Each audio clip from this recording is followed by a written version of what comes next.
So it was last week when there was a little bit of confusion over the one for Holly Valance. Right? Of course. I don't think it was confusion. I think it was your error. No, it wasn't. And it was Holy Valance, and you meant Pelmet. Then Becky, who called up that time and said, if you're getting mistaken with Pelmet, right, she sent me an email in a week saying, I've done a bit of research. Yeah. It was my fault. I've made an error. Yeah. It is a Valance. Okay. And I know about Valances. As I told you last week, at the very end, my auntie loves them. Yeah. Right? She makes them. She started off just like putting them on top of the sort of window around the curtain. And then she thought, I can do more with this. Yeah. And she had a little coffee table that had magazines underneath. And she said, I'm sick of seeing them magazines when I'm sat down. She sounds like a Pilkington. So... I'm sick of seeing them magazines when I sit down. So she put a Valance around the table. Yeah. She just got Valances around everything now. Yeah. Then, next step, she tapes everything. She never actually watches telly. She tapes it all because she gets sick of listening to the adverts and that. Yeah. So she tapes everything. So she's got loads of videotapes and that. And the video used to get on her nerves. When she was watching a film, she'd see the clock changing. And it distracted her from the film. So she put a Valance around that. That's genius. Yeah. So that is or is it mental? Only Mrs. Einstein can tell. I don't know. She's even made a little Jack Russell look like a hovercraft. Yeah. It's great. So everything's got a Valance. If you go round and you stand still for too long, the chances are she'll put a Valance around your head. Yeah. This is this is Auntie who? Auntie Nora. And this is the one that farted for 5 minutes. She did. Lest our listeners forget. Farted for 5 minutes. Called his mum saying I'm farting. 2 minutes into the fart. She said about 2.5 minutes in.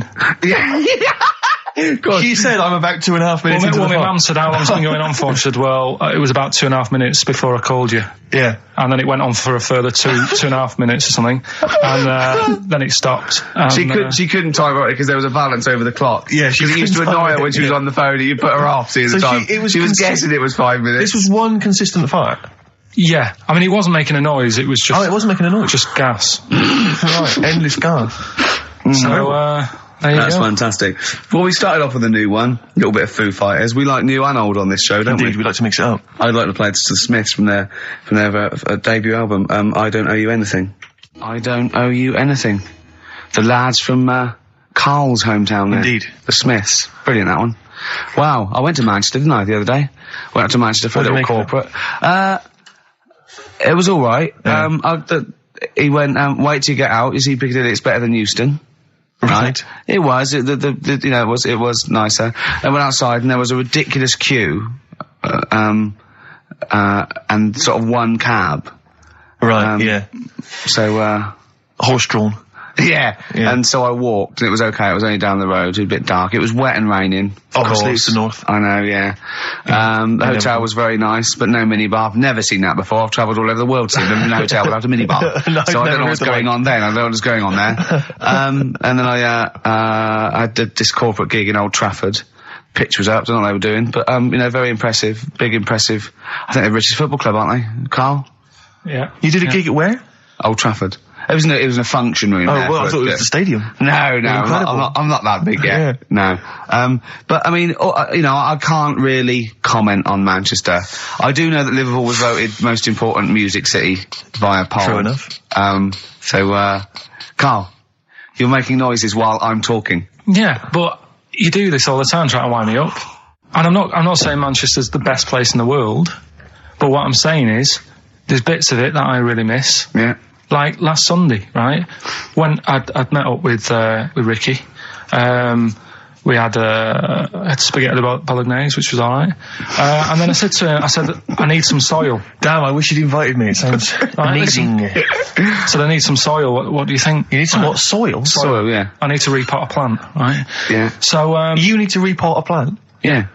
Fair enough. So, I'm like, where you can't see these shops in London. Do you know what I mean? There's nothing around. I took him straight to one in my street. Yeah, but near your street, and that's probably the only one in London.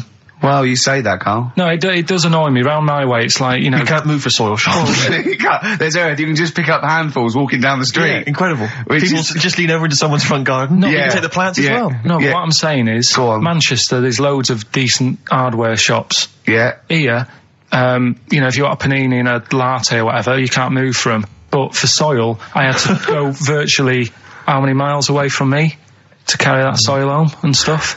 Yeah. It's not good. I mean, London's all right, but if cities were sort of marked... It's neglecting the peat market, really. Well, there's barely any mulch available in central London. I'm sick and tired of not getting a good, decent compost of a Sunday. Indeed. So, I'm thinking of moving to the north, where there is loads of soil and gravel.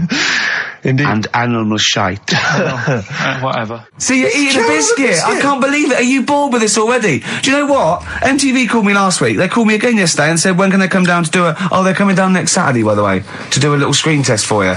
They're going to sort of just film you with a little camcorder. You said this. They're going to film you. Are you alright? Do you want to, are you hungry? Do you want to go out and have a meal? I can't believe you're eating while I'm on air. No one can hear that. Do you know who I am? No one can hear that. Explain who I am. Well, that's Ricky Gervais, right? He's made his name on TV. Yeah. Okay, he's done any number of corporate gigs, and they pay silly money. So, I mean, this guy's earning, and really earning beyond his talent. All right? So I think I deserve a little bit more than a little mank eating a biscuit while I'm talking. Rick Gervais? Yeah. Have you won a BAFTA? Yeah, too. All right, so just a little bit of respect. Yeah. Yeah. Carl, well, what have you won? What have you won? I got a bronze certificate for doing a full week at school. That's great. It was only a bronze. What's that then? 3 out of 5 days. And I got me a little Crusaders badge, if you remember. What's the little Crusaders badge? The Crusaders badge for the religious club. So was that the fella that you went and played? You had to go ping pong ball. So they wanted to talk to you about God. Yeah. Yeah. You got a Crusaders badge, did you? Yeah, that's why I went. That's why I joined. That's why I joined. For the badge. I like the little badge. Did 4 weeks and then packed it in. Travis on XFM 104.9 on Ricky Gervais with me, Steve Merchant and Karl Pilkington. We're doing Educating Ricky. Right, final one. Come on, Karl. Right, what was it? It was, why don't they just get a diary or some paper or something to write on? Yeah. Yeah. Because snappy. I couldn't think of a heading for it. It's basically, Go on. people who have tattoos, I've never understood it, right? That they have something put on their arm. Right, sorry. Have we started the educate? Is this part of it? Are you educating me? This is something that will be useful in my life that I didn't know about. Yeah. Go on then. No, it's just that they've got a machine out, right, that does tattoos. Tattoos. You come up with a design you want, and you sort of this machine scans it, and you put your arm in this thing, and you press print or whatever, and then it does the tattoo on your hand. Or on your like loads of little needles that follow a pattern? Yeah, the computer, basically, yeah. Is it a real tattoo? It's a proper tattoo one. The fella said... well, as long as it goes out, it pierces the skin with a I just wondered if it's one of those kind of, those kind of... No, it must be lots of little needles or a moving needle that can go Sorry, along. but how is this cleaned, like, in between each person? Dunno, probably... I don't know. Well, no, it's only that if it's one needle, it's just the head, isn't it? If it's one needle that moves, and does it like loads of little... What are we gaining from a machine doing it? Just because they're going to sort of mess it up. But hold on, how do you keep your arm still? Because your skin moves slightly. It's the machine sort of strapped to your arm. Right, and so it's spread... the fella said that the tricky thing was in all this, it was the fact that, nobody would let him test it out on anyone else, so he had to do it himself. But did it work? Because the thing is with a tattoo artist, they can see when your skin's moved, and they can see what they've done, and they keep wiping it and looking, whereas a machine's just got to trust itself. Yeah. So I think one needle could go wrong. If it was a lot of needles, that it just came down, like, 1,000 needles that was an imprint. Yeah. But obviously I'm asking someone who hasn't delved any further than there's a machine that can give you a tattoo. That's all you've got at the moment, isn't it? Well, yeah, basically. That's all you've got? I mean, that's what I've got, because I'm not a fan of tattoos. I don't... But where did you read this again? This was... Internet? This was on the internet, yeah, it was, yeah. Okay. And I just don't understand why people do it. That's what got me attention. Because me... Sorry, what have I learned from this? That if you wanted to get one, you can get one done by a machine now. People say machines are sort of taking over and that. And there's another one. But it's just the fact. I mean, I don't know. So give us the snappy title of this education again. Why don't they just get a diary or some paper or something to write it on? That's what I always think when I see people with loads of tattoos. Like there's that fella who we were talking about the other week in Scotland who was covered 99% in tattoos. It's just like, what have you done that for? Yeah. Do you know what I mean? You can't get rid of it now. You've done it now. Yeah. One of my uncles, right, Tattoo Stan, he's just caked in them. Tattoos. Right. I don't think he's my proper uncle, but it's just like my dad's got. Tattoo Stan. No, my dad's that's a province in Russia, isn't it? My dad's got loads of mates who. When you say he's not your names- proper uncle, do you know how, like, when Just a bloke who someone used to comes hang around around, with you're the alright, Uncle Stan? Yeah. Do you know what I mean? And my dad had loads of mates like that. There was John the Screw. right? So he either works in a prison or he likes to have sex. Cabbie. Cab driver. Okay. There was Jimmy the Hat. I don't know where he Jimmy did. the Hat. Yeah. And, Did he wear a hat? No. No. There was Fred the Veg. You sure he wasn't a relative? Sorry. Fred the Veg used to get us, like, big bags of potatoes and that. Fred Veg, okay. And there was Tattoo Stan. Right. And he was just caked in them. And I used to always look at him thinking, why have you done that? I must have only been, like, 6 I or suppose 7. if you're born with a name like Tattoo Stan, Exactly. you're destined, aren't you, were really? they like a 1950s gang? I'm worried just about... like- I'm worried Who were about... doing a bank job? What was his name? The Hat? What was his name? Jimmy the Hat. I'm worried about Jimmy the Hat. Yeah. Not having a hat. I don't understand it. Are you sure he didn't have a hat? Not when I met him. Did he ever wear a hat? I didn't see him that much. Do you think it was a joke, like, when your mate's sort of like, 8 foot and huge, you call him Little John or Tiny? Do you think... Well, the fact that he never wore Yeah, a they hat. went, hold on, I've noticed something about Jim. Go on. No hat. And I go, oh, true, let's call him Jim the Hat. Jimmy the Hat, yeah. But my Uncle Stan, he had, like, loads of them. He did them himself. Oh dear. And it was always that thing. God. What was it things like? He had, like, the cross. cut here one. Cut here, on made the in neck. Britain. And if you're going to do them yourself, I'd say at least make sure you're sort of a good drawer. Yeah. And don't do it in a mirror so it comes out backwards. Well, that was the other thing. But, like, I remember he did, names are alright. He had, like, all his kids' names down his arm. And, what are they called? Yeah. oh, God, it's... Tattoo Stan Jr. Yeah. And, Paul shits the bed. I'm trying to... Oh, Wabbai Kate. yeah. But he had... Frankie never amounts to anything. Oh, God. So he had, like, Johnny, I don't think he's mine. So he did all this... I don't even know why I'm telling you about tattoos. No, nor do I, Carl. Hey, to be honest... Don and Blitzen from the About a Boy soundtrack by Badly Drawn Boys. Christmas theme there. You spotted the Christmas theme. Yeah. Carl's not really in a festive mood, but... I can't imagine Christmas is your time of year, is it, Carl? Well, I'm not sure any time of the year is, really. I liked it when I was about... I think when I was about 7, I enjoyed it. Was that the one? Was that the year, the big year for You you? get loads of stuff, you don't have to worry about anyone else, but once you've, like, got a job... What did you get when you... When were you doing your paper round? How old were you then? I was about 13, 14. Well, that was then you were a man, weren't I you? had to buy stuff. Oh. But you're still not You're quite a having a good selfish time. man, aren't you? I didn't realise this. No, it's just that And Christmas... that's coming from him, Carl. My dad always said... All right, steady on. Dad said Christmas morning was for, like, for me, so he used to stay in bed. So he never... That's brilliant. That's a great thing to say, isn't it? Yeah. Christmas morning's for you. Run wild. Do what you want. Just don't bother me. I'm going to Honolulu for 2 weeks. That's great. Dad, it's Christmas. Do I have to do anything? No. So my mum used to get up because she used to like to see my face light up, when I opened the presents. And then, to give fireworks. and then I'd have to go to my bedroom from about 6 o'clock onwards because, like, my mum and dad were into having big Christmas parties and I wasn't, like, old enough to go. Right. So they'd say, right, you've had your fun there, you go up to your bedroom, stay in there. And, Really? Yeah, I remember one year, right, I got a train set, that's what I wanted. Yeah. Right? It's brilliant. Playing with it all day. I thought, I don't mind about the party, I'm happy staying up here playing with this. Brother comes in, he's had a few, right, he's going, yeah, give us a go on your train. How old is set. he? He's a bit older than me, so he might have been like, let's see. Well, let him be 18. Yeah, probably about 18, 19, And how old something were like that. I had a train set, so, I don't know, about 14. something like that. Yeah. Right, so I'm playing on that, loving it and stuff. And then he comes in and goes, oh, give us a go. He turns the transformer up to, like, 14.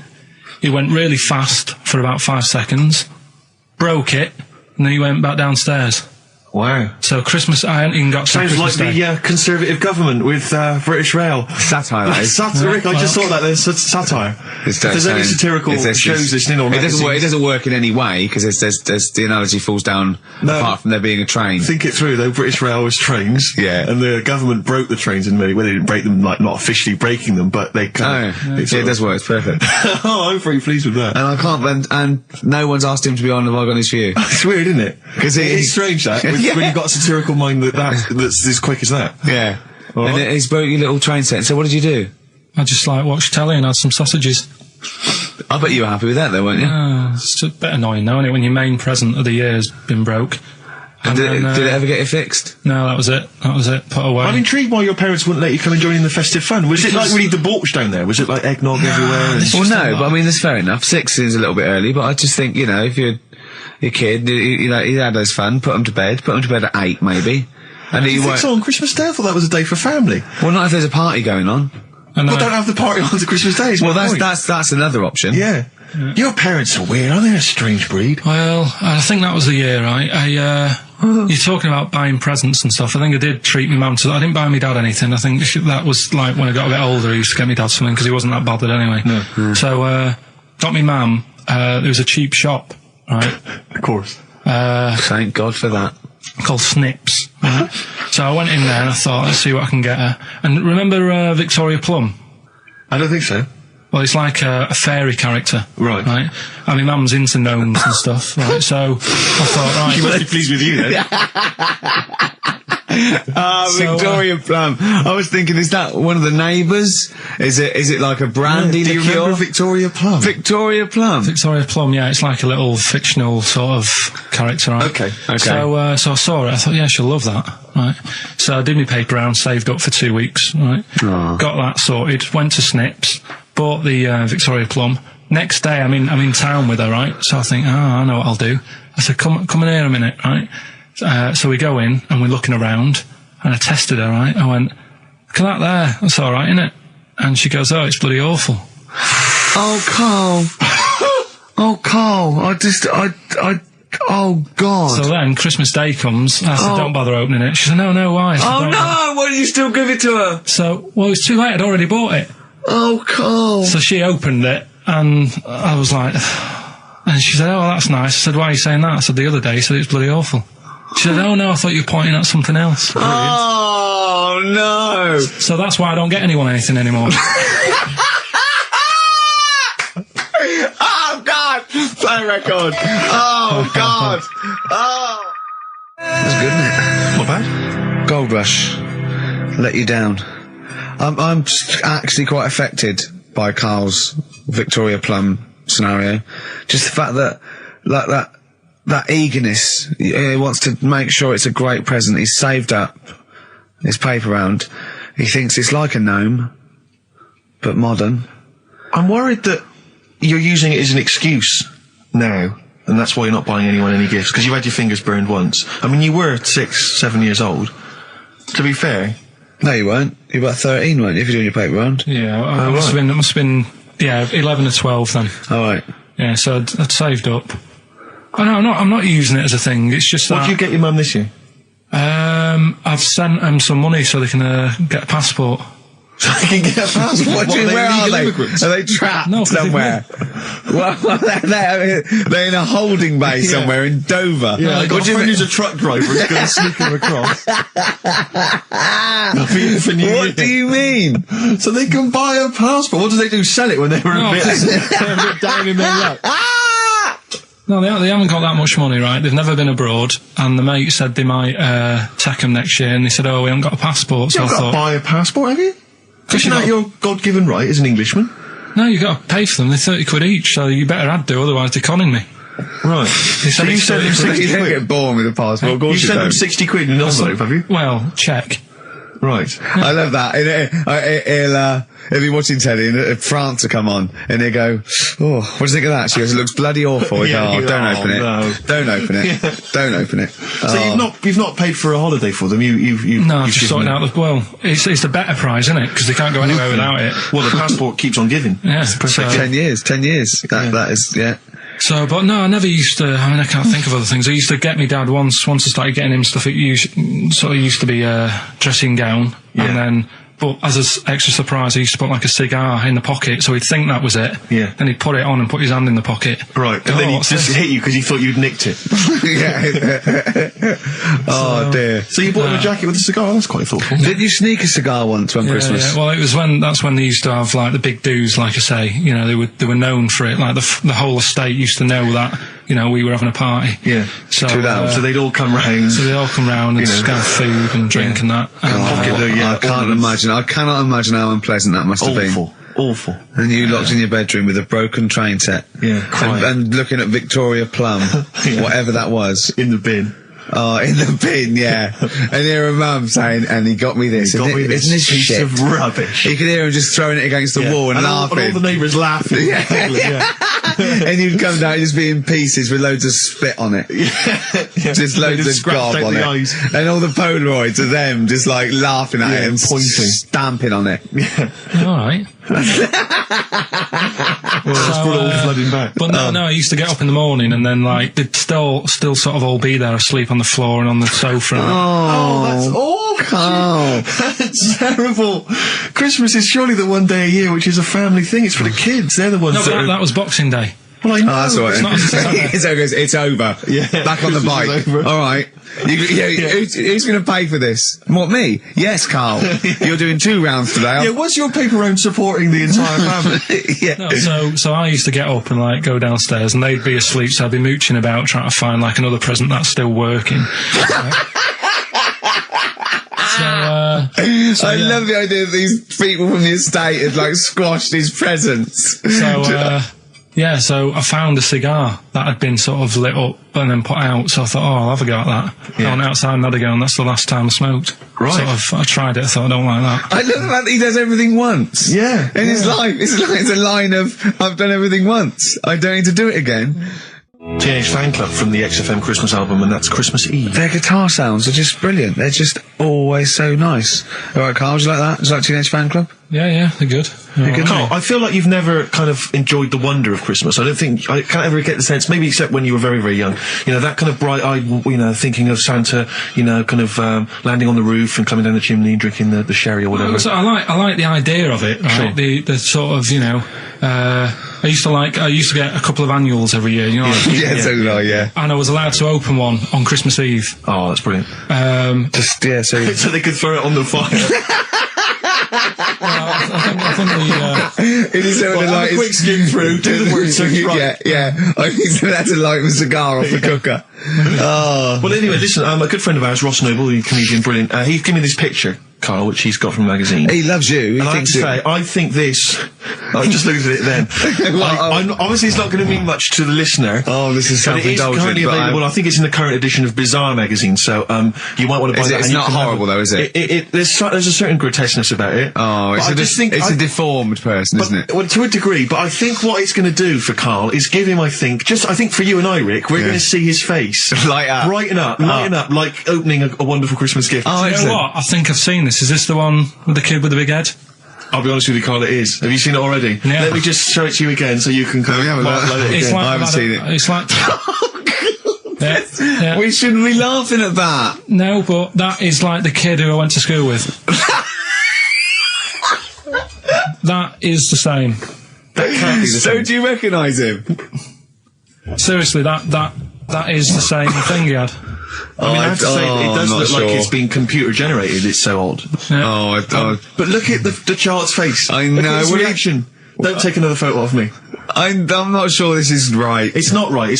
But I was hoping that would give you, Carl, just a little glimpse of. We've had a request as well on the best bits. Someone wants to hear you talking about your mates with the big heads. I can't believe it, because every time we go there, we get some sort of complaint about something. About what? Just leave it. Well, that for some reason that always goes from the story with my dad going to Blackpool for taking those kids there. And what kids? And, leave it. No, what? No, I don't know. There's people that know what you're talking about. I'll tell you when we put a song on. No, well, I know what it is, but you can't just say that. Well, is it when your dad put a kid in the wheelie bin because he was getting out of hand? Yeah. Well, So we're going to we can't go through it again. It's too controversial. We're going to... What's the name? No, well, the thing is, right, you were just saying about what are you, about Christmas.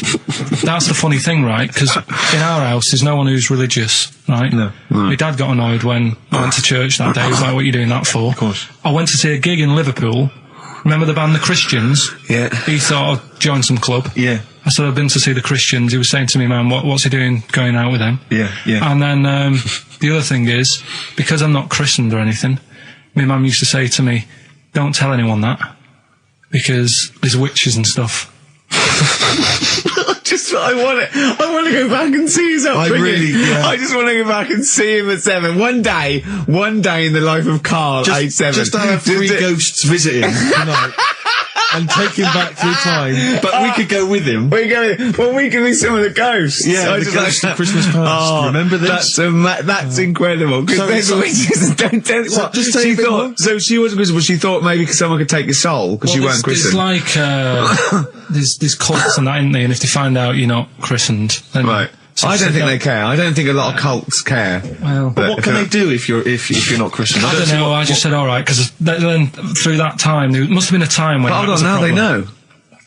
Yeah, but I'm older now, so I'm all right. She used to worry about me playing out on the street. Oh, she was worried about when you were naive and stupid and easily led. Well, yeah. No. Good point. No, you're right now. Yeah. So yeah, good. Yeah. I just have to show you something, Rick, before we move on. I know we've got another Educating Ricky, but someone just sent this in. Yeah. They've been looking on eBay for Victoria Plum. You're joking? Come here and see the photograph. Oh, God, that's fantastic. Have a look. That's it.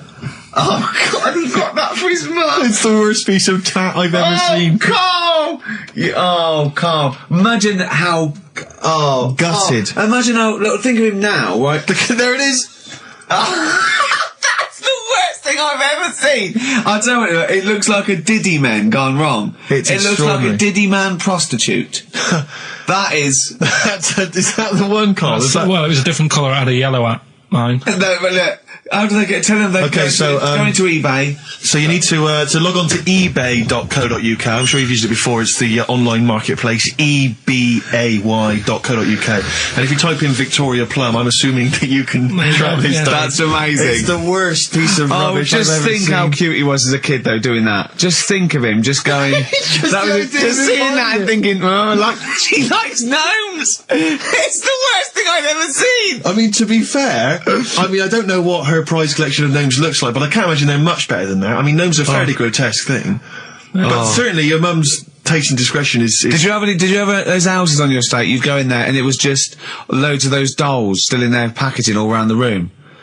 And sort of like one of those homes that keeps the sort of packaging on the 3-piece suite. Why don't you buy another one for her for Christmas? Yeah.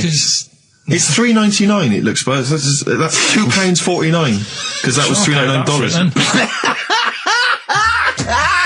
Well, oh, buy it, Carl. No, because I've sorted out her passport this year. Anyway, I'll get her that next year. I've had an email from Andrew Forrest who has just simply entitled it Karl Pilkington. Oh, Karl Pilkington. What do you think of that? That's got to be your new name from now on. I had a mate who used to use it. What, he used to call you that? Yeah. Was that your nickname at school, Pilkington? No, it's not my nickname. It is now. No, it's not. It is now. Pilkington. Oi, Pilkington. Oi, Pilkington. Pilkington, do my homework. Where do you live? Where do you come from? Pilkington? No, there's this lad who called Mark, right, who used to go to school with, who used to call me that. And his mum, right, was like obsessed with cleaning. And I was never allowed in their flat. He makes the place look untidy. So she used to, I don't know if it was just me or all his mates, but I used to turn up and she goes, yeah, he is in, but you know what you've got to do? And I used to have to go round the side of his flat, and he had a computer, right, which I used to play. I didn't have one at that point, but he had one. And I used to have to go round the side of the flat and stand at his bedroom window with his window open, and I'd be sort of leaning in playing the game. You are joking. I'm not. His mum... You had the weirdest upbringing I've ever heard. The things you were willing to do. It's the strangest. What is this town like? No, I stopped going. Was there always music? Right? There's the horse in the house there. Oh, look at these two kids with big heads and webbed feet. All right, Ronnie. All right, Reggie. What was it like? She was obsessed. It is like you've grown up in a cartoon made for children. Yeah. No, his mum was really obsessed with cleaning. Can I play through his window? I used to... Mrs. Ramsbottom, can I play through Mark's window? Aye, you know what you have to do. She used to be up till about 3 in the morning. Pilkington again? Have you washed your hands? What, up till 3 in the morning? Washing? She used to be up doing the tiles in the kitchen. Washing until 3 in the morning? It's at 3 in the morning. And for ages and ages, that's saying that out on the tiles, I used to think that came from, like, his mum. Because she was out, like, cleaning them late. So, till I was about 13, I thought that saying, out late, on the tiles... Yeah. Was... And now you're not confused by anything. Well... There's no misunderstandings in your life now, is there? So he was allowed to walk in and out of the house, was he? No, he was alright, and he used to come round to ours a lot, and my mum used to get these pies from Hagenbach's, right? So... I don't know what that is. It's at that bakery where they used to chuck the cakes out the back, I'll tell you about. Yeah. And you ate six? He loved it, but I could never go round to theirs, or if I did, it was like, well, yeah, he is in, and I'd go, alright, and then I'd walk round the side of the flat. Stand outside. Why did you ever knock at the door? Why don't you just go around and knock on the window? Just to check he's in, because he wasn't always in his room. If he was in the lounge, he'd have to go to his bedroom, and then that's to meet you. This is the strangest. And you'd play a computer game through the window. You say it was a flat. It wasn't like a 5th story one, and you had to get in one of those kind of cleaning contraptions and like winch your way up. I love the idea of that. So. Pilkington.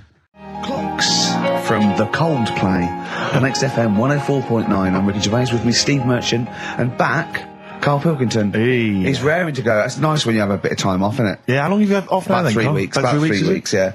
We can't do that because we're sort of self-employed and we'd be letting people down, but it's different when you get paid anyway whether you turn up or not. But good to have you back. I'm never off ill. No, it's the first time I've been off ill. I mean, just you're off 2 weeks and then you're off.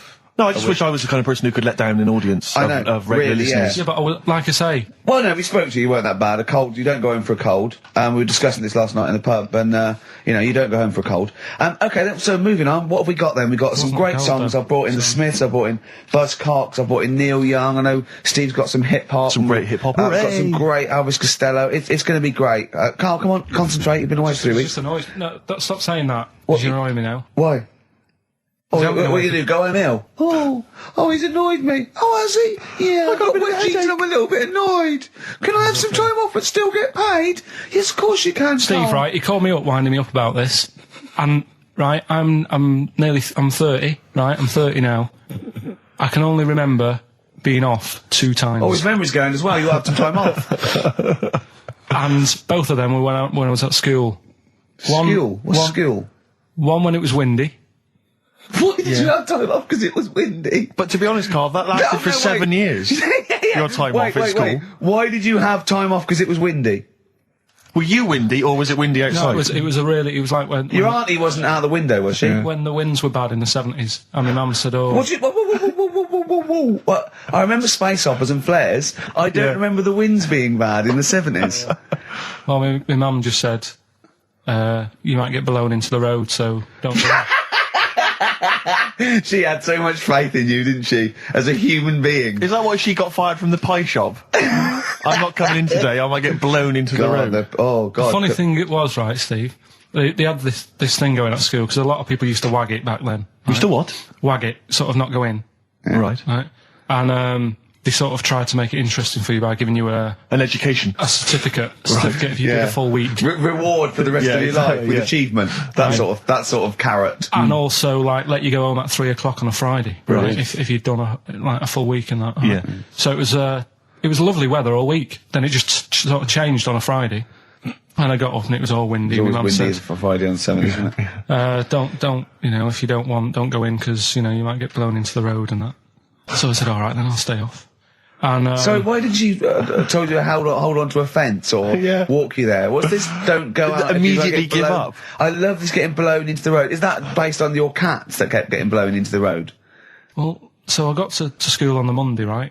And the teacher said, Took you a long time. Today, to punish you, you're the only one who wrecked the whole week, right? Everyone else came in.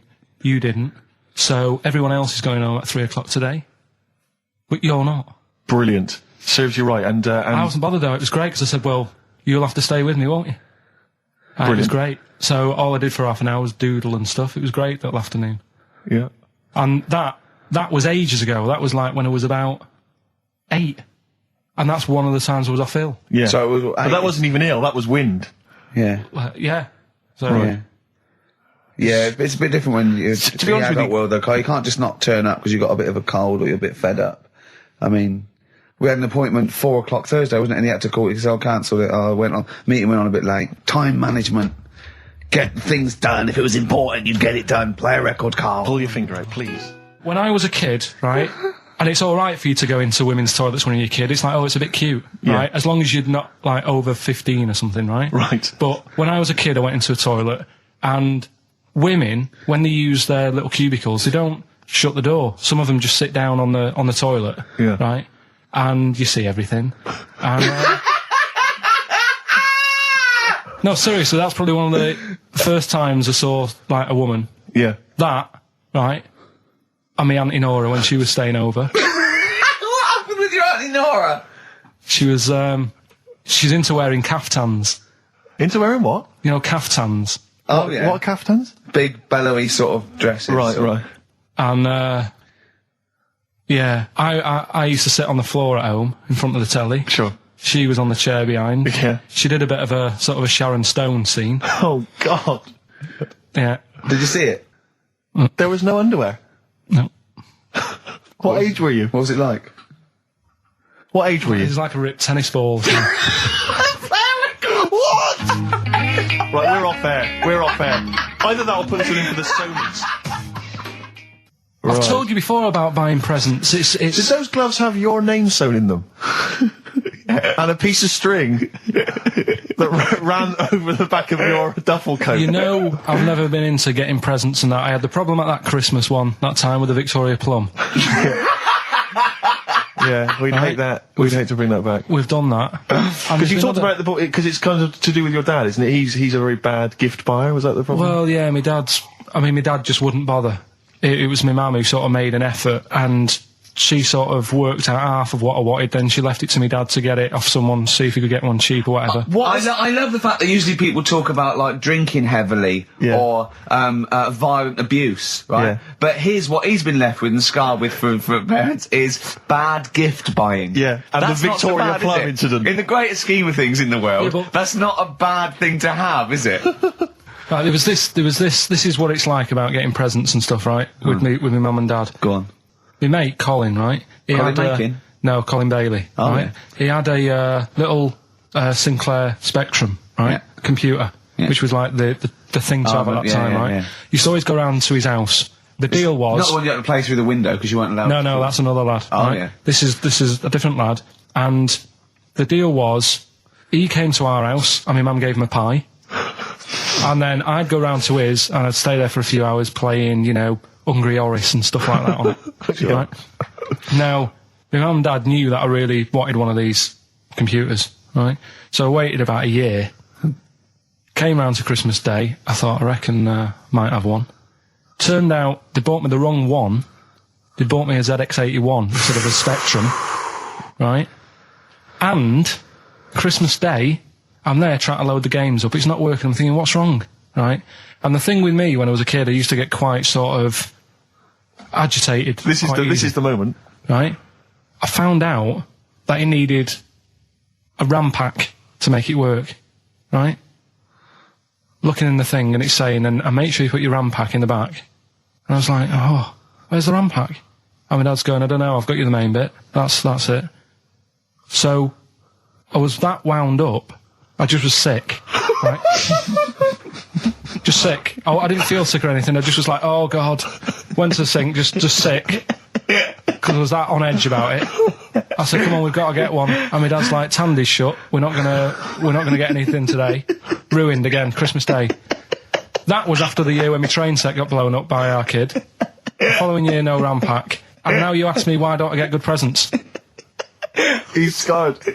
He just I'm gonna die. Honestly, I'm gonna die. He's just clean sick. Yeah. There's no RAM pack. Did you get to the bottom of it? Why wasn't there a RAM pack? You have to buy them separate. Oh, okay. What do you mean I can't play Frogger? Oh no. So, wasn't there another incident when you threw up? Spontaneously threw up? Through sheer anxiety? I do get it. It's not so much now because I've relaxed a bit, but as a kid I used to be quite on edge all the time with certain things. Do you think that's what happened to your cat that kept being sick? That it didn't get the food it wanted, and it just threw up? Do you remember that? Yeah. God, so they shaved it. Yeah, but again, you see, the cat thing, I mean, it's mad. I was thinking about it the other day, right? I used to think I had quite a normal upbringing. You didn't. Right? And someone was talking about Your mother once told you not to go to school because it was windy, Carl. It was not a normal upbringing. The cat was being sick, so she shaved it, so it was easier to clean. Right, well, my mum and dad went on holiday, right? And I stayed at the Ross's down the road. Oh, yeah. Only a kid, must have been about 5 or something, right? And, I was always running around in the house. I had a lot of energy as a kid. What the Rosses did, they had this cat that was dead violent, the most violent sort of angry cat I have ever witnessed. A tiger. It was honestly, Steve, if it was bigger it would have been, because it was just always having a go at you. Yeah. If you went to pat it on the head, it went to bite you and stuff. And what they used to do with it, to stop me running around, I'd sort of be running around and then I'd get a bit tired and they'd say, have a lie down on the settee. So I'd lie down on the settee and I'd nod off. And what they used to do, I'd wake up and I'd put the cat on my belly. Right? So I'd be scared to move because it's like it's going to get me. But it would keep you there. It kept me there, and it used to sort of slaver on me, and they'd sort of, go out or whatever, and I'd be lying there. That's not normal, is it? Carl, sorry, were you created by the Brothers Grimm for one of their fairy tales? What kind of a life is that? A cat paperweight to keep Carl in place. He keeps blowing around. It's windy. We'll have to weigh him down. Be careful. Your mum probably told him that it's a windy day. You got to get something heavy on him, otherwise he just gets blown into the road. God bless him. Did I ever tell you about my Uncle Alf? No. He wasn't a proper uncle, right? But it was just one of my dad's mates and that. And he was getting on a bit. He must have been about 60, which is pretty old when you're younger and that. And he was the same. He used to always wear a suit and that, but it was never in good nick. It was always like a rough suit, but it doesn't matter. He's still making half the effort and that. Yeah. And he used to sleep in a dinghy. Right, Uncle Alf. What, in his house? Yeah. Why? Well, in a flat, he's in like a little bed sit. Because he only had a little bed sit, and he was into boats and stuff. So he had this Two birds with one stone. Had this little dinghy, had a little flat, thought, well, it's tight space and that.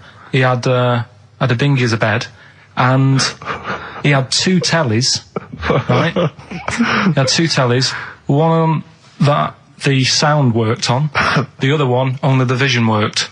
So if you wanted to watch a programme, you had to turn both on. Put them both on like BBC One, turned one up and watched the other one. Wow. That's extraordinary. From his dinghy? Sat in his dinghy. That is brilliant. It was an inflatable dinghy, it wasn't like a wooden... Yeah, an inflatable one, big inflatable Did you ever go around and visit him? Yeah, now and again. Was it weird seeing a 60-year-old bloke in a suit, in a dinghy, inside, watching 2 tellies? It's weird at the time, I thought. Which of the TVs stopped working properly first? I mean, did he... let's say the sound went on one of them. Yeah. Did he carry on watching the other one, hoping that the other one was fine? No, he went and got a new telly, and then the vision went on that, and he went, oh no. He went, hold on though. Wait a minute. I've got another telly in the wardrobe that I haven't used it. It must have been like that. Yeah. Wow, he sounds brilliant. Is he still alive? Yeah, he's still around, yeah. I haven't seen him for years, but he used to, was he married? I think that's what happened. I think his wife passed away and and that's when he had all this, he had a boat. And it's like, oh, where am I going to put it in a bed sit? And it was like, hang on a minute. Yeah. You know what I mean? Sleep in that. So, yeah. I wonder if you ever brought any women back. Just the idea of bringing them back, getting down to it. Shall we move into the bedroom? Ahoy! Oh, that is fantastic. What were we talking about before? I was until the most complaints ever. The Last Temptation of Christ. I haven't seen it. Was it Scorsese, isn't it? It's Martin Scorsese, and I've bought the film actually recently because I was intrigued to see it, but I've not actually watched it. But from what I understand, the reason that it was so outrageous is because it has a whole sequence which shows what it would be like if Jesus had lived his life and not martyred himself on the cross, but lived his life as a human being, part of which is him having sex. And so I think that was chiefly what the outrage was, that it was showing this godly man to be, as human as he was supposedly, because he's supposed to be human as well. So that's the reason. That was the reason that there was complaints there. I don't know. I haven't seen the film. Well, I can't say. You see him, do you? You see him having sex, I think, yes. Although it is an actor, Carl. Yeah, it's not actually Jesus Christ. It's not the real Robert Powell. No. It's an actor playing Robert Powell. Is that, you see, sex on films and all that, right? When I was growing up, I'd be watching... No, I'm just saying an example of this, really, right? When I was growing up as a kid and I'd be, watching films with my dad, right? He'd really be enjoying a film, right? And then a sex scene would happen. Right. And he'd go... On film? Or just behind you. In the film, a sex scene would happen. Your brother up to his old tricks again. And he'd get up and go make a cup of tea. Right? Typhoon? That he'd stolen from some sort of telephone box. And even recently, he thinks it ruins a film. Do you know what I mean? Because there's no need for it to happen, is there? Really? Yes. Why? Sometimes it's warranted.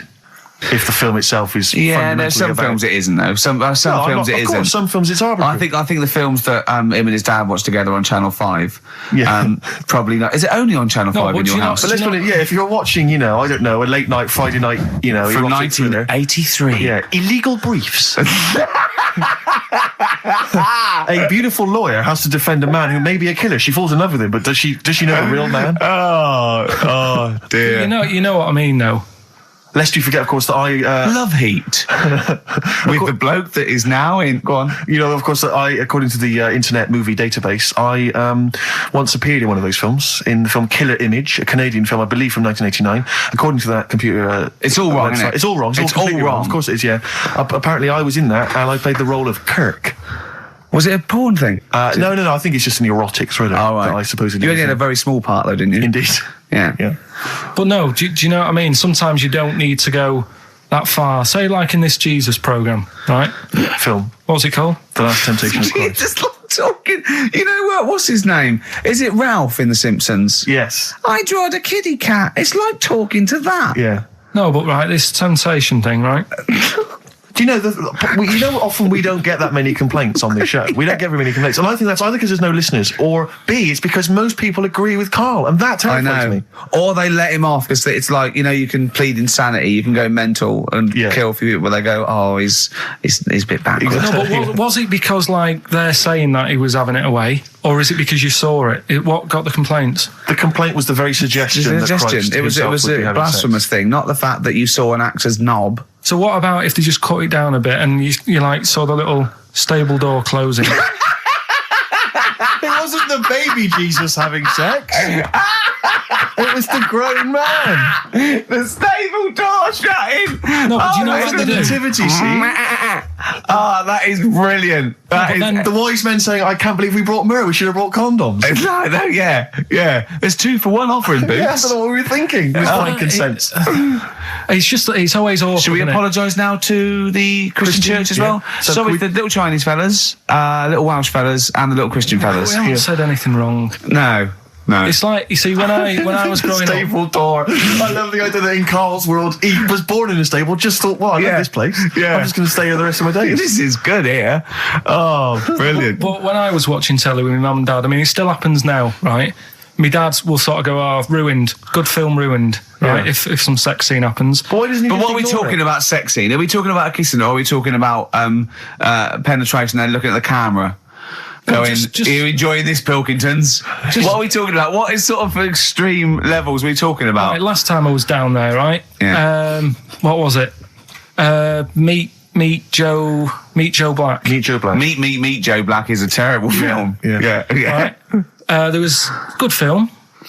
And then it's going to happen because the music comes in. Brad Pitt's keeping quiet. A woman's eyeing him up. Sure.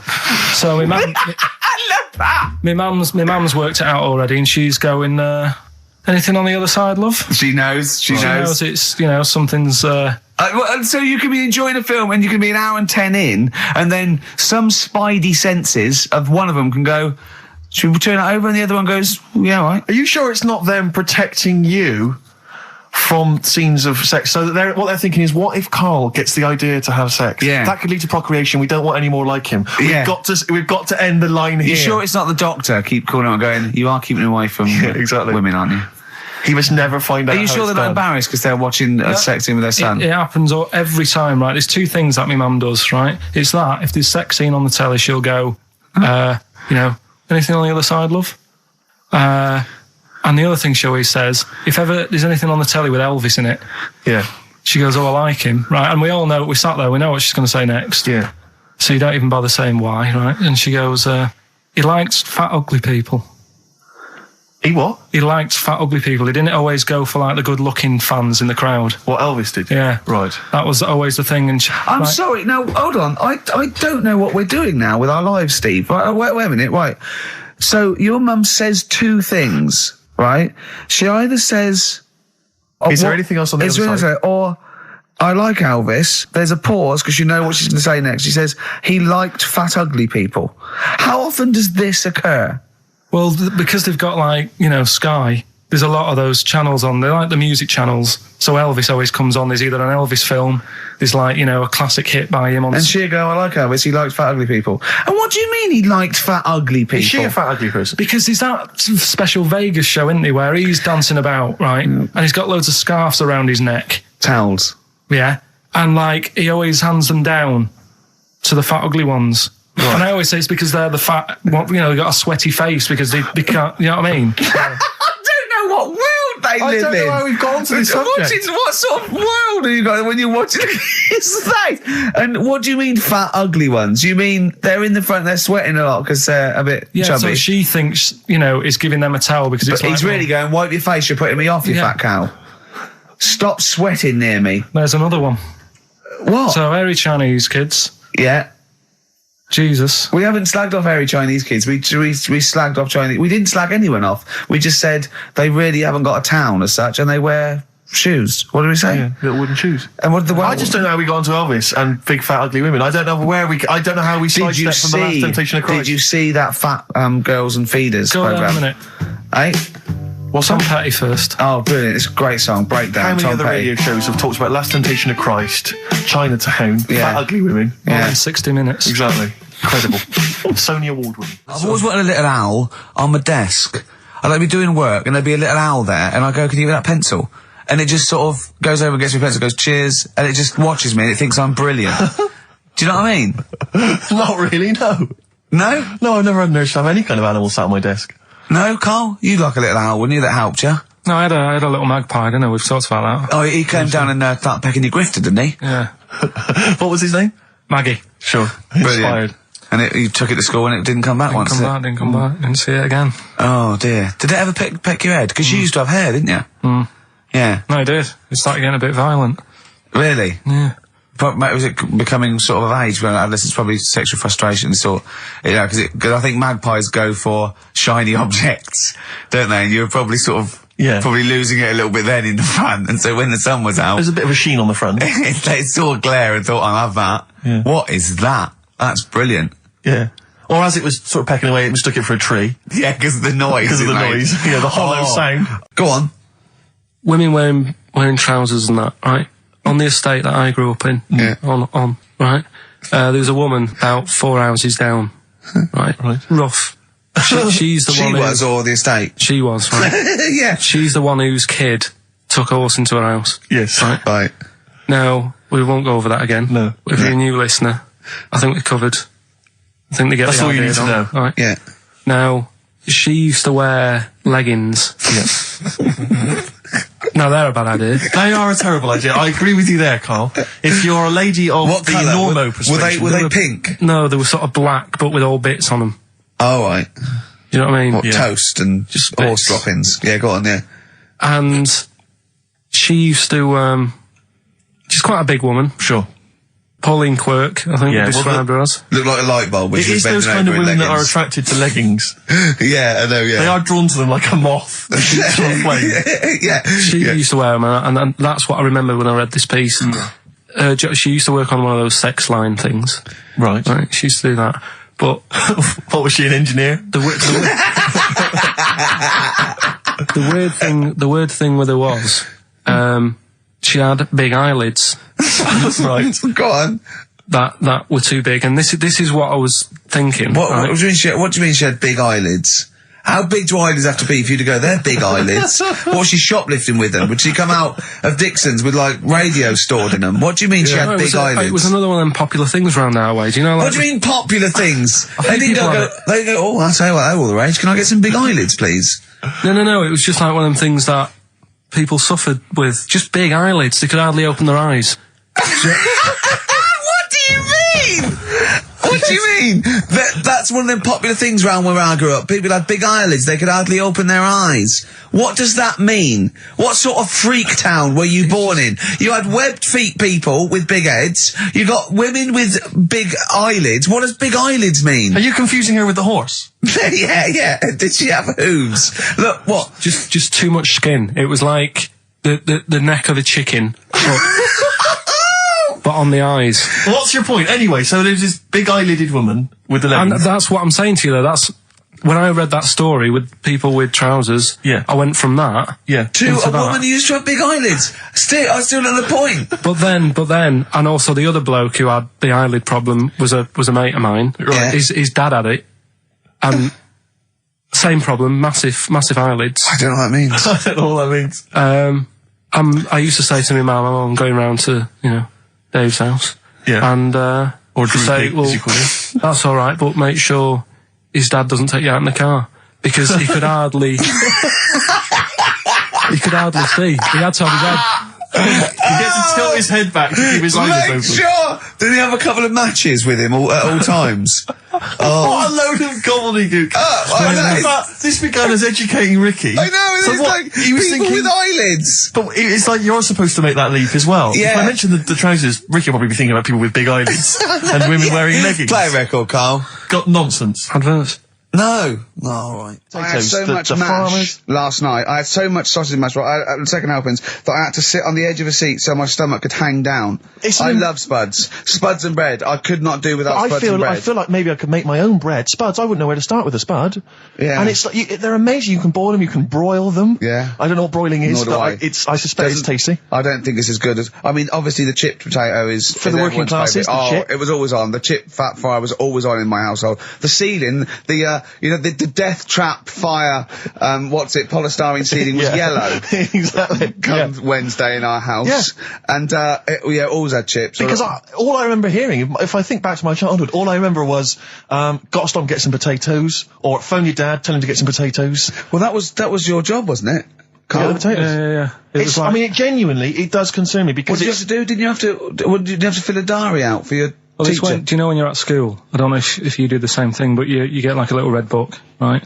And every night, I think it was a way of the teachers sort of keeping an eye on you. So if you went out robbing, if you wrote it in your diary, they'd go what you're playing at. Sure. Right? So you'd have to write down what you did every night. Yeah. But I didn't get up to that much at that point. Sure. I used to just go on my errands. Yeah. And it was my job to like... I haven't heard errand since the 70s. Nice to hear that. I went to Gervais, right, the little local supermarket. Yeah. And I got... what's it called? Euthanasia? What? I did... Gervais. New phase. Yeah. H-U-G-H. Gervais. Oh, Hugh Phase is his name, right. Yeah. And, I just had to get like a bag of potatoes. Of course you did, yeah. And a loaf. Staple. So, I used to put that in my diary every day, and it got to a point when, like, even the teachers were like, just make something up. Yeah. Stop putting the same thing in. Sure, start joyriding or something. Live. I love the fact that he was fascinated by the strangest village in Britain, but the stories he's told us about where he comes from, there's him going around with two fellas with big heads, webbed feet, a little pigeon-chested bloke, him on his grifter with Maggie pecking at him, his dad in the telephone box nicking groceries, and a horse in the house next door. I mean, how strange was his upbringing? Yeah. And him hanging from his satchel. Unbelievable. There's another woman who I remembered. Actually, I'll tell you later. Go on, what? I'll tell you later about another woman who I remembered. What? Give us a teaser. It's just a woman who rode around on a three-wheeled bike with her husband in a basket. Right, I'll tell you that. Right, and the final clip. You don't get teasers like that on the other radio section. That's a hell of a funeral service. Right, listen. Right, tell us about this woman. Well, it was just because you were saying about the, our living. We are broadcasting now, aren't we? This is actually going out. This is live. This isn't us sort of like... Yeah, but you were just talking about how I lived in an odd village. Yeah. With kids with big heads and all that, right? And what I wanted to do... What is that again? There's two kids with big heads. Yeah, they just had sort of big heads and, webdams and that. They went to my school, and when I spoke to my dad the other day, because I'm going to see my mum and dad tomorrow. Oh yeah. So I said, have we got any school photographs with the big-headed kids in? And he said, no, nobody bought those sort of school photos because they were in it, so it was always a bit ruined. So I said, well, no. He said sales were, because he obviously talked to other dads and stuff like that, and he just said, oh, no one bought them. But anyway, so I would love them. Yeah, that's why I'd buy them. Yeah, but I wouldn't stand out, would I? If it's on the mantelpiece. Yeah, well. So, but anyway, so I was talking about, When you say they had big heads, what do you mean? Do they look like someone from Doctor Who? They were just quite big. But they weren't related? No. So why did two blokes with big heads and webbed feet? I lived in a weird area. There was a chemical plant close by. I can't believe you've never told us that before. That explains a lot. Not just the freaks in your neighbourhood, but... No, there was loads of weird stuff going on. There was this, like I said, there was this woman who used to live in one of the council flats, right? And she had a three-wheeled sort of big, what do you call it? Three-wheeled son. He was the weirdest bloke we ever knew. Well, they call it like a big tricycle, but for an adult rather than one for a kid. It was a big one. It wasn't a motorbike though. It was it was a push bike thing. Yeah. And she used to sort of ride down the road with a fella sat in the basket on the back with his legs dangling over.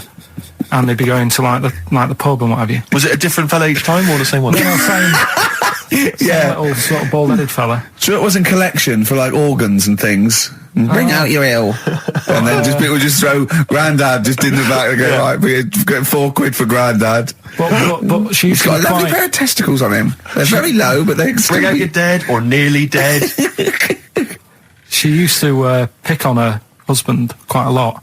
They'd be in the pub and what have you, and they'd be sat by themselves, but she'd always be sort of, having a go at him, moaning at him, sort of pushing him about and that. So my dad and his mate, right, they went round to their house, knocked on the door, she answered, and he said he was a copper, right? He said, Detective Pilkington, gonna come in and have a word. So I'm just going to make a note of impersonating a police officer. Yeah, but for the good, he went in and sort of now I've heard, it's a superhero. Yeah. I've heard, you picking on your husband a lot. Yeah. We'll be keeping an eye on you. Do it again, and there'll be trouble. And she backed off after that. She was all right. And how was the husband? Was he still in the basket though? Was he allowed to ever sort of ride up front with her? Or was he just always in the bar? She'd sort of stopped picking on him in public places and stuff. That's good. Just you can't get done, can you, just for doing that? I think impersonating a police officer. Well, you probably did. There was no gain. I think you can't impersonate a police officer full stop. But I think they'd probably be lenient on him that he was, But let's face it. He's not going to be caught because why would anyone know about it? It's not like his son's going to say it on a radio station, is it? And stitch him right up.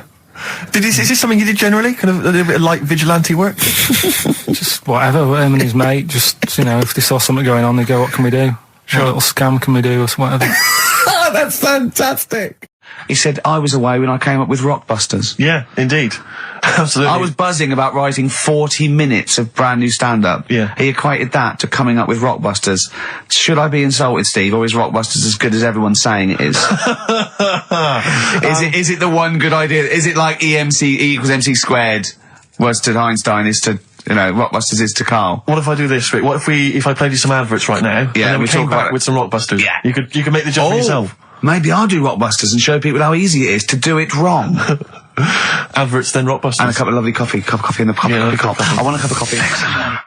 Placebo, this picture, XFM. What's Karl doing? What's he rooting around I don't know, at? but listen, while he's doing that, can I just say happy birthday from all of us to Shan. Her friend Terry said play some Placebo for Shan, so happy birthday to her. That's done. That's done. Cross that off the list. Yeah, that's another thing we've got through today. Rockbusters, please. Do you want to look at the prizes? I'll have a look at the prizes, see what people can win. It's an email-only competition, please remember that. All right, we've got the Later with Jules Holland Louder DVD. There's stuff on there from the Cardigans, Rollins is on there, Mercury Rev, Sonic Youth, the Datsuns, Queens of the Stone Age. No, wait a minute. They're all great bands, but I think they need a boogie-woogie piano at the top of everything they do. Well, hopefully Jules Holland would have Okay, helped. good, because there was something missing there on most of those tunes. Yeah, current album from Goldfrapp, that's there as well. What have we got this on DVD? The Life of Mammals, the complete series of that. A couple of, we've got the Inspiral Carpets, again, a 3 CD set of the best of the Inspiral Carpets. I don't know how they strung it over 3 CDs. And the best one-hit wonders in the world ever. And, let me see. Oh dear. A 3 CD set. A 3 CD set. The best to inspire. I'm struggling. I'm assuming CD3 is just the Corals album. Anyway, there's some good feats there. You've sourced some good stuff this week. Alright, well, Alright, yeah. Here's your Rockbusters, yeah, right. Cryptic clue, a couple of initials, and you sort that out. Right, first one. What was Dr. Fox on about that we don't sound like proper presenters? It's mad. Go on, Carl. Right, the first one. A customer wanted some paint to darken up a room. Shop assistant knew what to do, right? Customer wanted some paint to darken up a room. The shop assistant knew what to do. The initials there, CB, right? CB for the first one there, right? Second one, it'd be alright if their heads weren't that big. Right. And again? It would be alright if their heads weren't that big. And that's SF. Right. SF? Yeah. And the last one... I know that one. Yeah, go on. And the last one, Chanel have got another perfume out. N-O. Right? Chanel have got another perfume out. N-O. You email in ricky.gervais@xfm.co.uk. That's that done. And those prizes can be yours. Yeah. More music, please. Bit of, Bob Marley. Any of these going to annoy me? Oh, I've got to stir it up. Yeah. Brilliant. Are any of these clues going to annoy me this week? No, they're all good. Are they really? Yeah. Right. Alright. Yeah, we'll be the judge of that. Alright. ricky.gervais@xfm.co.uk. Brilliant. Yeah, brilliant. My favourite Suede track. Stay Together. XFM. Well, nearly time to go. But before we do, a little bit of Rockbuster results. Just checking some of the answers, Rick, and it seems that an awful lot of people have got it right. Go on then. Tell us them again then. Remind us of them before you give us the answers. Alright, Rockbusters number 1 was like this. It was a customer... We're stopping Monkey News, by the way, until you start getting some credible ones. Because that's it's ridiculous. It's not true. No, it seems mad. But no, but it's from the internet again. So anyone can go online, download that story. It's insubstantial. It's get ones from journals or where the source is quoted. Okay, or we're not interested. Or we're not. Well, you don't. Okay. So same with on thin ice. We've pulled this once. We've pulled Rockbuster. We suspended it once, and you came back again. So it's. Do you know what I mean? So go on then.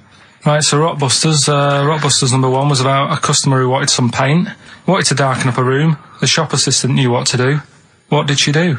The initials were CB, Cellar Black, right? Cellar Black. Sell her some black. You see, I thought Cilla Black, because it's CB, and I thought, well, it can't be, because it's not Cellar. It's not Sell Her Black. Cryptic, cryptic though, isn't it? No, cryptic doesn't mean it's wrong. Right. They all got it. They all got it anyway, so... It's a bit weird, isn't it? Second one, it would be alright if their heads weren't that big. Right? Right. The initials are SF. Well, one of my favourite bands, yeah. Yeah. The Smaller Faces, isn't it? Small Faces. Well, no, that doesn't make sense. Okay, go on then. And the final one, Chanel have got another perfume out. Right. I'll just say we've had an email from one of our listeners who said if this turns out to be New Order, he's never listening to XFM again. What's the clue again? Chanel, I've got another perfume out. New Order.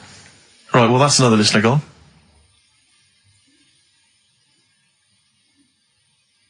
What do you mean? There's not a group called New Order.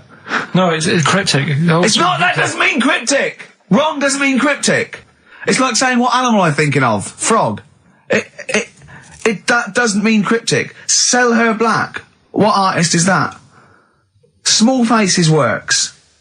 Just about. If I say what animal I'm thinking of, what am I Monkey. thinking? Well, there you go then. So it does work. Play a record. Right? Play a record. So who's a winner? Yes. Now I'm going to give it to someone who emailed in with the correct answer, and his name is Steve Martin.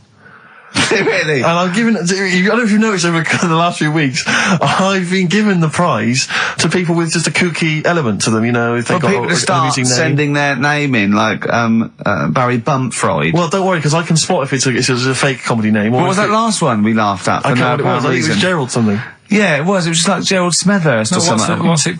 Preston? Gerald Preston. Why is that a funny name? Jerry Preston, a great guy, but for Gerald some reason, Preston, we laughed at that. he caught my attention. So this week, Steve Martin's caught my attention. Right. Yeah. When was the last time Steve Martin made you laugh? This Steve Martin? Dickers hasn't been... Yeah, we've had no correspondence from Dickie Anderson for some time, which saddens me. Little Dickmeister General, what is he doing out there? Has he got... What? He's got something better to do? Ridiculous. Right, well, that's the end, We've got the last song, so is there anything it's the end of Rockbusters, and it's the end of Monkey News. Monkey News will give you one more go for it, and it's got to be credible, it's got to be real, it's got to be true. We need to see your sources, it needs to be incorporated. Okay. Rockbusters, they've got to be real band names. New Odour. New Odour. New Odour. Just anything. Just brilliant. Well done to Steve, you got them all. So is that it then? Yeah. Brilliant. Well, cheers. I've enjoyed that. I hope your back's better, Rick. Yeah. And, Carl, I hope you buck up your ideas. Your brain's better. Yeah. Got something interesting about a brain, we can talk about it next week. No, tell it now. No, I'll quickly, what is it? No, we'll leave it. Oh, like that's a hook. Like people will be going for a week. Oh, I wonder what things are a girl's brain. Was it a brain that drove a motorbike across to Switzerland? You've heard it. Anyway, Rockbusters, Carl. Yeah, should we get the ball rolling? Let me just find the gifts here, the little treats.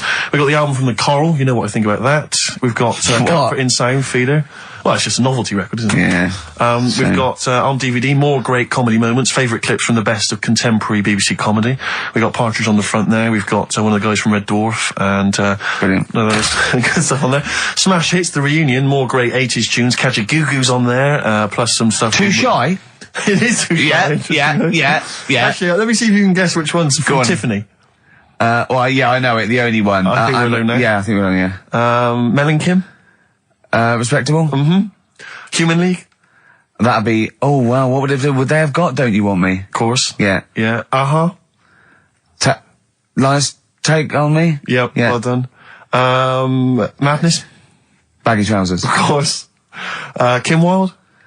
Kids in America? Yeah, so there's just all those treats. If you like a song from an 80s band, it's probably on there. Yeah, okay. Plus we've also got on VHS, Graham Norton, some kind of best of compilation from his TV show. So, there are the, Hold on, is it the one where he talks to sort of female gay icons and looks at the internet? Because that's my favourite one.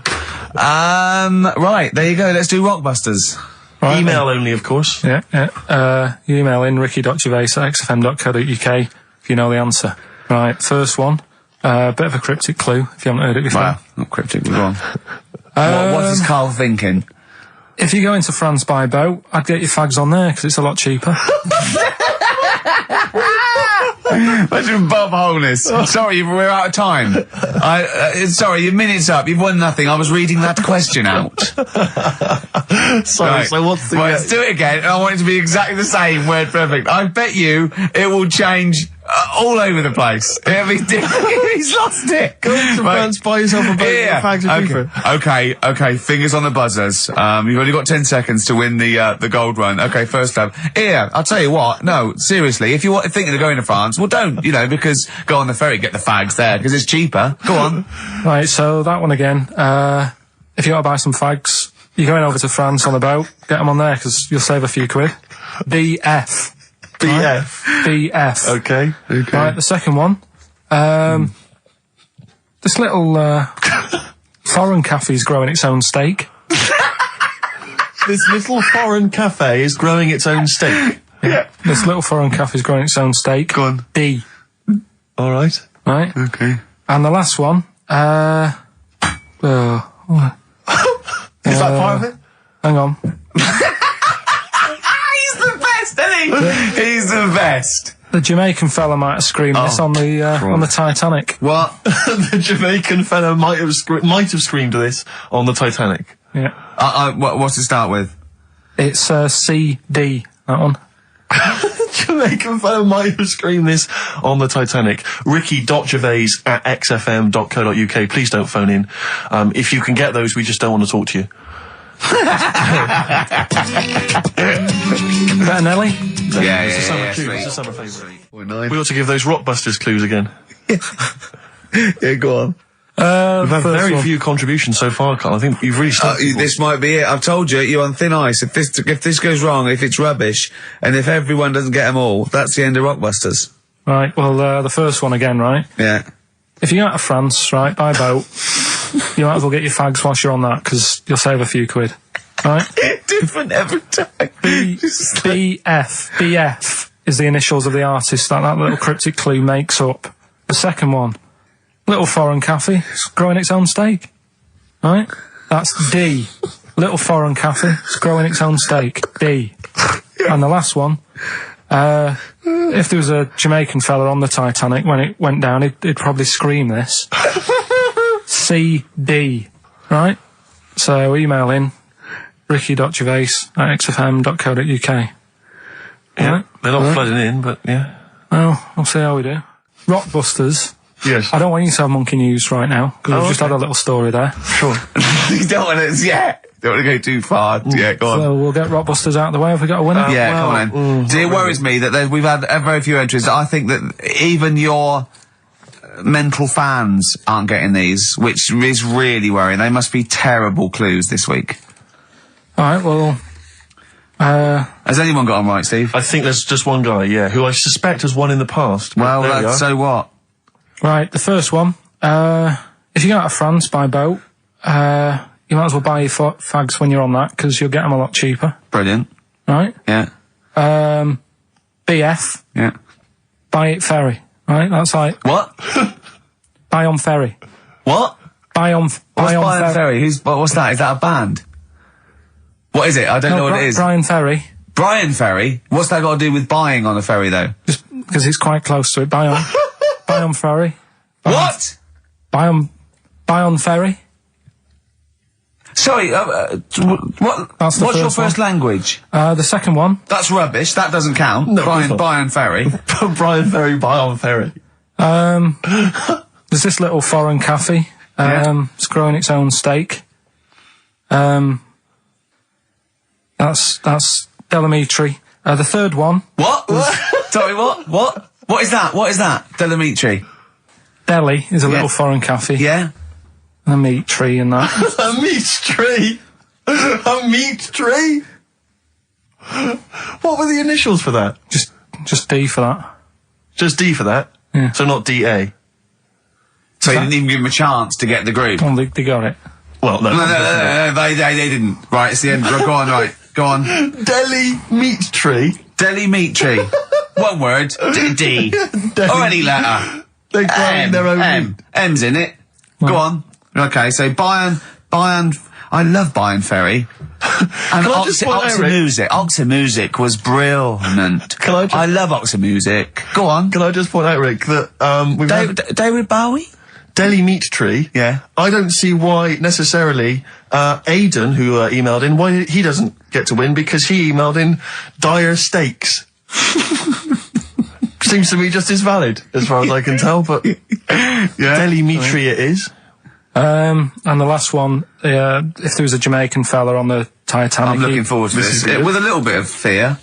Jamaican fella, if he was on the Titanic, he probably would have screamed this. Yeah.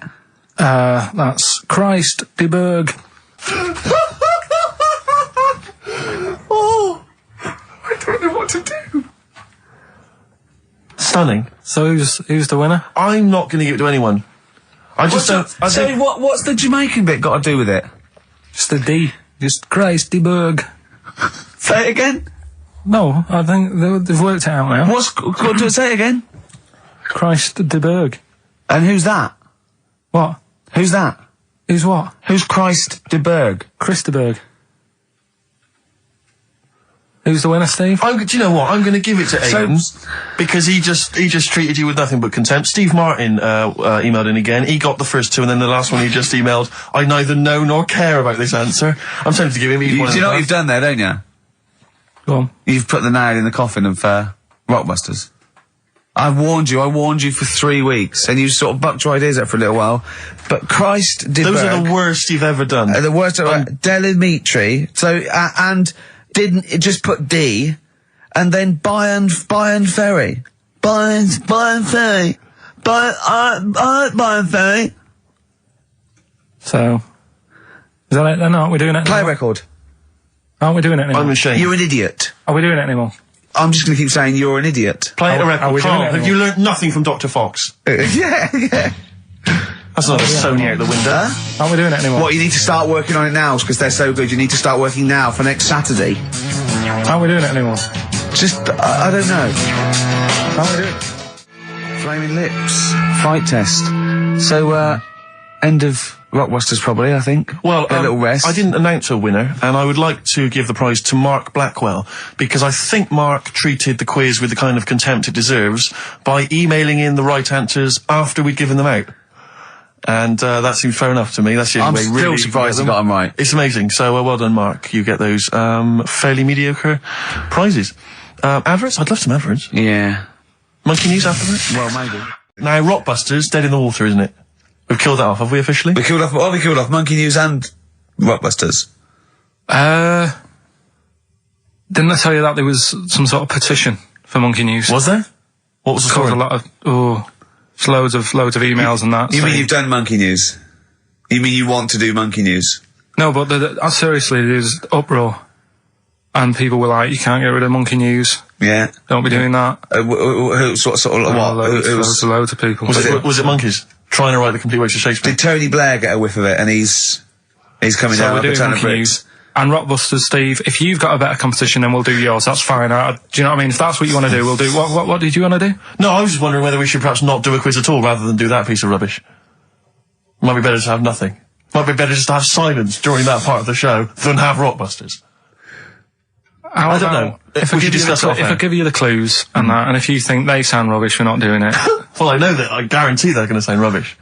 All right, let's make it the last Rockbusters then. This is the last Rockbusters. Well, it depends. This is it. Okay, this is just. If it's good, you get a reprieve. It's all about this. Okay. Okay. Go on then. Let's do Rockbusters then. Oh, we're doing it now.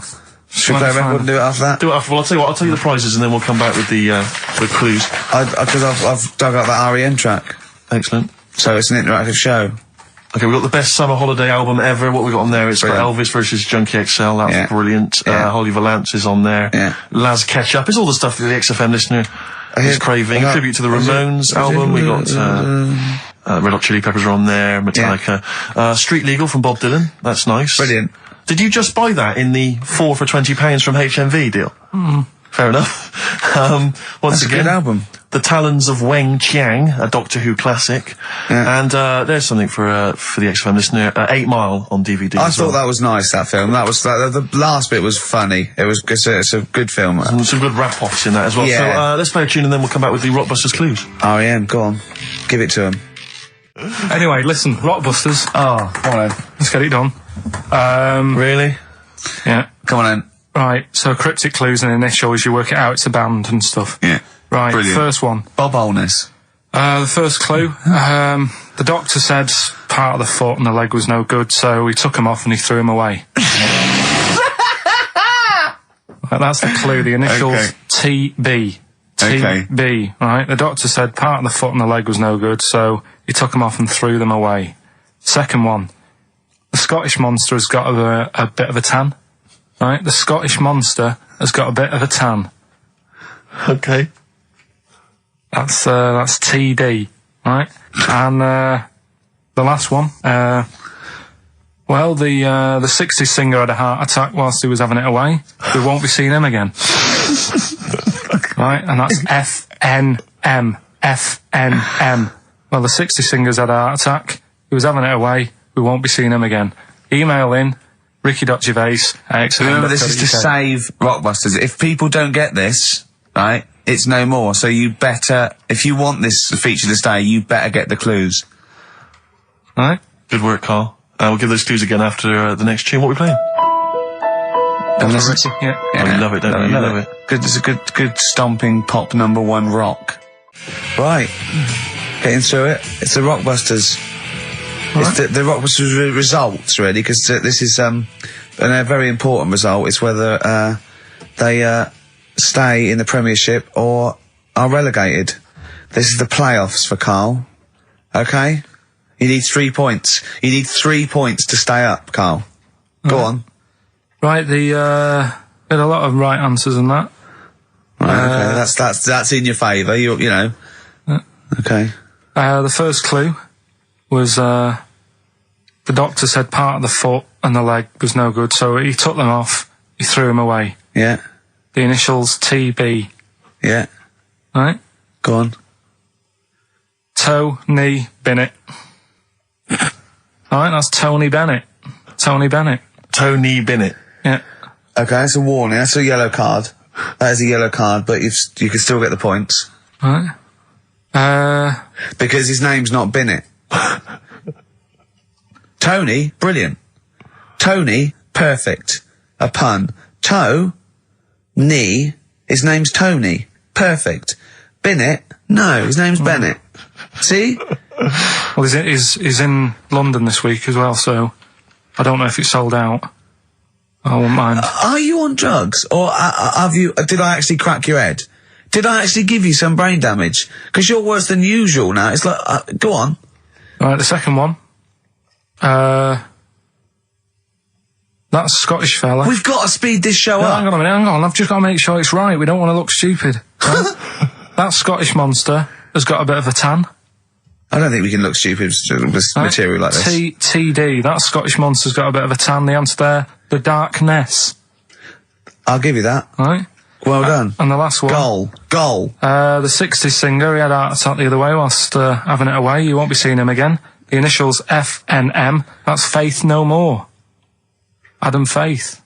Right? No! Doesn't count! Why not? Adam Faith No More. Right? Adam Faith No More. So, sorry, what is the clue? Is the clue Adam Faith, or is it Faith No More? It's Faith, I suppose. Just Faith No More. He's a 60s singer. So we got that. That's that. Safe for next week. Who's the winner? What do you make of it? You've got the deciding vote, Rick. Well, come on. I mean, you know my feelings. I mean, it works, Faith No More, but he's mixed up what cryptic is and that, because the fella, I mean, Adam Faith did actually die having it away, didn't he? Yeah. So it's all about him. It's all right. All the facts are right. Anyway. Okay, I think he's got a reprieve. I think I'll give it to him. I think I've got to give it to him, Steve. I think I have. He actually pulled that out of the bag, that one. There's no Jamaican fellas seeing icebergs or, you know, Whitney Houston. The closest he came to is Bennett, and I'll let him off that. I've got to be a fair ref here. Well, fair enough, and well done to, you know, I'm always a fan of names that for some reason just strike me or tickle me. Yeah. And this week the lucky winner is, Dave Suckling. There's nothing amusing about that. Oh dear. So well done to Dave Suckling. Okay. Suckling wins it. Suckling takes the prize. He takes the prizes, and well done to him. I guess there's more of that next week, and we're fast approaching the end of the show, Rick. I know you are excited about that, as am I. Well, I know, but the best to come, because we've still got Bruce Springsteen coming up now, followed by Monkey News. Monkey News. It's amazing. What an amazing show this is. Right, we're doing Rockbusters. Yeah, come on. Listening Steve, online. do you want to do the clues? I wonder what the clues are. I'll never be able to piece them together, but I'll give you the prizes. The Old Grey Whistle Test, Volume 2. Kumars at number 42, Volume 2. Or maybe that's Volume 1, who cares? Porridge, Series 3, Volume 2. The Office, complete second series on VHS, for anybody who's still got grandparents. And U2, a best of 99 to 2000. And Smash Hits, the reunion. That'll be the kind of stuff you'll love. Spice Girls is on there, Liberty X, Atomic Kitten. Do you see that? Do you see Steve's enthusiastic? Even though the competition's rubbish, the prizes are second rate, Steve is going, well, I'm not going to punish London, right? I'm going to big it up. You're there. Oh, funny. Do you know what I mean? Come on. Right, here's the first clue. Clue one. Come on. Come on! Shut up! Come on! Can't do any photos because it's been nicked by a German. Right, start again. Oh, Start again. What? Clue 1. Rockbusters, clue 1. Okay, this is Rockbusters with Karl Pilkington. Go! I can't do any photos because it's been nicked by a German. And what's the initial? AC. Right? Next. Second clue. If you keep eating, this bit of your body will get bigger. PC. PC. It's an artist or a band. Who is it? PC. If you keep eating, this part of your body will get bigger, right? Yeah. And the last one I'm not really sure about. If you... He's actually winging it now. Imagine if this was Mastermind. I'm not sure about it. I know your specialist subject Come is... on! Okay, go! The place where you go to take your dog a walk and that. The place where you go to take your dog a walk. Forget it then. No, we'll do it! No, do it! Get you! Tim Burgess. Oh my Corazon, is that? Yeah. What's that mean? I have no idea. Phone in if you know. No, don't bother. Oh, email then, at least. Okay. I'd like to know these things. Sure. We were doing Rockbusters just before the ads and the record. Rick, I know you were enjoying it. Yeah, come on, get this clue out, Carl. There's 3. What is it? Right, the first one was... No, we don't got the first 2. What's Can't the do third? any photos because it's been nicked by a German. Yeah. Second one, if you keep eating, this bit of your body will keep getting bigger. Yeah, it's different every time. Go on, what's the third one? Where you take your dogs for a walk and that, or you might go there on a Sunday. What? Sort of... oh, Jesus. Rick, Rick, just be quiet for just a moment. Right, okay, do this clue. Right, start from now. This is the 3rd Rockbuster clue. That was a Freudian slip. Yeah, God, we'll get done. Oh. Right, go on then, go. Where you take your dog a walk, or you might go there on a Sunday and that. People sort of might taste that area. Right? Oh, it's rubbish. AP. Right, well, the other one's AP as well, AP. What? I AP. see. Ricky.Gervais at XFM.co.uk. AP. A quick reminder of them again with the initials. Quick, go. This is such rubbish. The first one, can't do any photos because it's been nicked by a German. Second one, if you keep What was the eating... initial? AC. If you Don't keep... get annoyed, that's what the game's about, the initials. Yeah. If you keep eating, this bit of your body will get bigger. That's PC. Right. Right? And where you take your dog maybe on a Sunday and you go for a walk there and that, have a taste of it. Right? Different. AP, just email in and you win some stuff. Ricky.Gervais at xfm.co.uk. What rubbish. I wonder why we stopped this game. Talking of email correspondence, Rockbusters. Rick is underway. People Have we are got monkey news? Absolutely loving that. Let's see if we can cram it in. Have we got a film? Yeah. We should do that then. Well, Let's finish do one thing and move Rockbusters. on. Jesus, calm down. All right, Right. Rockbusters. Let's get this third one out of the way because it's tricky. When you say tricky... It's tricky to say. The initials were AP. It was... when you take your dog out on that, or maybe on a Sunday. Come on, let him finish. Rick, let him finish. You take your dog there. You might go there on a Sunday. Have a taste of it when you're there. Right? That was AP. The answer? Alex Parks. Right? Alex Parks. Yeah. It kind of doesn't work, that one. That one doesn't work, I know. I know, it's... You know that one doesn't work? Yeah. Okay, good. Okay, well, that's fine. That's what I was trying to work out when you were messing around. That's why it isn't that good. Okay, come on. The other ones. The first one was the German fella. Can't do any photos because it's been nicked. The German fella can't do any photos because it's been nicked. That was... the initials were? AC. I've got it. Right, it's Aztec camera. Yeah. But what's that got to do with the German fella nicking it? Because the way he'd say it, he'd be like, Aztec camera. So why aren't you taking any pictures? Can't. Why? Aztec camera. Why is that German? Just sounds a bit... Right, do you know that's rubbish then as well? You know that one doesn't work, do you? And the second one was, if you keep eating, this bit of your body will get bigger. PC. Yeah. Phil colons. Phil. It's honestly right, Carl. Phil Collins. Phil honestly, Collins. right, okay. I don't know what the PC term is for this, but I honestly think, I think you're quite bright, and I think you're quite streetwise and all that things. But I actually think... Oh, I've got to be so careful here not to offend people. But I think you might be... Could you maybe describe it through a sound? You might be educationally subnormal. Does that worry you? No. I've got by all right. I'm not going to worry about it now. You know what I mean? I'm 30. Do you know what I mean? Why start worrying about it now? But you've got the mind of a 12-year-old. So what? Sure. Do you know what I mean? I don't worry about stuff. If you don't know about stuff, you don't worry about it. Yeah. So I'm happy. Well, if he's educationally subnormal, I'm afraid also Matt Briggs of South East London is as well, because he got all three right, as did a number of other people. Well done, Matt. Yeah.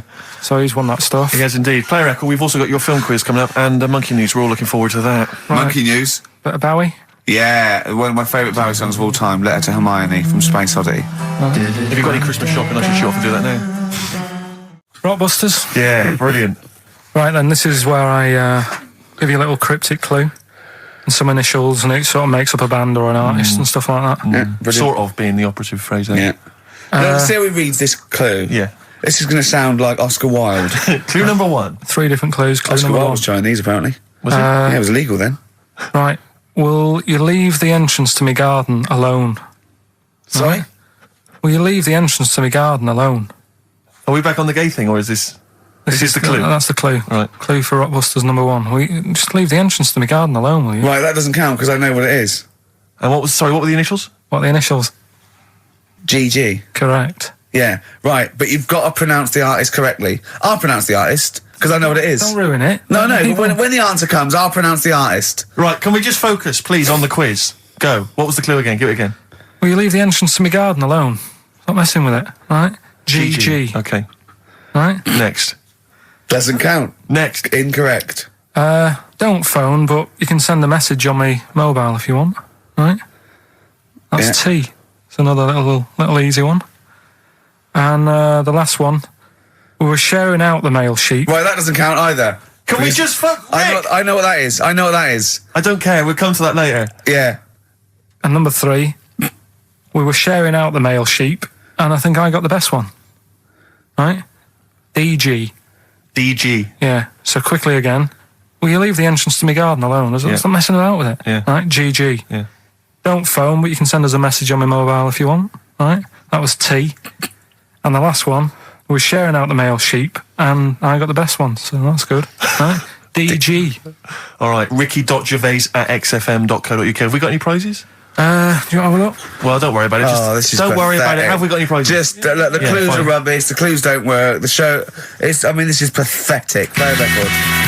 That's what it should be called, and the clues don't work. Well, I think it's Rockbusters results, isn't it? Okay. All right. Brilliant. Do you want the prizes, by the way? Not really. Not bothered? No. Right, there's some videos and DVDs and that, some good stuff. VHS, I hope. Couple. $4.99. Is that one about TV weather? titles. What? There's the weather one. That's going to be on telly. Donald McIntyre. Oh, yeah. That's in there, if you want that. Yeah. He reckons Donald McIntyre ripped him off because he did a thing about how much it costs to have a chimp, cheap as chimps. What was the other thing you think someone ripped you off? Rockbusters? Ken Bruce on Radio 2 is doing Songs of Phrase. He was doing that over Christmas. I took 1 week off. He's in there. And when he heard that Donald McIntyre was doing a programme about wind, he thought he was moving on Auntie Nora. Right. So, the first one, will you leave the entrance to my garden alone? Right, that was the cryptic clue. The initials were GG. Yeah. That was Gareth Gates. Gareth. What would you Gareth Gates. No, but it's Gareth Gates, isn't it? So, why would you say to someone Gareth? Is that like what's that, a Manchester thing when you say Gareth? Gareth Gates. Gareth Gates, the bloke who came second in Popeye, but Gareth Gates. So that's the first one. What was that about getting off the thing, though? Leave my entrance alone, though. I don't understand what it's got to do with leaving my entrance alone. The gate Gareth, to the garden. No, the gates bit, but what's Gareth got to do with it, you ignoramus? Don't phone, but you can send me a message on my mobile if you want. The initial was T. Yeah. Text us, right? No, it's text. The word's text. Yeah, so you'd have to say text me. Text us. Text, what do you mean? No, text me. What's that? The third one was, we were sharing out the male sheep and that, right? Yeah. I got the best one. DG, right? We're sharing out the male sheep. Get to it. It doesn't work anyway. Get to it. What is it? Delta Good Ram. Delta Good Ram. You were dealt a good ram. Delta Good Ram. All right. So who's the winner? We're going to give it to Stephen Gunning from Tooting. He's got all of those right. I don't know how, but well done to him, and he wins some crap in a jiffy bag. Literally. You too on XFM? Yeah. But now it's Rockbusters. Can I just say something now before we do Rockbusters? A lot of people they come up to me, they say, Steve, we like the show. When are you going to get rid of Rockbusters? It brings it down. I'm not joking. I'm not joking. There is lots of people. But come on, let Carl speak. Come off it. What? Come off it. What? I know people who say, you're never going to stop that, are you? So one of us is lying again. Well, not really. You know, I'm talking about people who've listened to the show. You're talking about Suzanne, your girlfriend. Martin, he'll be at home now with a pad, getting ready to play. But I should just... Mike Freeman did encourage Carl on a couple of occasions. He even tried to get him through with the answer egg when we were doing that naming animal round. Yes. So, but I should just say that people think that somehow Ricky and I are endorsing Rockbusters, that somehow by allowing it on the show, somehow we think it's good or we appreciate it. And I need to point out that it's more like when a child comes back from school and they've done a painting. Yeah. It's crap. Yeah. But of course you've got to stick it on the fridge. It's bigger than the house. You've got to stick it on the fridge because otherwise the kid's going to get upset. In this next episode, you've got to remember the cat is bigger than the house. Exactly. It doesn't look like anything. The humans don't have bodies. Their legs come straight from their head. Yeah, Mummy and Daddy. Please welcome to the stage Karl Pilkington's Rockbusters. All right. Right, so cryptic clues, initials, cryptic. And you work it out and you email in and that. Yeah. First one. Yeah. Don't be stealing my tools. Take your sister's. All right, and the initials NK. Don't be stealing my tools. Take my sister's. Yeah, so that's like the cryptic clue, and the initials of the artist or band is NK. Right. Second one. Buy it if you want. Not bothered. Think about it. Come back. Right. Come back if you want. Start again, Carl. I lost halfway through. Right. Start that second one again. Right. Well, you can buy. It's different. Well, the first one was buy it if you want. Now this one was we'll write it down. Buy it. Right. Do it. If it's a cryptic clue, all the letters count. Do it. Buy it if you want. I'm not that bothered. You know. Think about it. Come back. Check some other places out first before you know. Crossword clue in the Times. So we've got no time for other clues. Right. So that's SC. Right. Do that clue again. Buy it if you want. I'm not fussed. Do you know what I mean? Think about it. Fussed is making an appearance. Fussed wasn't there before. Do the clue again. Do the clue again. Initials SC for that one. Do the clue again. I don't want to do it again. You haven't finished it yet? I have. That's it. No. Do the clue again. I can't do it again. Do the clue again. Buy it if you want. I'm not fussed. Right? Shop around. Come back. It's up to you. I'm not pushing you into anything. It's up to you. Wasn't there? SC for that one, right? And the final one. That's good. I can play 10-pin bowling again. Okay, and what's the clue? Christ. That's O for that one. O. All right, so now I assume that I'm not going to bother to look, but I assume there's a jiffy bag of tacks which people can win. All right, well, great, good luck. Ricky.Gervais at xfm.co.uk is the email address. Thorns. No, buy it if you want. I'm not fussing. Come back, have a look around. I'm open Wednesdays, by the way. Shut up, see you later. Rockbusters, well on the way. Any right answers yet, Carl? I'll just check. Let me see. We got one email. One email? No. No, because they probably don't make sense. Yeah, no responses whatsoever. There's some on the text and that. Really? 83 XFM if you want to do it on the old text. Speak up, Carl. We're on the radio. Steve, no, we're on the radio. We're live. Just letting you know. Do it on the text if you want. Send it in on the text. And what? Well, what is it? Say it. 83 XFM. Right. What's the email address again? Ricky.Gervais at xfm.co.uk. Are you tired today, Carl? Are you just bored or...? No, I'm all right. I'm good. Yeah? Yeah. Right. Go on, Carl. Should we have the Rockbusters answers? Yeah, We've got to get that out of the way. I'd love to. Number one was, don't be stealing my tools. Take your sister's. The initials were NK. That was Nick Ershaw, right? Nick Ershaw? Nick Ershaw. 80s. I don't know. I've never heard of that band. Nick Kershaw. Nick Kershaw, yeah. Nick... sorry, what? I don't understand it. Nick... How does Nick Kershaw... Second one was, No! Don't move on! Nick Kershaw! What's Nick Kershaw? Jesus. All right. It doesn't count. It's not a clue. Let's just leave it behind us, all right? Second one was bite if you want. You know, I'm not bothered. You can think about it, come back, have a look around, think it over. I'm not fussed. The initials were SC. That was soft sell, right? That works. Yeah. Well done. That works. Right. And that's good. I can play 10-pin bowling again. That's O. That's outcast. All right. What? What does that mean? Outcast? You're out. You broke your arm. Right. Got the cast that's off ridiculous. That's ludicrous. I mean, that's ridiculous. You broke your arm, you were in a cast, you got rid of the cast, you're outcast. Did anyone get that? Yeah. I mean, I am stunned. I think, to be fair, that was because how many bands begin with O? Yeah. I think that's why people got it. Exactly. But they were guesses, yeah. I could probably make Oasis work if I tried hard enough. We've done that. Oh, pardon me. God. So, outcast. That's ridiculous. Why is it ridiculous? But We've it's had worse than that. ridiculous. We've had worse than The that. leap to We've had bowling. worse than that! No, Imagine that! I remember when I did my wrist in, then it fixed, I went 10-pin bowling. Why did you do your So it's wristing? what you did. Brilliant. So next week's quiz is what am I thinking? You're an idiot, Carl. Play a record. Who's the winner? Why did you do your wristing? Crash. I had a bit of a what? crash. I had a crash. You had a crash? Yeah. That sounds like a story we've not explored. Not much to it. I just went on a free sort of rally day. Got in this car. I'd been working all night, right? So I wasn't the best condition to be whizzing around a track in a car. Sure. Like a Formula 1 type car. Yeah. Spun out of control, hit some mud, smashed it all in, wrote it off, and I didn't realise I'd done a load of damage until... Well, you landed on your head, but you were fine. Yeah. Who's the winner? Mike Godliman.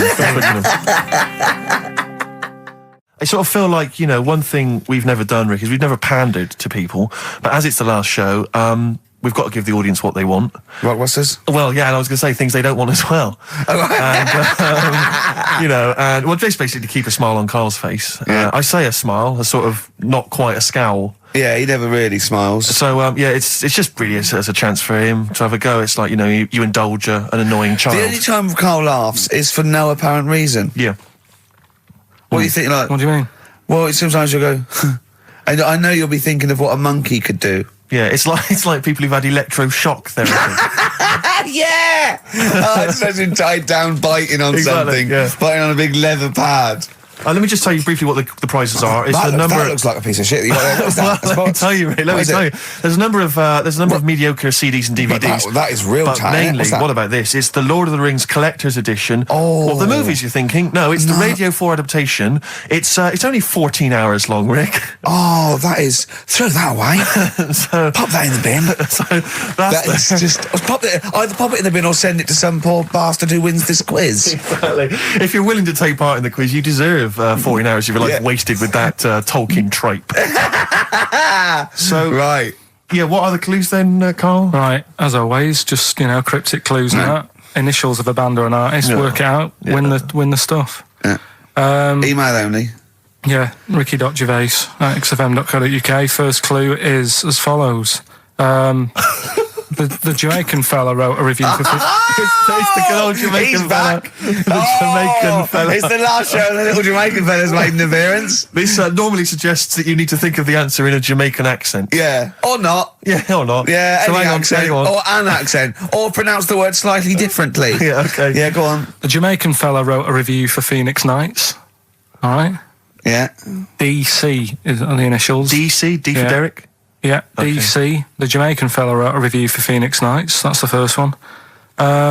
Second one, it's three of them. Second one is we should all vote for Paul Daniels, David Blaine, Copperfield, The Great Soprendo, Tommy Cooper, and Darren Brown.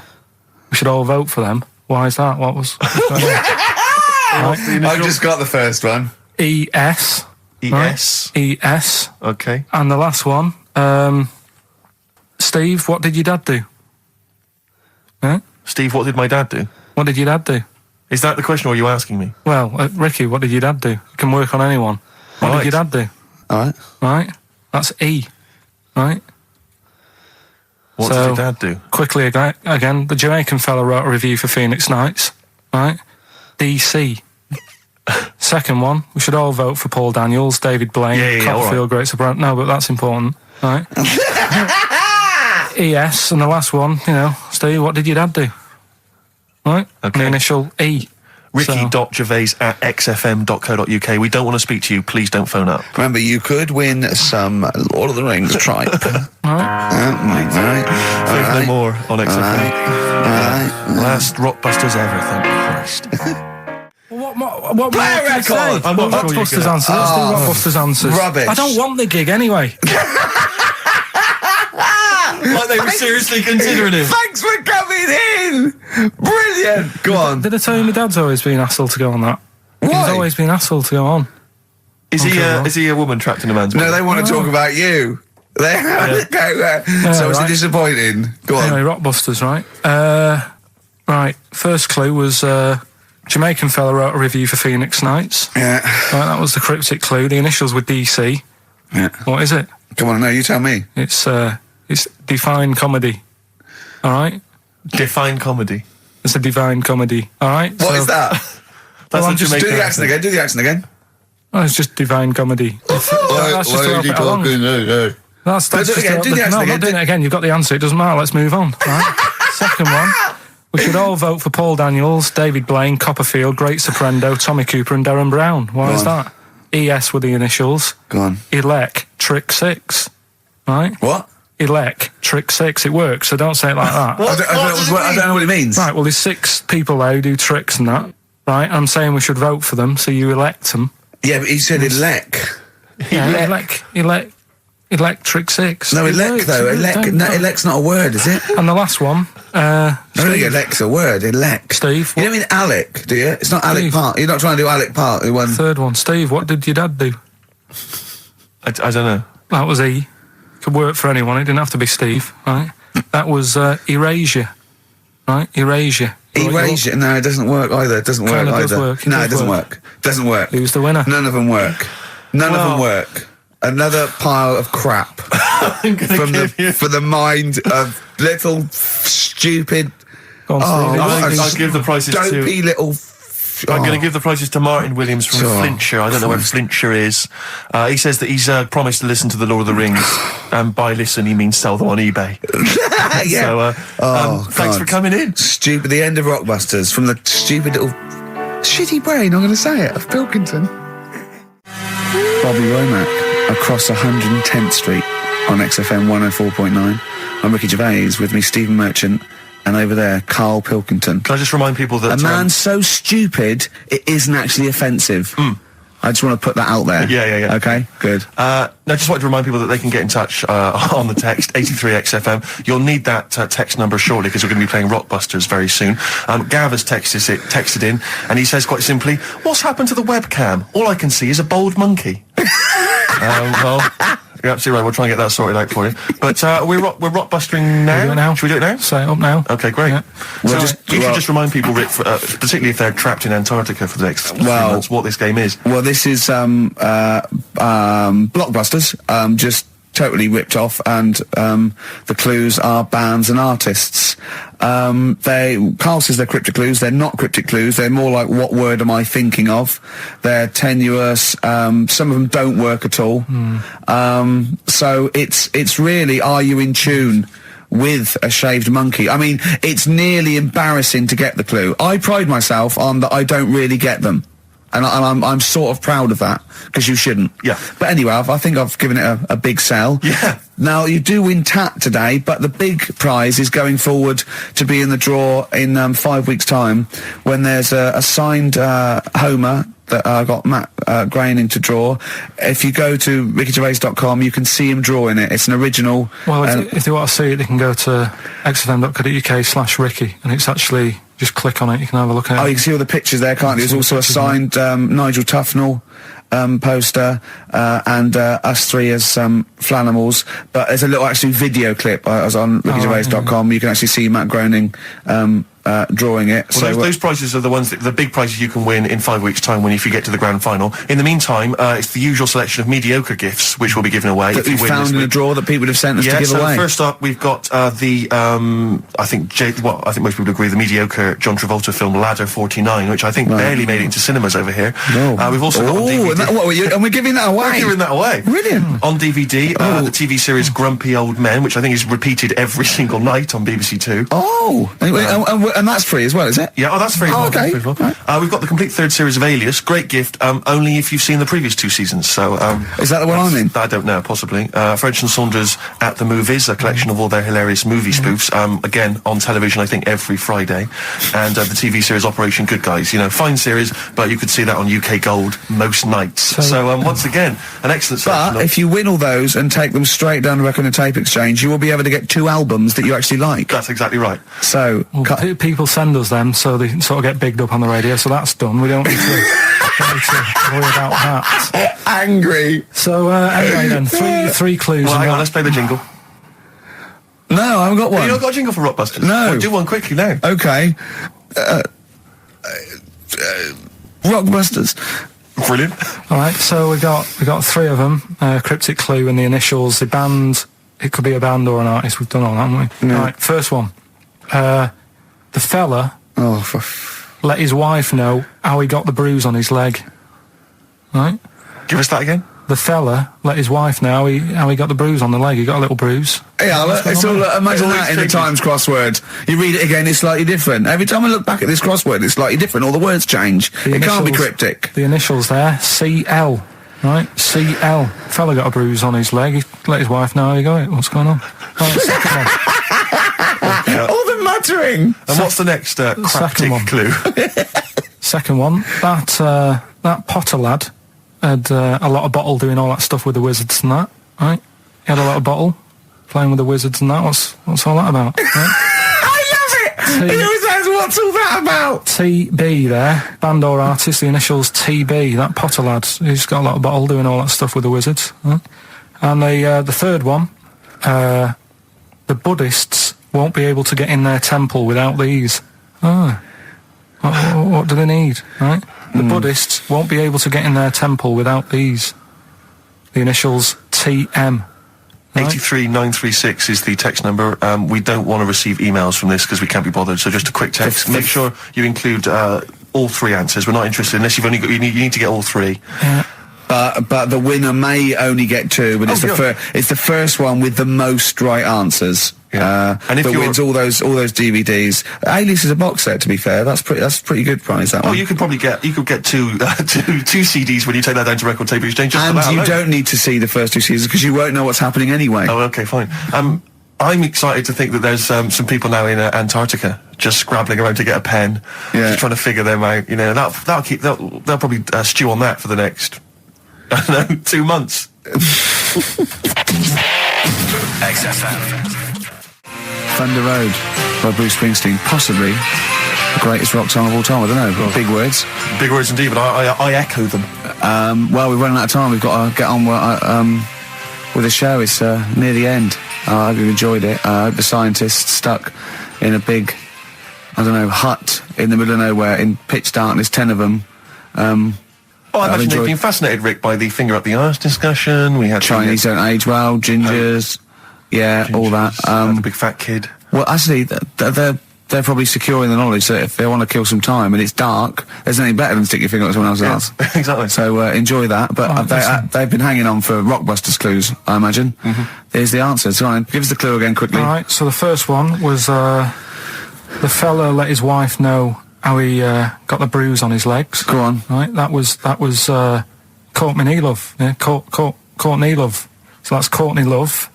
So that's the first one, CL. So that one's fine. The second one, that Potter lad. What am I doing? Letting that one just go? Let it go, just let it go. Am I just letting that go? Annoyingly, we haven't got time to take issue with it. Okay. That Potter lad, he's got a lot of bottle, hasn't he, doing all that stuff with the wizards and that. Go on. That's Brave Harry, the Bravery, current sort of XFM band, the Brave Harry, that works as well. No, it doesn't. And the last one. No, it doesn't. No, it doesn't work. The Buddhists It doesn't work. Won't be able to get in their temple without Doesn't these. work. Brave Harry. Brave Harry. It doesn't work. Brave Harry. Brave Harry. Buddhists won't be able to get in their temple without these. TM. That's the monk keys, right? So who got all them? The monk keys. Who got all them? Right. Which band are called the Monk Keys? The Monkeys. Oh, the Monkeys. Yeah, the Monkeys. Right. So who's the winner this week? The winner this week is Gina. Well, we're letting that go, yeah. Gina got them all right. I think her text said she was from Horrorstead. I don't know. I've never heard of that place, but I assume that's right. But Gina, you win that selection. I can't believe she got them. I cannot believe she got them. But she goes wins those and also goes into the prize draw. We'll have 6 people competing for that original Matt Groening thing. If you go to rickygervais.com, you can see Matt actually doing that. We've got a signed Nigel Tufnell and original drawing of us as Flanimals. If you want to see xfm.co.uk/Ricky, if you want to have a look at the picture. And well, that's it. It's 3 o'clock. I'm Ricky Gervais with me, Steve Merchant and Karl Pilkington. More drivel next time. A Shaven Monkey. Right. Half Light by Athlete on XFM 104.9. Ricky Gervais, Steve Merchant and Karl Pilkington. Karl. Right. 2 o'clock. Let's get Rockbusters rolling. I should just, if people aren't familiar with Rockbusters, then someone has actually sent in one of their own to test Karl. They've used, I think, the same principle that Karl has, which is, you know, utterly random. Yeah. As you said before, you know, really just try and think of something that he might be thinking of. Sure. So, I'm gonna, I mean, she's done it quite coherently, but I'm wondering if I should sort of say it more as Karl might say it, you know, just slightly less. More different every time. Yeah, slightly less coherent. So, Karl, this is one for you, alright? Go on. You know, it's Sunday morning. You know, I'm just, you know, I'm in bed, but I don't sleep, you know, but like Hollyoaks is on, the omnibus, I'm just watching that, you know. I go and make a lovely cup of tea, you know, in the bed with Suzanne, aren't I, having a cup of tea. What's going on there? Just watching the telly and that, but hang on, I haven't got anything to dunk in me, in my tea. I haven't got anything to dunk in my tea, have I? Yeah, you know what I mean, I haven't got anything to dunk in there, and I'm just having, you know, what am I doing? Is it LB? It's LR. Oh. LR. So, have a think about that one, Karl. I think I know it. Yeah? Do you? Go for it. Go on. Is it Lionel Richie? It is Lionel Richie. What's your logic? Sort of lying in, lying ill, and it's like... No rich tea. No rich tea. Yeah. No biscuits, no rich tea. Lying, no rich tea. Lionel Rich tea. Lionel Richie. It works. It's just as coherent as one of yours. What's that? We've done one a little bit like it. There's nothing wrong with that. I cannot believe you got it. That's a taster. I cannot believe you got it. I might not have got it without the initials, but that's why we chucked them in, just to help you along. Right? So what have you got for us this week? We've got 3 of them. Oh, by the way, don't bother calling in Kate Bush, because Karl doesn't want to answer the phones. He says Kate Bush is not going to call, so it's all going to be nutters. So we apologise. He's got one thing to do. He didn't even get the sound right, because someone was complaining about they couldn't hear Steve. He's got to do Monkey News, which is always twaddle, and he won't even answer the phones now, so I don't know why he gets paid. He takes off Mondays, because he works Saturdays. He gets paid for Saturdays. He takes 5 weeks holiday a year. Not off Mondays and he moans. Not off Mondays. Wow. Right, what have you got for us? Right then, the first one. There's a vehicle that sells kebabs. Right? There's a vehicle that sells kebabs. Initial B. Right? B. Right. Right? Have you worked that one out? Of course I haven't. Right, the second one. You're asked if you want that bit of the egg. You what? You're asked if you want that bit of the egg. You think about it, but we sort of decide against it. And again? What's going on there?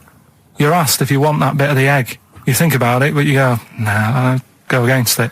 Right? I've got it. Is initials W or Y O? Yeah. Got it. Right, so... Okay. Yeah. That one works. Right. No, it doesn't. No, it doesn't. No, it doesn't. Yeah. And the last one, I don't think this burger will catch on. I don't think this burger will catch on. Yeah, and the letter there is M. So you just text or email in with the answers and win some stuff. What have we got? We got some prizes. We got another box set of the League of Gentlemen. This is instant gratification, but you go into a draw for something bigger. So what have we got today? Yeah, well, today this is what you're taking home today. You've got the League of Gentlemen, the complete collection on DVD. That's worth having, definitely. We've got Catterick, which is the current Vic and Bob show on BBC Two, which is good. The Aviator, the award-winning Leonardo DiCaprio, Martin Scorsese biopic, and once again Ladder 49. We're giving that away again, are we? Yeah. Apparently did we get a job like those? Have we? We got loads of them. boxes of stacks of them. Oh, excellent. So, email in if you just want a copy of Ladder 49. I'm sure we could dig one out for you. yeah. Or phone in, because Carl does not answer the phones. Right. And remember, the winner goes forward into the chance to win the big prizes, the signed Homer drawing, the signed Nigel Tufnell poster, and you go to rickygervais.com and see Matt Groening actually drawing that to verify it. Bit of Lloyd Cole won't never anyone has it? Has it? Roxy Music with the old Dylan classic Hard Rains on XFM 104.9. Mixing it up, just mixing it up, mixing and matching. We've got Neil Young, we've got a bit of Roxy Music, we don't care, do we? They're all right up, bang up to date with some of the latest tracks from Feeder and the like, so... Yeah, big time. But, it's what we're waiting for, it's the Rockbuster dancers. That's right. Right. Okay, give us the clue, give us the answer. Right then, first one. Hurry up, because we haven't got long for monkey news. Don't worry about it, don't worry about it. First one. There's a vehicle over there that's it's changed. Selling kebabs. Oh, it's changed, go on. Initial D. Yeah, where is it? That was Donovan. Okay. Alright, yeah, okay. Yeah. That Good. worked. I'll give you that. Yeah. Second That's a one. real clue. Well, they got it, like they always do, so they're always real clues. Second one. You're asked if you want that bit of the egg, right? You think about it, then you decide against it. I think I know this one. What was the initial again? Y-O. Is this, John Lennon's, wife, Yoko Ono? Yeah, that's right. I think that was her name, Yoko Ono, wasn't it? Yeah, it's Yoko Ono. It was Yoko Ono. No, you've got it wrong. You're thinking about it. You're asked if you want a bit of the egg. Yeah. You go, yolk. You think about it. Oh no. Oh, so you say it twice, you stutter. So No, it's no. Yoko Ono. No, you did it No, her wrong. name's Yoko Ono, though. Yeah, Yoko Yeah. Ono. Listen to the clue again. Okay, no. Listen to the clue. So what you say is, do you want this bit of the egg? You think, oh, the other bit. No. Yolk. Oh no. That's Yolk. right. Oh no. Yolk. Oh no. Yolk. Oh no. Oh yolk. Yeah, go on, brilliant. Yeah, okay, yeah, Yoko. No, yeah, go on. Works perfect. Next. Yeah. And the last one was, I don't think this burger will catch on. That was initial M. Yeah. McFly. Right? So, there's your three clues. There's your three answers. It won't catch on. Well, who'd want to eat that? You know what I mean? It's like a Mac burger or whatever. Mac chicken. McFly. Don't want one. Put it back. I'll have a chicken. Right? So who's got the three then? Well done to Ian Shillham from Mansfield, who's got all those answers right amazingly. And he wins all those great prizes, including Ladder 49, starring Joaquin Phoenix and John Travolta, which I don't think anyone's ever seen. There's 49 of them.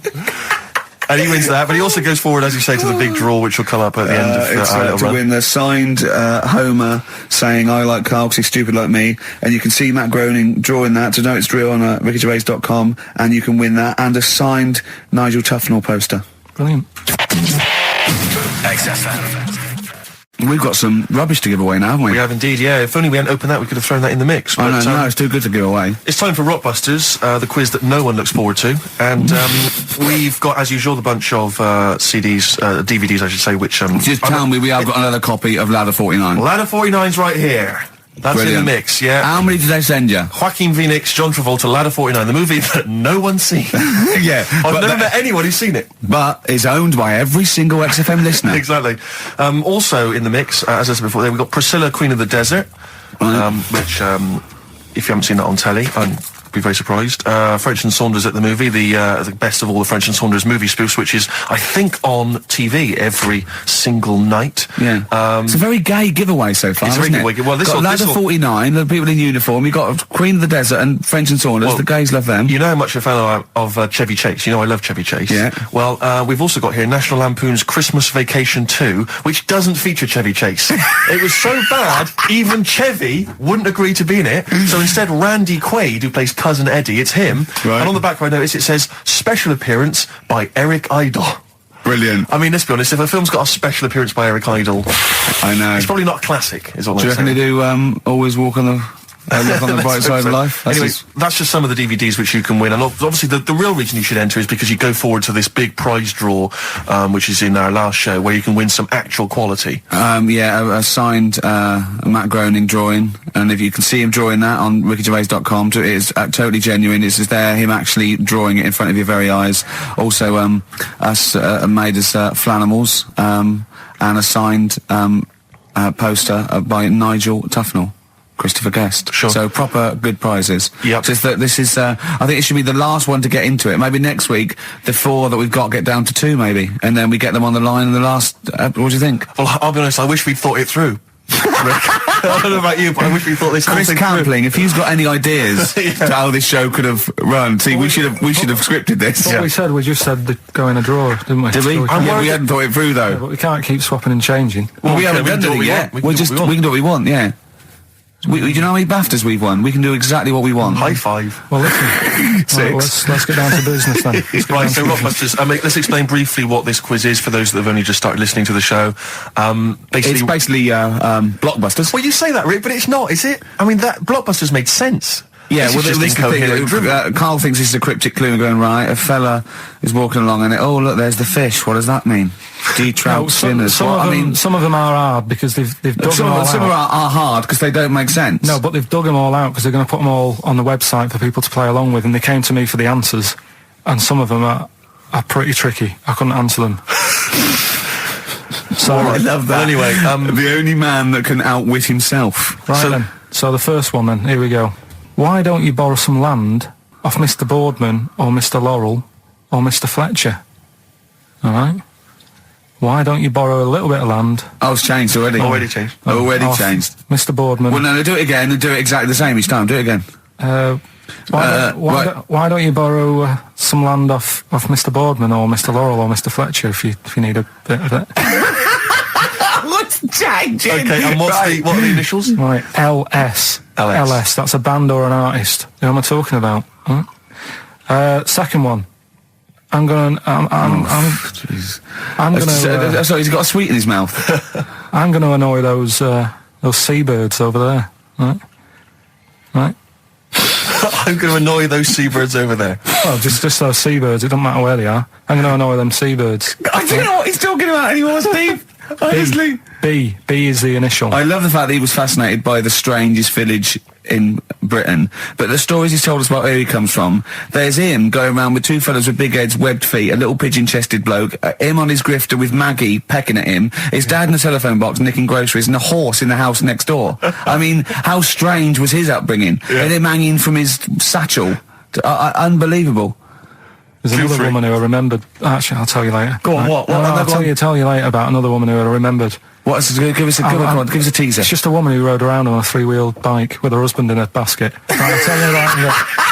Right, and the final you don't get clue. Teasers like that on the other radio That's station. a hell of a funeral service. Right, listen.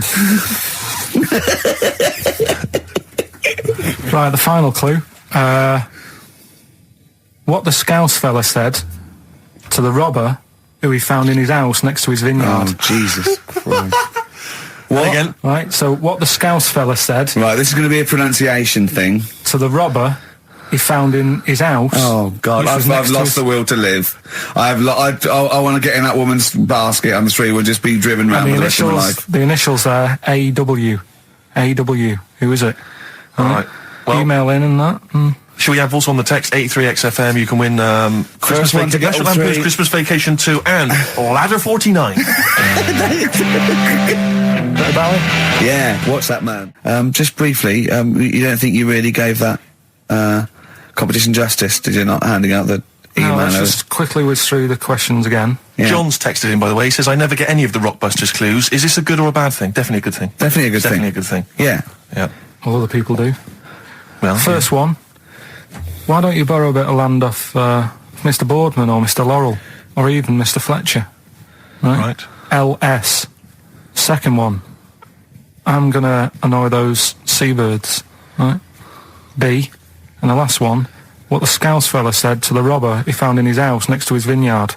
AW. If you know what they are, email in or text in. Tell us about the woman. What's the text? Quick. Well, 83936 on the text. Ricky.gervais@xfm.co.uk on the email and that. Right, and that. Mark that one down. Just make a note of that. And that. Green Day on XFM 104.9. Ricky Gervais, Steve Merchant, Karl Pilkington. We need the answers quickly, Karl. Rockbusters. We're running out of time. We've got Rockbusters and Monkey News to come in this fun-packed show. Give us the clues. Give us the answers. Right, the first one was, why don't you borrow a little bit of land off Mr. Boardman or Mr. Laurel or Mr. Fletcher? Go on then. Right, what am I getting at there? The initials were LS, right? Lease a Stan's field, right? Because you're borrowing it, that's leasing it. It's Stan Boardman, Stan Laurel, and it's a field and that, isn't it? Second one, I'm gonna annoy those seabirds. That was B. What you doing when you're annoying a bird? You're bugging it. What's a seabird? A gull. Buggles. Right? Bug gulls. I don't know where to start, mate. Right, don't worry about it. I don't know where to start. If we had more time, don't worry. I'd throw him out of a window. Right. What the Scouse fella said to the robber he found in his house next to his vineyard. Go on then. That was A.W. Yeah. That was A, me Winehouse. Right? A, me Winehouse. What? A, me Winehouse. What do you mean Winehouse? It's a vineyard. It's a cottage in a vineyard, so that's like a winehouse. Say it again. What's the clue again? Amy Winehouse. Well, yeah, but what do you mean? Amy. Why is he saying? Why is it a robber? Because the robber's getting in, and he's sort of saying, "Hey." But what's the robber got to do with it? Why is it just a normal bloke? I don't say. Why is he saying Amy Winehouse? Why is he saying that? He's saying to him, "Hey, get out." Well, no, you didn't say no. Sorry, her name isn't A, get out me Winehouse. Her name is her name isn't A, get out me Winehouse. Gavin Thompson got them all right. He's in Edinburgh, so he's winning ladder 49, and that's safe. That's on the way. And he's going into the prize draw to win those. I mean, this better be a good monkey news, Carl. That's all I can say, because that was drivel. Amy Winehouse. Yeah. Some doctor or something who was into like the way bodies work. They got their head cut off. The doctor? Yeah, he was doing a bit of an experiment. And he cut his own head off? Yeah. Okay. And it was about, he said, when my head's in the basket, I'm going to blink my eyes. Right. Okay, sorry, hang on, let him finish. And, so the doctor has chopped his own head off, and he's told everyone, I'm going to blink my eyes. He's in the basket, and he goes like, right, I'm going to blink my eyes about, as many times as I can.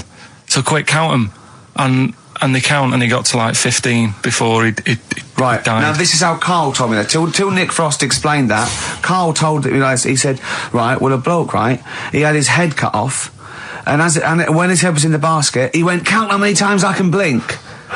And I went, well, that's rubbish. He went, no. And Nick went, well, no, he actually said, when my head's in the basket. And Carl went, all right. I said, Carl, do you know the subtle difference? Do you see the subtle difference? I have to say, though, guys, I still don't really understand what went on there. You've both lost me. The story is that a bloke who'd been found doing, You mean that Carl just explained it and that was a clear version? Because I still don't know what you're talking about, Carl. Well, this bloke had his head cut off at experiments against God. He was a doctor in the, in olden times. Yeah. And when they cut his head off... Why did they cut his head off? Because it was... he was executed. Crimes against... Exactly, he was executed, yeah. And he said to his assistant, when my head's in the basket, I'm going to blink, count how many times I blink and write it down as an experiment, right? Carl told it to me, like his head was cut off and he went in the basket, and when his head was in the basket, he looked up and said, count how many times I blink. Yeah. I love that. I love the difference in that story. Yeah. Both rubbish, but, one's possible and one isn't. You believe anything that you're told, except when we tell you the truth. Right, here's one. Christ. Ghosts and that we got talking about. Sure. And Nick said, right, he said, you'll like this one. He said, my auntie was having loads of problems. Why are you whispering? It's not illegal to talk about ghosts on the radio. No, but it's hearing this. So the auntie's in the house and that, and furniture's moving about all the time. Oh, God. And they were like, no, Steve, he told me this one. This is such rubbish, mate. No, come on, let's listen. I'm going to leave it to you. I'm going to sit back and enjoy it. I'm just going to watch your face, Steve. Right. Sorry, so I missed the beginning there, Carl. There's an auntie in the house. Basically, Nick's auntie. Right. In the house, things moving around all the time. And it was just annoying every time she tidied up. It was like... it's just annoying. Making a mess. It was one part annoying to two parts scary. Yeah. So... stuff was moving around all the time, and they said, right, we need an housekeeper. Rather than having the house a mess, until we sort this out. Stop it! I've got the vicar coming round. Stop moving stuff around. Oh, yeah, go on. They said that shouldn't be in the pants drawer. Let's put all the furniture in one room, right? So just have one room that's a mess, and have all the others empty. Because I love the poltergeist can't really... It can move wardrobes around, but it can't open a door to put it in another room. Yeah. Poltergeist going, I'm just making this room messy. I wish someone would open the door so I could... Go on. Yeah, but... So all this stuff's in this room. So they moved all their furniture into one room. They put like the drawers in there and everything, and it was really uncomfortable because they were all like on top of each other. They sat in the room with all the stuff? Yeah, they had to, because that's where the 3-piece suite was. Okay. Oh God! Right? All right. Oh God! So they sat there, right, all crumpled up and that, but nothing can move because it's so tight. I think things were trying to move, but everything was so tight. It's They just foxed that poltergeist. So anyway, one night they sat there like sort of a bit awkward watching the telly and that, and they hear some banging in the next room. So she goes, "Oh God, what's that?" Oh, he hadn't moved in, had he, the ghost? So to some of the empty rooms. So there's this He's moved some friends and family in. There's this banging about going on. No, so she gets up, right? Yeah. And what it is, they had the baby in the next room because there wasn't much room for the cot. Right, so they left the baby with the ghost. So they go into the room where the baby is, and the banging. Yeah. Is like, do you know those plastic balls you get that you can chuck around the room and like they go mental? Right. The ones that you chuck once and they keep bouncing for ages. Yeah. That was bouncing around the room. Wow, what, the baby had thrown it? Hitting all the walls, and the baby was there, stood in the cot, sort of laughing. Right. And looking at the ball, and wherever it looked, the ball went. Yeah. And then she said, stop doing that. Yeah. And the ball just stopped. Did it? And it rolled a bit and stopped. Right. So the baby had thrown the ball and it was watching it as it bounced around the room? It wasn't throwing it was in control of it. No, the point is, Steve, the baby has been doing it. Would have been the baby all along. The baby had been messing with the furniture. It was So a baby it's a that had super the power. Yeah, it's a baby that had the power. Special baby. It's a baby that had the power. It's a baby that had the power. What- the power what's the power? of telekinesis. Right. They were then trying to convince me that telekinesis was not like all the other stuff that I didn't believe in, but that was a science. Right. Telekinesis was possible. Yes. Yeah, it's not like ghosts and demons and all that stuff. Telekinesis is different. Yeah, That's yeah. science. But Nick's auntie saw it, and I love the fact that you're telling me that someone else's auntie saw it. So I should be satisfied with that. Yeah. I should be satisfied with that. I mean, no. So does she still live in one room with all her possessions? No, I think the baby grew out of it, apparently. It grew The up. baby grew out of it. So it doesn't use its telekinesis powers anymore? Well, no, it's like in Carrie, innit? She was upset for a bit, and then she got over it. Okay, I'm just going to say one thing, Carl. That was a film. Do you want to play a record or? Can I just tell you a story that Carl told me a couple of weeks ago? Is this another ghost story? Another Yeah, spooky it is, story? yeah. I called him out. I was, what are you doing? He said, I've just been reading ghost stories again. He said, you don't believe in them, but how do you explain this? So I went, go on. He said, I'll tell you as he told me it. He went, bloke, right, just sitting at home, doing, watching telly with his cat. And, the phone rings and it's a bloke going, is that fire, in your oven okay now? 'Cause your wife called. And Carl went, well, 1, there was no fire in the oven. 2, he wasn't married. I went, right. Go on, he went, well. Then, right, there was a knock at the door and there was 2 sort of people in sort of white coats and they came and said, we've come about that fire. Your wife called us. He went, 1, there isn't a fire in my oven, and 2, I'm not even married. Right? And he said, and they saw the cat, and they looked at the cat. It looks a bit weird at the cat came out, nothing. He said, and then he went back, sat down, phone rings, and they said, did they sort out the fire in the oven that your wife told us about? Oh. He went, 1, there is no fire in my oven, 2, I haven't got a wife. And Carl went, what do you think of that? I went, that's not it. He went, yeah. I went, That's the end of the story. What? He went, well, how'd you explain that? I went, explain what? I thought he was going to say, a year later we got married, but she died in an oven fire. Right? I thought it was going to be that. And I went, That's what? people winding him up. Yeah, or someone did report a fire oven, and their name was Johnson, and they looked up Johnson, they got the wrong thing, it was the gas board, and they sent around to the wrong person, right? You know, he went, yeah. I said, I explained it to him, he went, yeah. Why did they look at the cat funny?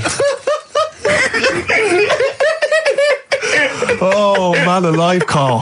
This is really weird, right? I was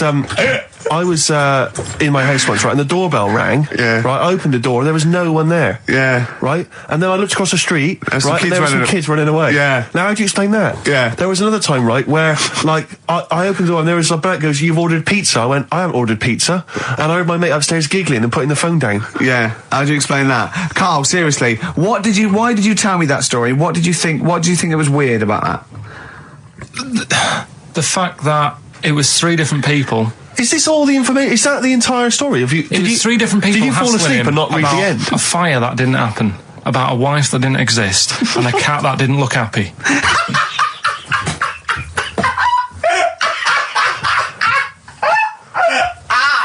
Oh, I'm gonna have a heart attack, Carl. What? I mean, why did they look at the cat funny? Because cats don't like spirits, do they? What? And the other blokes were ghosts? Yeah. Yeah, that's it. So these are kind of Beadle About type ghosts. These are ghosts who walk the earth as the undead, just winding people up slightly. That's lovely. That is lovely. Seriously, and a cat that did not look happy. But seriously, why would ghosts wander around just like winding people up? Oh, maybe something did happen there years ago. Some fire. Some woman might have died in a house of a fire or something. Yeah. And it's sort of all happened again. Yeah, it's certainly a mystery. If you don't it's a mystery. I mean, I can't. What's this book you were reading? You were reading a book, which is interesting enough. It was the For Tea and Times. Oh, Carl. Yeah. Well, I don't know what to say. Carl, let me ask you now. Carl, you will be a little bit unnerved about this. Have you seen the film Jurassic Park? Yeah. You know what happened there? Well, according to the Sun here, it says scientists are planning to clone mammoths for a theme park. Look at his face. Look at that. He looks like a dog caught in the headlights of a car. He's terrified. I love Carl. He sprung to attention Carl. there. Is that the best news you could have? Man moths.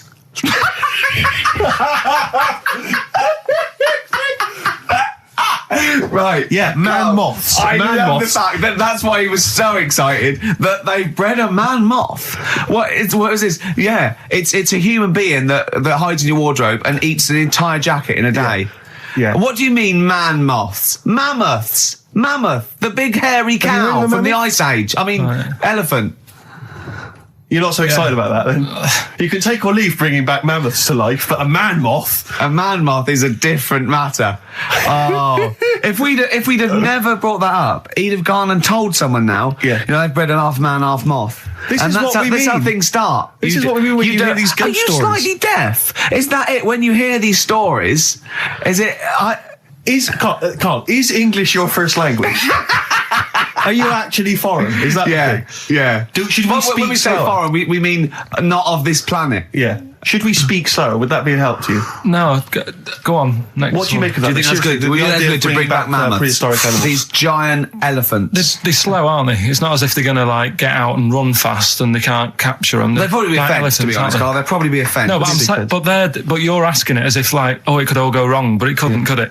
Well, Really? but the point was about Jurassic Park is they thought it wouldn't go wrong. They thought they had it all under Yeah, but control. that was And Have you learned dinosaurs. nothing from Jurassic Park, Carl? Dinosaurs would say, "Oh, think about it before you do it." But with a hairy elephant, it's not going to. not a concern for you. Would you go along to see him? Would you be interested in that? If it was in the area. He's great, isn't he? I'd love a queue, Nothing right? impresses No, him. but what I'd like to do is Carl sitting like Yoda in a little cave, and I'd just like to see people like Tony Blair and Stephen Hawkins in a queue, and they go and say, "Carl, got a bit of a problem." And thinking of cloning a man and a moth. Problem? Not an issue. No, if I'm in the area, I might cruise around and have a look at it. Otherwise, just don't send it near my clothes. Oh, that's fantastic. So it's just for a second. As the words "man moth" came into your head, how excited were you? I mean, were you both terrified and excited? For the moment when you thought that they'd cloned a man and a moth? I pictured What kind of face did he have? Did he have the moth's head or was it a man's head? just a little man head. Right, what was his face? What did it look like? He just was like a bit shocked. Perplexed, yeah.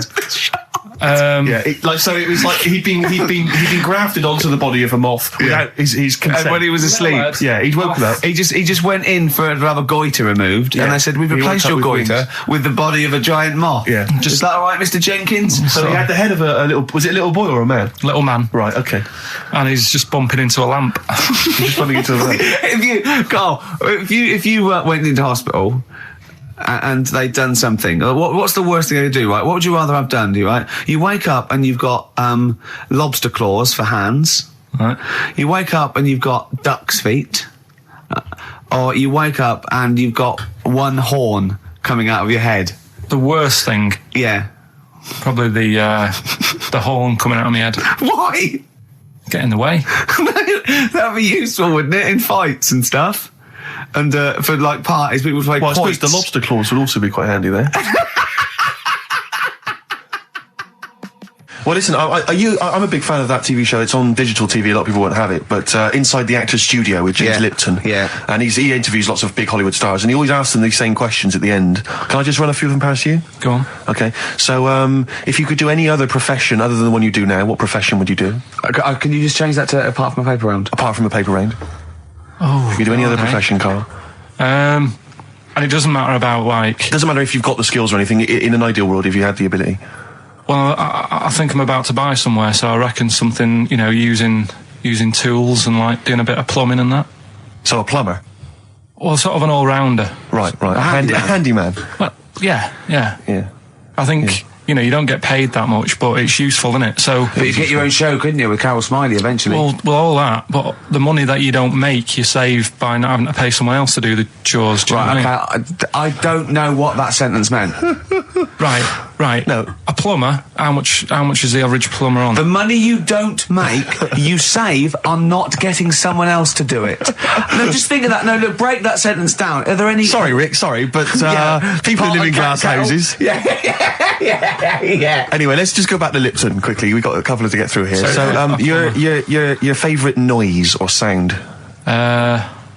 Favourite sound or noise? Oh. Is it me? No. It's not me.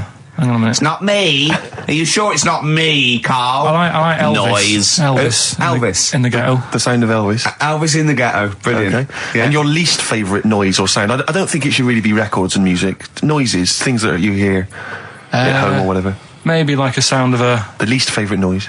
Least favourite? The sound of... Probably like... the sound of ghosts? Fire engines and that. Right. That's annoying. Except if your house was on fire, presumably. I think it's a bit unnecessary. You think they're just doing it to wind people up? I live on like a busy street and it's happening all the time, and it is like... Just sort of have a blast of it, and people will hear it. You don't have to keep it going. Yeah, Sure. So that is pretty annoying. And if heaven exists, Carl, when you get to the pearly gates, what would you like God to say to you as he welcomes you into heaven? What would you like God to say to you? Who asks these? What show's this? It's a programme where celebrities are interviewed by a guy, an American interviewer, and he always asks these questions at the very end. What would I say to God? What would you say to God if you believed in heaven, and if heaven exists, when you eventually go up to heaven and you're welcomed in through the gates by your God, parker and your stussy t-shirt and what do you want God to say to you as he welcomes you in? Say, you all right? Don't know, just be friendly.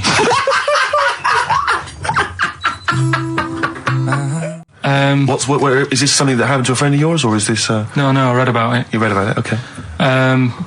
There's this little lad, right? Okay. First of all, it's years ago, right? When they didn't have decent doctors in like every town and that. Yeah. And this little kid is dead ill, right? Yeah. And the local doctor... Well, there's a phone call involved, so I don't really get the impression that it's like medieval times. Yeah. Yeah. But I didn't say that. I just said it's years ago. So this kid's ill, right? Yeah. And he's lying in the bed, and he's all going funny colour and that. Yeah. And his mum says, I'm going to get the local doctor around. The local doctor comes round, and she says, so I don't know what's up with him. He said, leave it with me. Leave it with me. The doctor said that. I'll have he said I'll phone up a top doctor. Okay. Who was in America or something like that. And so he goes to the phone in his office and he calls America, and because it's years ago, the phone line isn't that good, it's all crackly and that, right? Yeah. So he's talking to the doctor and he's saying, I've got this kid, he's a funny colour, and he's really weak and that. I don't know what's he's not giving him much to go on. Right? Sure. So the American doctor, right? Yeah. He goes, what you want to do? And it's all breaking up, right? Yeah. He goes, what you got to do? You got to, it's all breaking up. You've got to give him some parrot's blood, right? Some parrot's blood? Well, that's what he thought he said, but the line was really bad. Yeah. He meant parent's blood, but he heard that he said parrot's blood, He said, right, I'll do that. Leave it with me. I can see where this is going. He goes to a pet shop. Yeah. He says, give us like half a dozen parrots. Sure. Takes them round to the kid's house. Takes the blood from the parrots. Puts it into the kid. Kid's fine. The kid's fine. I've never It worked. such a load of shite in my life. I've never heard such twaddle, such just made up, enhanced, exaggerated bollocks in my A life. load of old rubbish, Carl. I mean, when he told me this, he said, the doctor said, what do I do? And the doctor on the other end said, give him some blood. And the doctor went, where do I get blood from? So hang on, wait, I just need to Where do I get blood from? Give him some parents' blood. Give him some parents' blood. Give him some parents' blood. Yeah. But hang on, I just need to know where you read this. Carl. Where was this? Where did I you read stitched this? you up. You know what he said? He said, so do you believe it? I went, tell it to Steve. He went, do you believe it? I went, tell it to Steve. Carl. Where did you read it? That was on the internet. Where is it on the internet? I'm always looking at stuff. I was looking at stuff this morning because of Yoragella last night. eating all that funny food and that, and also they all got a bit scared last night, didn't they, with a snake? I didn't see that. So is this I'm a Celebrity, Get Me Out of Here? Yeah, he got all worried about a snake getting on the sort of wandering about in between the sleeping bags and stuff. Yeah. And they were all scared, and it's so easy. Leave it with me. Sorry, the doctor says, leave it with me. Leave it with me. Well, they were all scared because there's a snake, and it's so easy to find stuff out. Before they, where are they? Where is this jungle? Australia, I Right. think. Before they went, give it half an hour on the internet. I found out with snakes, you don't need to worry, right? They're deaf, they haven't got any ears. Right. So as long as you're really quiet, Creep it'll around, yeah. probably leave you alone. Yep. And also, they don't have eyelids. So they were suggesting if one's coming towards you, just like kick sand in its eyes. Because it can't blink, and it leaves it a bit like annoyed, and it wanders off. But they didn't do any research before they went. Yeah. And that's I think your knowledge would hold you in good stead. I don't think you need to know any more than you know. Carl's getting very excited, as we all are, about his new. Should we let him do a little taster for us? Well, I'm very excited about it. I mean, so the gist of it, what is it? What is it exactly? Right. Is it a game show or is it a competition? It's just, I just thought it's something that, you can play, and also people at home can take part in it. now, would they phone in about this, or they can just play at home while they're listening? They can just play at home. Okay. You mean we haven't got any prizes? No, there isn't. No, I think we could get him to phone in, maybe. Well, I don't know. Let's hear the game idea first. Yeah. Right, it's music related. Okay. Good. And what I do is I sort of tell a little story, Okay. and that story makes up a song title. All right. Well, it sounds ambitious. So Is it a cryptic clue? could be. Say like this, right? Oh, dearie me. Oh, dearie me. Say like this. Right. This woman, right? She's pregnant. You know the answer to this one, so don't be saying anything. This is just aimed at Steve. Okay. Right. This woman has a baby. Yeah. She's pregnant, has a baby, and the doctor's there in the hospital, going, "Oh yeah, you've got a lovely little baby Oh, here. you told me that this is. Oh, this guy. Got a lovely little baby. It's just coming out now. You'll be able to see it in a minute, and it's like covered in gunk and stuff. Yeah. And he's going, "Yeah, it's nearly here. It's coming out. I see its little head and that." And he gets hold of it, and it's full of all this gunk. Right. The baby's full of gunk. Yeah, like the Covered in gunk or full of gunk? covered in it. Right. And he goes, "Here you go. Get hold of your baby," and he drops it. Right. What song's that? There's so much irrelevance there, Steve. I can't tell you. It's not a cryptic clue. It's not a cryptic clue. Because only... I mean, the gist of it is relevant. That isn't the best one. That's just... Right. I mean, there is just... There's things there that you were dwelling on and thinking of pun. Don't. Just go for gut instinct. What was it? What was that? Right, I just need to try and get the basics of this. There's a woman, she's pregnant, she has a baby. Yeah. The baby's covered in gunk. Yeah. Right. And because of the gunk, the doctor drops the baby. Yeah. And that's all I need to know. Yeah, that is all you need to know. Yeah. The pregnancy is largely irrelevant. Okay, what are the key elements? It's the birth and the doctor dropping it that are the irrelevant. The relevant birth thing. and the dropping of the baby. Yeah. I've absolutely no idea. I can't even begin to guess. Think about what's happened here. Oh, Carl, She's had a baby. The these- doctor's trying to deliver it. He's saying it's a nice little baby you've got here. This is all irrelevant. Right, let me tell you this. So just to be fair to Steve, so he can get into your mind. Right, this is not a traditional cryptic clue, logical problem or other. This is Carl. What song am I thinking of? Right, that is Underworld, Born Slippy. I have to say, actually, that makes textbook sense. Yeah. No, that does actually. No, I'm sorry. Do you like all the story about it's all right, you can see it in him, and it always just covered in gunk. Yeah. No, I agree. There is some extraneous detail, but I have to say, that Born was good because it was. That's the look of it. Was Born was good. Yeah. And Born Slippy, no, I was quite impressed by that, Carl. I have to say, no, to be fair to you, I'm not just patronising you. Oh, well, wow. I actually think that was really good, and I disrespect Ricky Gervais for slagging that off, because I actually think that was quite good. Well, let's go ahead with it then. I feel we could maybe open this up to email correspondence, or or the let's phone go lines. for it then. Okay, this is Karl Pilkington's new game show idea. It's just what's the song? Karl Pilkington presents What's the Song? Ladies and gentlemen, please welcome to the stage Mr. Karl Pilkington. And Karl Pilkington with his brand new show, What's the Song? What song am I thinking? No, I mean... You're nervous about this, aren't you, Rick? I am. You're worried. Well, because I've heard some of these clues before. And they're ramblings... Sometimes they're close to ramblings of a fool. Right? And it really is like those, what am I thinking? Yeah. I don't know, though. I actually was genuinely impressed by Born Slippy. I have to give him the benefit of the doubt. That's one of the better ones. Because that was short, sweet, and it worked. Some of these, you say, they're not going to be quite as pissy. Some of them are like Emily Bronte novels. Now, listen. We're just going to go for it then. You do it, and we just get people to call up, because I want to see the general public's confusion of trying to work out. Why don't you give us your next clue, and then we'll play a track, and then we'll hopefully have people on the line after the track to try and answer it, and you can recap briefly. So give us your clue now for what song am I thinking of? Right, this one. It's about a woman. And she's just normal, nothing wrong with her, or so she thinks, right? But there's the twist. Is this like the Tales of the Unexpected? And she's got she's got her mates and she's having a normal life, having a good time and that. And then this thing happens, right? And she starts to stink. And she can't have a bath, right? And she really wants to have a bath. She's dead sweaty and stuff. She's going about her daily stuff. She can do everything else normal. She can eat, she can talk, everything. But for some reason... she can't have a bath. Is there a coal mining husband in the bath?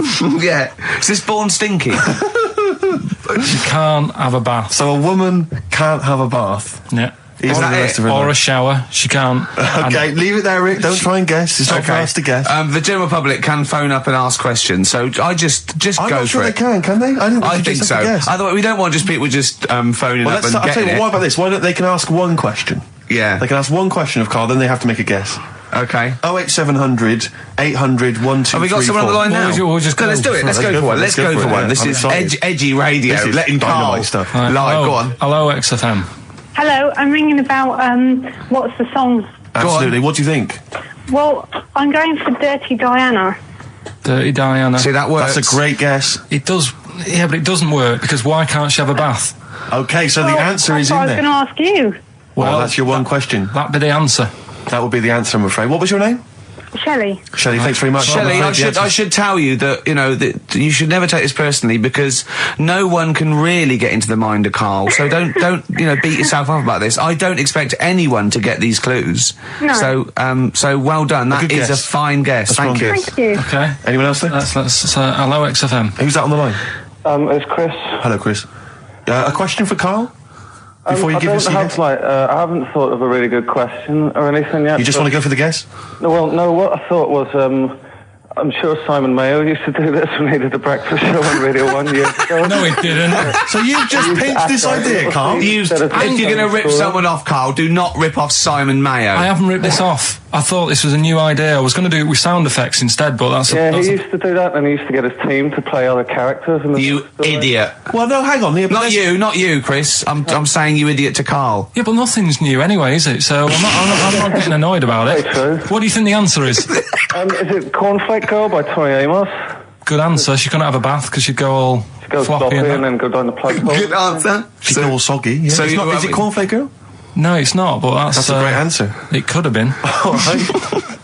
Okay. You're already seeing the error of this, aren't you? I think this is great radio. I'm really hooked on this. I'm genuinely excited now. This is really like that, those so-called lateral thinkers. A man got into a field and dies. Why? Yeah. He ran out of air. No. Yeah. Not the one I'm thinking He was of. shot. Well, no. Yeah. That was a good answer, Well, but... couldn't, like, Simon Mayo, like, sue you or something for doing it? Will you stop? Don't mention that. Yeah. Listen, I think if you're going to steal ideas from someone, it should be a brain box like Mayo. I mean, he's the man who's The only example of one I can ever remember hearing in his show, because I was quite young then, was some people were pretending to, like, tap someone's phone or something, and then they got caught, and the answer was just bugging by whistle, because they were... Genius. That was absolute genius. That's absolute genius. Chris, See, we're gonna Carl, have- that's the sort of standard you've got to come up against. Yeah. Thanks very much, Chris. the phone lines are hot.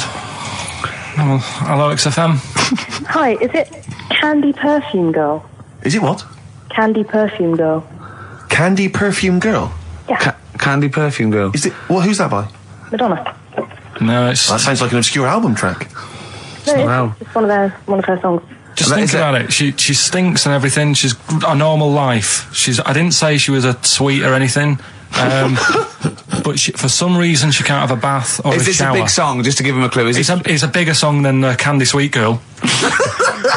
Thank you very much indeed for your guess. It clearly isn't Thank right. you. Cheers. Sorry.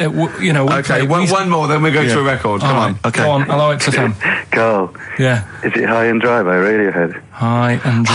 High and dry. Now that's great. She smells, which is another word for high. She's dry because she doesn't have a shower. Carl, if it isn't that, yours will never be as good as that. He's the winner. Whatever you're thinking of, that clue is brilliant. What's your name, mate? It's Richie. Richard, I mean, you can't beat that. That's a bit too lateral. Don't be stupid. It's perfect. He's made yours into a clever clue. He's made high, she smells, dry, she never gets in the bath or shower. It's not that, is it, Carl? No, it's You not. don't even get that, do you? Not really. Have you ever heard of the word high being used to mean sort of smelly? No. No. Oh, what? That was where you went wrong there, mate. Richard, I'm declaring you the winner, even though that isn't the I answer. don't think Thank we you. should give up this early. Can we Rick. just let's play a song and, Let's play a song. Give it one more chance, because if people think about it, it is really easy. I'm not going to find out the answer now, because I've got to go out. Okay, we'll do it very quickly. Stay in for 10 minutes. We're just going to play a new Coldplay track out. Okay, let's hear Brilliant. Coldplay and then we'll come Cheers. back with this. Coldplay, One I Love. That's for Nick, Neil, Olivia in Tower Bridge. Absolutely, and also Nikki from Bromley who emailed in. She's enjoying the show and she wanted a bit of Coldplay. That's the B-side of the current single. This is In a My great Place. show, isn't it? We've got great music, we've Great got music. laughs, tears, we've got requests, we've got Simon Mayo games. Yeah. It's just like Radio 1 for less people. Exactly. Radio 1 for less people.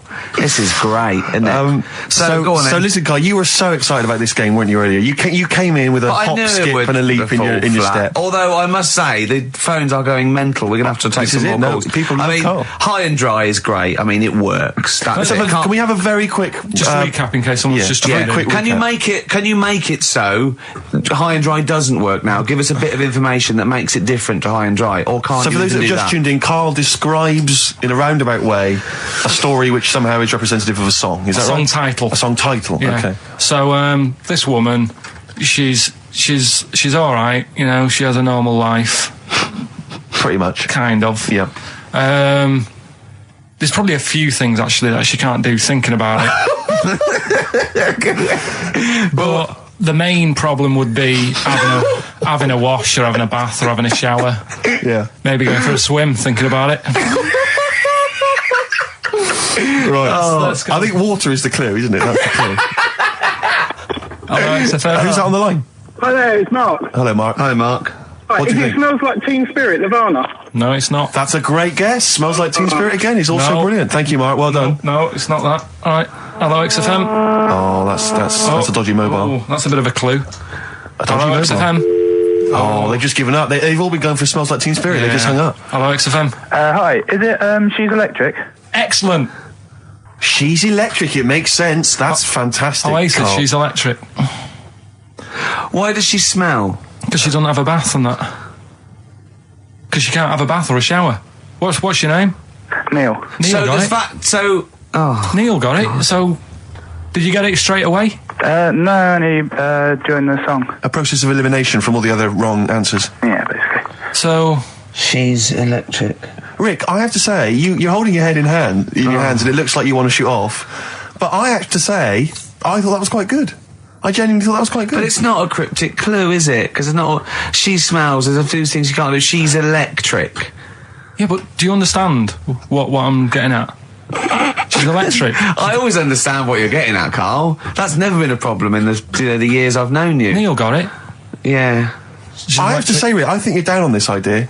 I could definitely see that ITV1 replacing I'm a Celebrity, Get Me Out of Here. Karl Pilkington hosting. Simon Mayo on the phone exactly to the lawyers. well, Neil, there's no prizes or anything, but well done. Well done. That was well worth it. Right. Well, you go away with the award in the knowledge that you've beaten Karl. Yeah. You can secure the knowledge that you thought how Karl does. Absolutely. Well done, Neil. So let's take us back a few steps, Karl. What's the story? Right, so I did some research. Right. Let's just recap again. There was a guy you read about who had his head chopped off. He was guillotined. Yeah. He had said to the people around him, I am going to blink once I've had my head cut off to show the brain can still... Or the brain can continue to work after death. Okay, so we queried that. So you weren't having any of it? Well, no, possibly for a few seconds till the oxygen stops being fed to the cells because the blood has drained away. But, nothing spectacular. So right, go on. Well, along the similar sort of lines, right? This is quite a few years ago. This fella sort of upset the royal family doing something, right? So they said that this isn't good. It wasn't Ben Oughton at that Jubilee thing, was it? I can't remember what it was. And they said, right, that was terrible. We're gonna cut your head off. You gotta show people that you can't be doing what you've been doing. What was this? The 1970s? When you say a couple of years ago, you mean maybe sort of... Was it the olden days when the phones weren't very good? Ages ago. Yeah. Ages ago, sure. So yeah, fair enough. Yeah. So... Very philosophical. Yeah, imagine that when you wasn't here story. This was literally ages ago. Yeah, exactly. Yeah, Simon Sharma's History of Britain. Yeah. Oh, and even before that, which is yonks before, when it was all mental and different. Sorry, Carl, go on. So he's having his head cut off, and he's resigned to it. It's the day before. He's kind of got it into his head now that I'm not going to have my head much longer. Sure. So he said, let's make use of this. Yeah. He said, I wonder how long, the body can stay alive without my head on it, right? So they were like, I don't know. So, who were?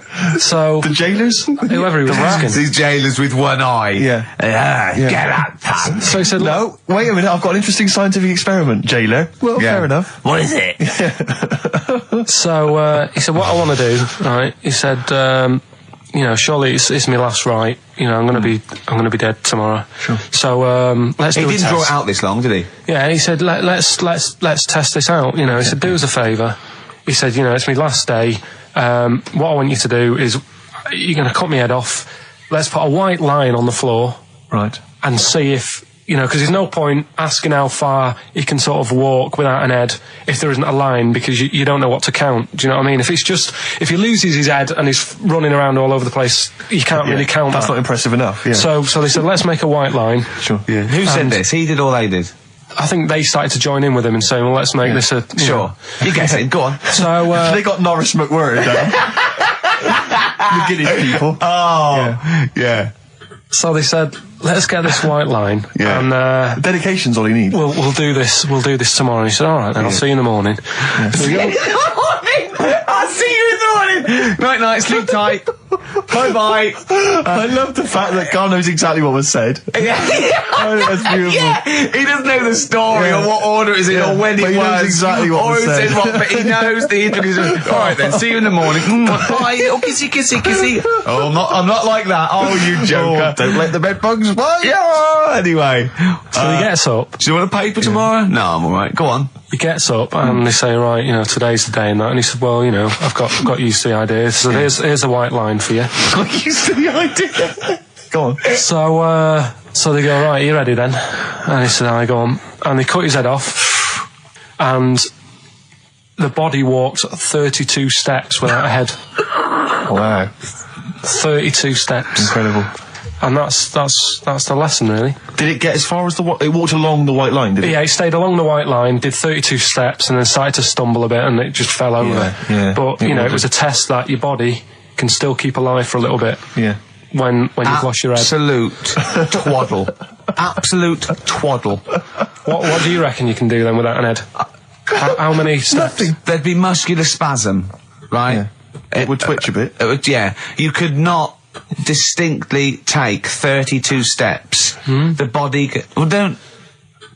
Yeah. Is the doctor still on the line? Yeah. The fella that bought 6 parrots. Yeah. And, you know, you could have got 32 steps. Right, so you don't Beheaded believe man that? doing a bit of line dancing. Right, you don't believe that, but something that you do believe that a cockroach can live a week without an head. It can. Slightly different kettle of fish there. Why? Wow, insect to human is what I'm thinking. Yeah, that difference. There's not that much difference in Well, of some course there insects. Do you know that a snake has a heart and lungs and kidneys and stuff? Go on.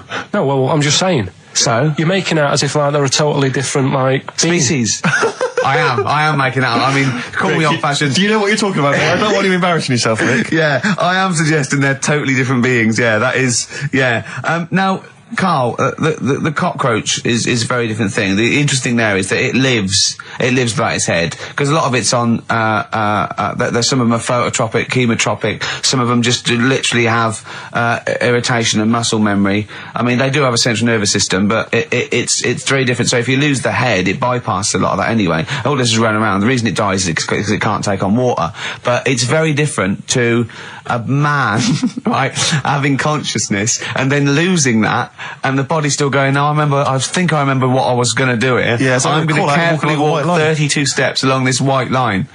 Imagine you just looking down going, oh, missed a bit. Yeah. Maybe the head was in the corner going, left, left, left, oh, he's now, ooh.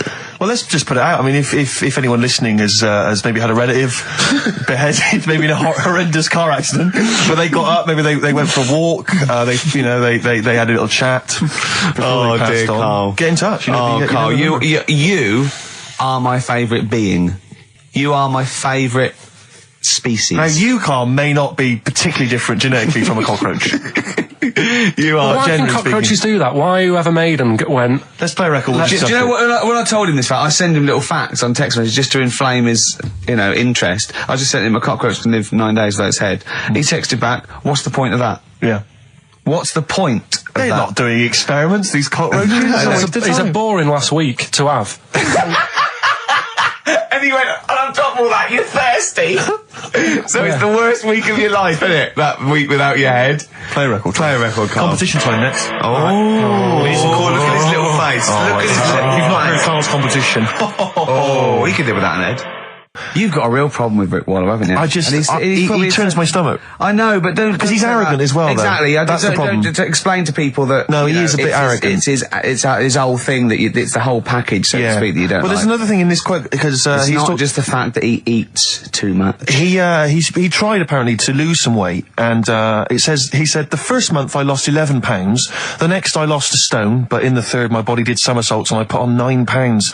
I had a slip up. I can't say when, why, or how, but it just sneaked up on me. Yeah. I don't believe it. Yeah. Don't believe it just sneaked up on him. That body's never done a somersault in its life. No. It just sneaked up on him. Yeah. It was the cakes again. Yeah. It was the same old cakes as before. It was exactly the same problem. Sleep eating. Yeah. It's called. It was the KFC bucket again. It was the family-sized KFC bucket for breakfast. Dear. Poor man. The other thing is that I don't think that's a very good shock tactic for a doctor to tell a 20-something, well, to be honest, you've got 20 years to live. Yeah. That's not, and when I was 20, the thought of dying at 40 was fine. Yeah. I didn't want to live to 40. I just thought, oh, what can you do when you're 40? Yeah. Just laying around doing nothing. Eating cheese.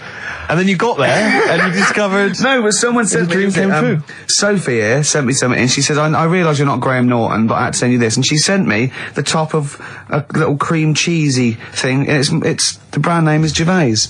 Oh, what that is... Have you been... They've named a cheese after you. I think it's a big French company, and this is from the Czech Republic. It's all over Europe, and so that would be a dream come true, wouldn't it? If they named a cheese after you? No, I think it's probably ancestors, and so I've cheeses in my blood. Sure, quite literally. It literally is. Yeah. Another heavy Friday night, was it? It comes out of pores like those Play-Doh things. Yeah. I can squeeze out different shapes. Jane, bring the Stilton in. It's Friday night. This isn't fried. Exactly. But yeah, so we can't really have a go at Rick Waller. I eat too much, but you're not big. I mean, one of the other contestants on the Fat Club, Celebrity Fat Club, is another one is Jono Coleman. Oh, we love Jono. Now Jono, I don't know, you know Jono, he's that guy who does, he used to be on TV, and I think he does a breakfast show on a rival station, doesn't he? He's happy, isn't he? He's so true, and he's a really nice bloke, Jono. It's funny because he does a breakfast show on Heart. which is wrecking his own. There's a bit of irony. I love Carl.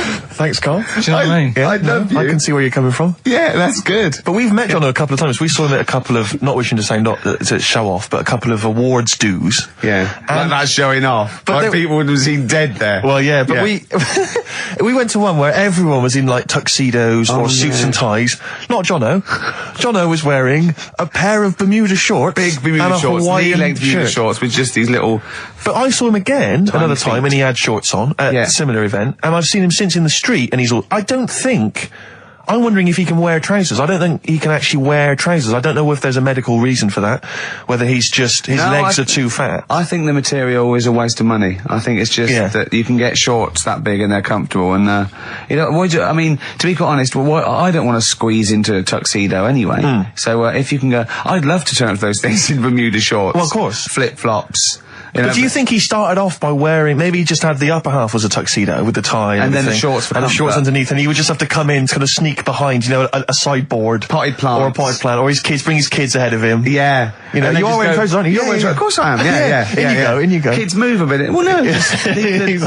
Of course I'm wearing trousers. Why would I? Wearing trousers. And they just thought, this isn't fooling anyone. So now I'm going to make a wacky effort to sort of, The next stone is, I've heard he's going in a grass skirt and a garland around his, and he's going to come in limboing. But you did ask if you could go to the BAFTAs in a dressing gown, didn't you? Just for ease. Yeah.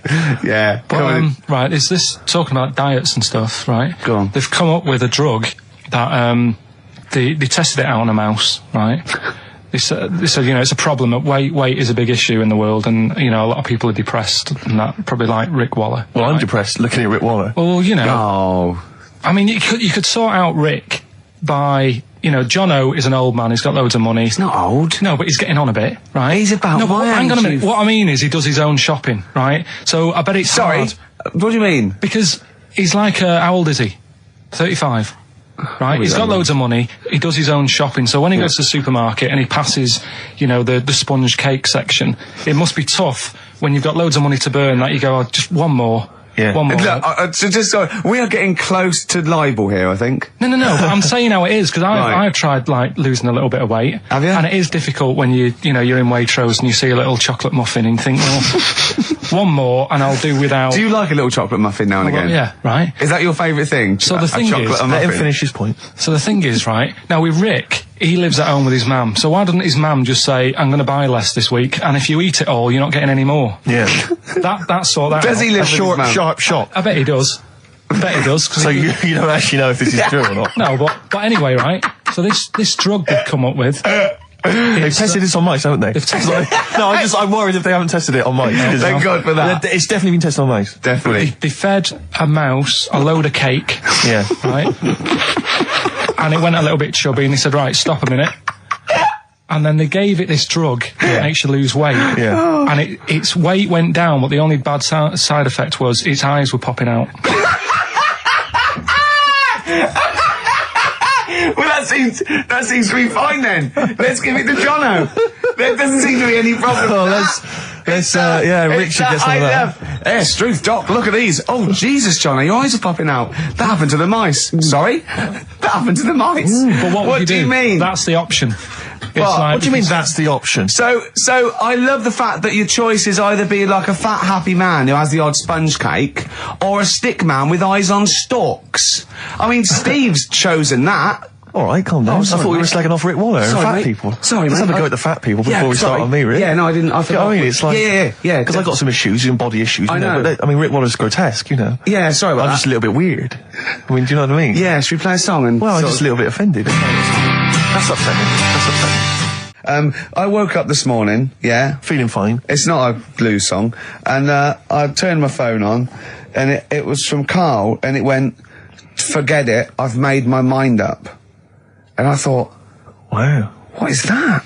And I forget it, I've made my mind. Yeah, I went, Carl, what is it? He went, oh no, it's about the text I sent you last night. I went, well, what was it? I just got this text. He went, I was just wondering, I was thinking last night. He said, supposing you had to have your hands removed. Sure. Right? And the doctor said, well, you can either have them stay like that with stumps, or I can sew feet there. what would you have?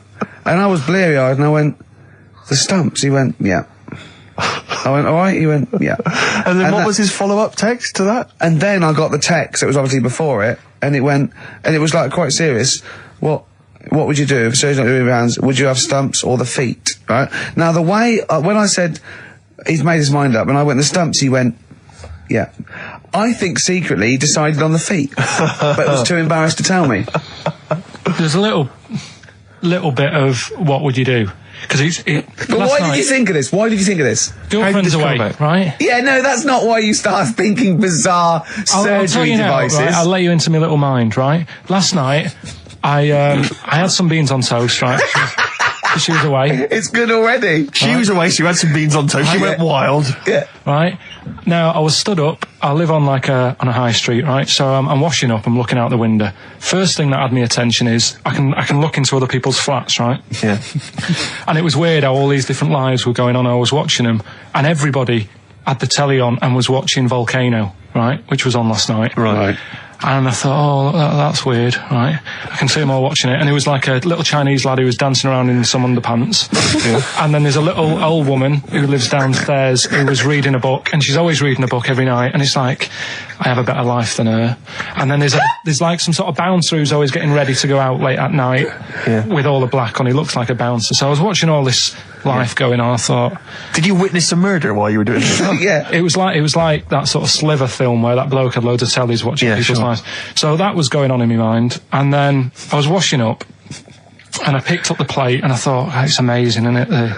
The human body, the way you can just sort of, I want to pick that up, and you do. Yeah. And the way your hands work, right? You've got 5 little digits, but it's just the right amount to do to do what you've got to do, right? So I'm cleaning the plate. Sorry, Carl, stop. It's just the right amount. Might be one of the most genius things I've ever heard said. I would love David Attenborough to phone you up and say, Carl, how do I word this about the evolution of the mammalian front limb? Just go, we'll just say it's the right amount. But it is. One Of course extra would get in the way. Yeah. And one less would just make it that little bit more tricky when picking up a bit of a slippery dish. Sure, or buying gloves. Yeah. A slippery dish. So then I was thinking, imagine like going to the doctors and he's saying, yeah, everything's all right, your heart's good and everything, but your heart's good. What, your Larry's or your heart, you're in good form and whatever. Sure. Yeah, it's good news. I had Giano in earlier. He's not looking good. Yeah. I had Fat Swaller. But you're all right. But your hands need to come off. Right. Blimey. But that's bad. Like, I get a second opinion initially. But a better good news, I've got a nice pair of feet I can sort you out with. Yeah. And he puts them on, and then I was thinking, right, first of all, washing up, what would that be like? But Steve, that'd be tricky. Yeah. And then the second thing was, it'd probably ruin the sort of the shape of your jumper. Because you have to keep putting the feet through there. Yeah. And then I thought, but I could still cycle in. Okay. To work. You could run in. Well, that's the thing. You'd be really fast. Well, that's what I was thinking. I thought I could still cycle because I could balance, and then I thought, but the only thing is I probably couldn't pull the brakes.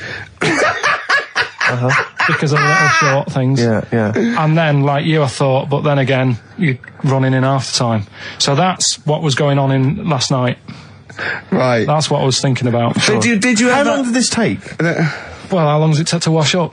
Right, because I imagine you just being there for like all night. Probably 25 minutes. How long did the little Chinese fella dance for in his pants? He's always doing it. Last night he was at it for like 10 minutes. Yeah. And his girlfriend never sits in the same room as him. She's always sat in the bedroom. She's going, you dance in pants again, I go in next door. Well, she was in the bedroom. She's always in the bedroom, sat on the floor, on the mobile phone. Right. All the time, yeah. It's weird how people's lives are just like, it is like that Groundhog Day thing. It's like, he's jumping about in his underpants. The old woman's sat there reading a book. Yeah. And that's what got me thinking about my life. Do you think she ever Are you sure she's not dead? Every time you look down there, she's just flicking through she's just reading this book. The pages never turn. She never seems to finish it. She never moves from her chair. Are you sure the Chinese her girl's cats going? Are dead around her. I'm going into next door again. That little round-headed fella's looking in. He's looking in at me. The bouncer goes, "Don't worry, love. I'll go and beat him up." But he's always getting ready. That's true. They see you staring at him, washing up, going, "I could have feet." here, and they get scared. The old woman's dead. Oh, Carl, dear. can you tell us roughly which neighbourhood you live in, so that we know? It's central. Central, is it? Yeah. Wow, imagine if that little... Was he a Chinese fellow, did you say? Yeah. Imagine if he was listening now. I'd love him to call in and explain his actions. Well, he might be on some other radio station talking about a lad who's always washing up and looking at his hands in a mysterious way. But do we know this doctor that would go, well, all right, Carl, you can either leave them as stumps or I've got a lovely little pair of feet. Why? I mean, I told Jane this, and Jane went, is that the only choice? Is he could say, could I have some dead man's hands? Have you got any? Where do you get the feet from? Where do you get the feet from? Can I have? What would you rather have then? Human feet or monkey paws? Well, I mean, that wasn't an option last night. That if the doctors said... No, it wasn't an option last night, but don't forget, it's in your head, Carl. This didn't happen. I'm just saying, at the time, that's all the doctor had to offer. But, it's your head. You can go anywhere. No, it wasn't a real doctor to offer. It's in your head. You can go anywhere. You're not trapped. Yeah, but if you can do anything, then you'd say we'll sort us out some other hands. Fair point. Let's play record. We gotta come back to this. It was my birthday, right? Went home after working with you a couple of Saturdays ago, right? Girlfriend was like, open your card, and I said, no, it's my birthday on Monday, I'll open it. You obey by the rules, certainly on birthdays, birthday rule. Well, there's no point. Well, exactly, chaos leads that way. Yeah, right, so, not an anarchist, never has been. So anyway, she was kept going on, and it was doing me head in, so I said, alright, I'll open it. Yeah. So I opened it, ticket fell out, surprise holiday to one of the Canary Islands. So... And what was your reaction? I mean... First one was, we haven't got enough money. Right. For this. But I didn't want to ruin it, so... No. So I didn't go on about that, and I said, it'd be great. So I can't wait. So, did you say it in that tone of voice? Well, it was good timing, because I was tired and everything. And I'm not a big holiday fan. No. But the timing was right. Yeah. Do you know what I mean? It's the same as last night. I don't always like a curry, but last night... You're in the mood. You get that sort of, curry feet. You had a feeling. Yeah. You thought, and then lo and behold, later you were eating the curry. It's weird, isn't it? Isn't it weird, the paranormal? Isn't it weird? They work in mysterious ways, ghosts. Yeah. So anyway, right, the island, if I was on Wish You Were Here, I'd probably say it's a bit barren. Okay. Not much there, but if you get a hotel, you guarantee good weather. Right. Are you? No, what I mean is, it'll be a good holiday. If you get a hotel, right, the weather's always good, so you'll have a nice time. Yeah, that was a comma, go on. And all that, and the food was alright, and everything was going alright. I was just having a nice, relaxing time. And how do you sort of spend your time on a holiday? You just lie around? Is that sort of holiday, just lying around. I bought a book. You bought a book? Yeah. Okay, ghosts? No, it was short stories, right? About it was ghosts? it was about like special days in our time and time before me and stuff. Oh, yeah. And it was like, it was telling you about how I think it was 1814, the Thames frozen up. Yeah. And all these stories are told by eyewitnesses. Yeah. Right? So there's some fella who was around in 1814, and the Thames was frozen, and people used to put market stalls on there, and they'd do the shopping. It was like like an Oxford Street. Was that Mad Liar Charlie? No, because he's famous for that. Well, I'm sure, No, I think that was Mad Liar Charlie. Right. Yeah. So I was reading that, and then after a couple of days was a bit like, boring. Yeah, you can only do sort of so much lying around and so much reading. So Suzanne said, let's go on the beach, have a walk. You ain't gone on the beach? Where had you been up to this point then? In your room? No, just like around the pool, just relaxing and having a swim and that. Yeah. So she said, let's go on the beach. I said, alright then, yeah. So wandered down to the beach, and first impressions are, it's alright, it's clean.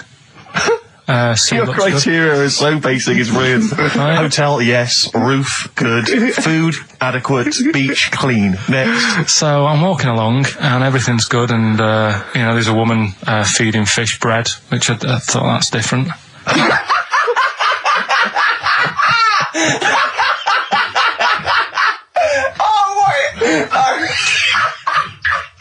I love that. He likes originality. He loves a bit of originality. He was feeding fish bread. This woman was there, like up to her knees in water. Yeah. And she was stood there. Was that a sea? Chucking, chucking this bread, and I thought, what's she doing? And I stood there and watched for a minute, and there was little fish coming up, having the bread. I thought, So we carried on walking, and Everything's going well, and then this fella comes towards me. Everything's going well.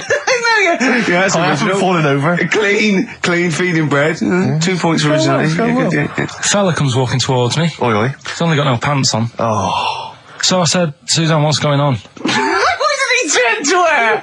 Like she knows more than him. So she said, oh, yeah, it's, she said, yeah, it's a nudity. Is this going to be a long story? Could you pour that coffee? Can you give me that coffee over? Sorry, this is really bad. Yeah, because he's poured... Thank you. Just amuse yourselves while we sort the coffee. Thank you very much. Dave, do you want I'll have a cup of coffee, Carl. Right. Thanks, yeah, cheers. Cold. Right, good. Okay. So... Great. Thank you. So she said, yeah, it's a nudist beach. So I said, well, why, what? I said, we're all it's all mixed up. Normally on a nudist beach, it's a nudist beach and you don't go wandering on there when you get your clothes on and that. So it annoyed me a bit, because there wasn't any signs. So this fella's getting closer. Well, the knob out was a sign. Yeah. Right, so he's getting closer. And he walked past me, it was an old fella. And he walked past and he had a hat on and a little pipe. And a big rucksack on his back. Right, so he got me thinking... Not strictly naked. I'm walking along and I'm thinking... Right, why do people want to do this? So straight away, I wasn't on holiday anymore, because most of the time when I'm on holiday, I don't think about anything. Right? Your mind's a blank. I just switch off. Right? But all of a sudden, this has got in my head now, and I turn around to look at him, and... Check out his arse. And this bag, right, I swear, it was massive, right? What? You had a massive bag? The bag. His rucksack? His rucksack. Oh, right, okay. When he said there was an old couple coming towards me, I said, what was lower, the bloke's bollocks or the woman's tits? And he said, well, that was another point, she might as well have worn knickers. Because that's what he said to me. So you saw the bag? So it annoyed me, yeah, because the whole idea in it, this is what I think, I mean, I might be wrong, right? Might be wrong. Chances you never have been. You never have been before. Being nudist, right? What's it all about? So I'll tell you, on that point, Carl, let's play a tune, let's come back and we'll discuss... What are we going to play? We'll discuss that very issue. We've got some ideas, we did chat about this last week, Carl, in your absence. Alright, well, we'll play the choral. Okay. It's a good one, this. Yeah.